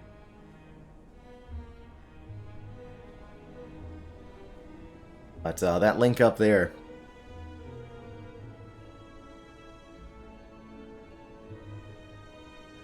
Or that seed listed, 3LW VGX 7BL. Currently unsolved without glitches. With glitches, it's winnable.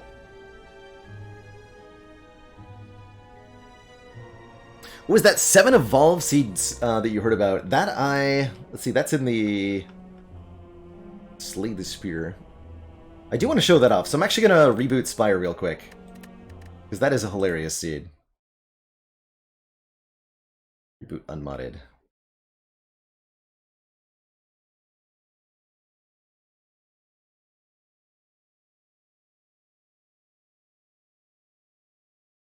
I didn't even think this kind of Pandora's Box was possible. One Amy 1993 axe, that's right. By the way, King Smurf, thank you so much for that last gifted sub.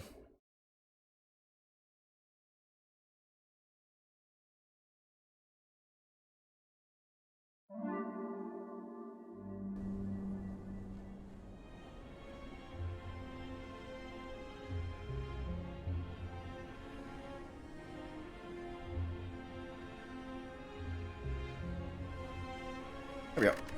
Okay, let's switch to the birthday account. We're gonna run an Ironclad, set the seed to verify. One Amy 1993 axe, that's right. So this seed. This was posted on the Slay the Spire subreddit a day or two ago. I believe it was found using a new seed searching tool, not by Forgotten Arbiter's seed search, but by a different way of predetermining an unusual result. And if you click Boss Swap, you definitely get an unusual... Wait, what? That's not right.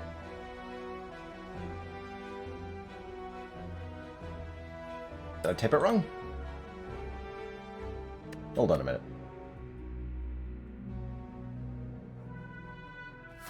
I did it wrong. Hold on. What did I do? That is unusual, right? Unusually normal.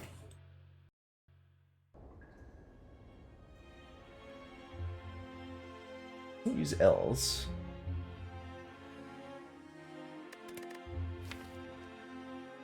Oh, it is an I. I thought Spire didn't make a distinguishing there. Let's try that again.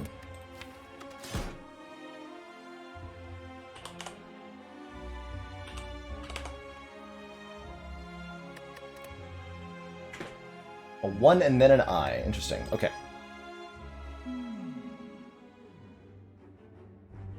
That's also not correct. Oh, I missed the A. Dang it. No!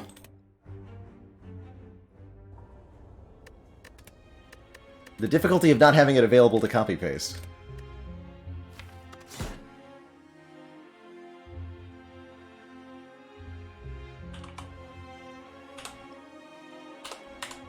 AX.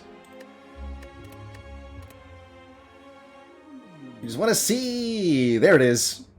So this is a potential Pandora's box swap, apparently. I didn't know it was even possible to get 7 copies of the same card from a Pandora's box. I thought this was actually a statistical impossibility, but no, this is the start. Impervious, dual wield, and 7 copies of Evolve.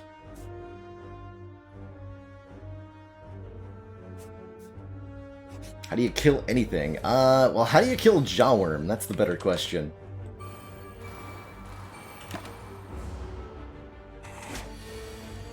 How do you kill Jawworm?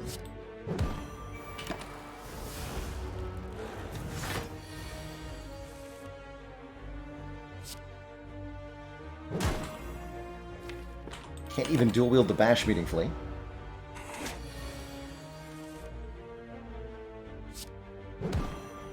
Not sure when you're supposed to play the Impervious in this fight.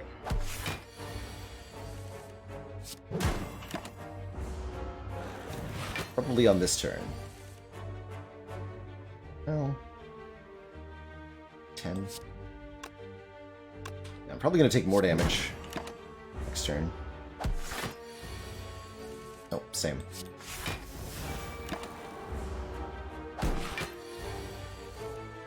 Okay, well, we don't die, so that's cool. But that's tough.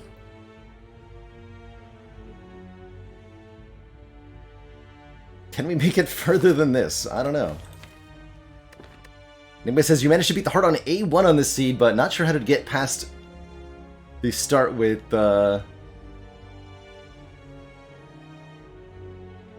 any higher difficulty level, because the Jawworm too strong. Jawworm's so strong. You do want a Wild Strike here, right? A little bit of max health. I'm going towards the shop. That will kill me in the... That will kill me in this fight, right? Let's find out.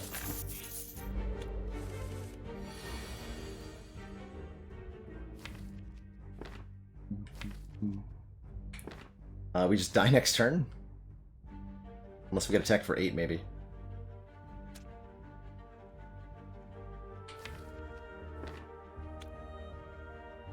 Eight plus 18, not enough to kill you.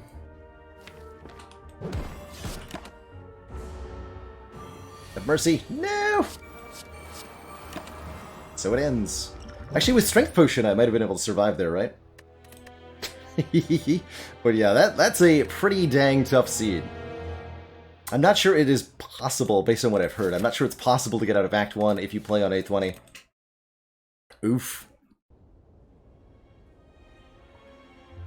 But that's an example of a ridiculous, ridiculous Ironclad seed. I hope that the tool that was used to find it gets released publicly if it hasn't been, because I'd love to play around with it. I'd love to try this seed a couple more times, maybe on a different day, but for today, I gotta get going here. It is late for me, and my bed is calling, as is dinner. So I am out of here, everybody. Thank you so much for watching. Hope you all have an awesome, awesome time. Who's online that I can give a generous raid to?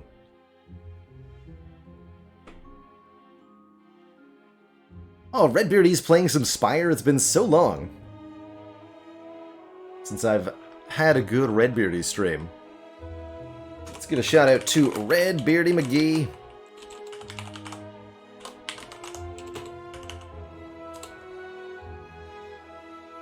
Bearded Wonderful Individual is a longtime member of the Spire community. Played quite a bit of Risk of Rain 2 as well. Looks like he's doing some good old-fashioned 820 heart runs. We're going to show him some love. Thanks so much for watching, everybody. Ta-ta for now. And I'll see y'all next time. Toodaloo.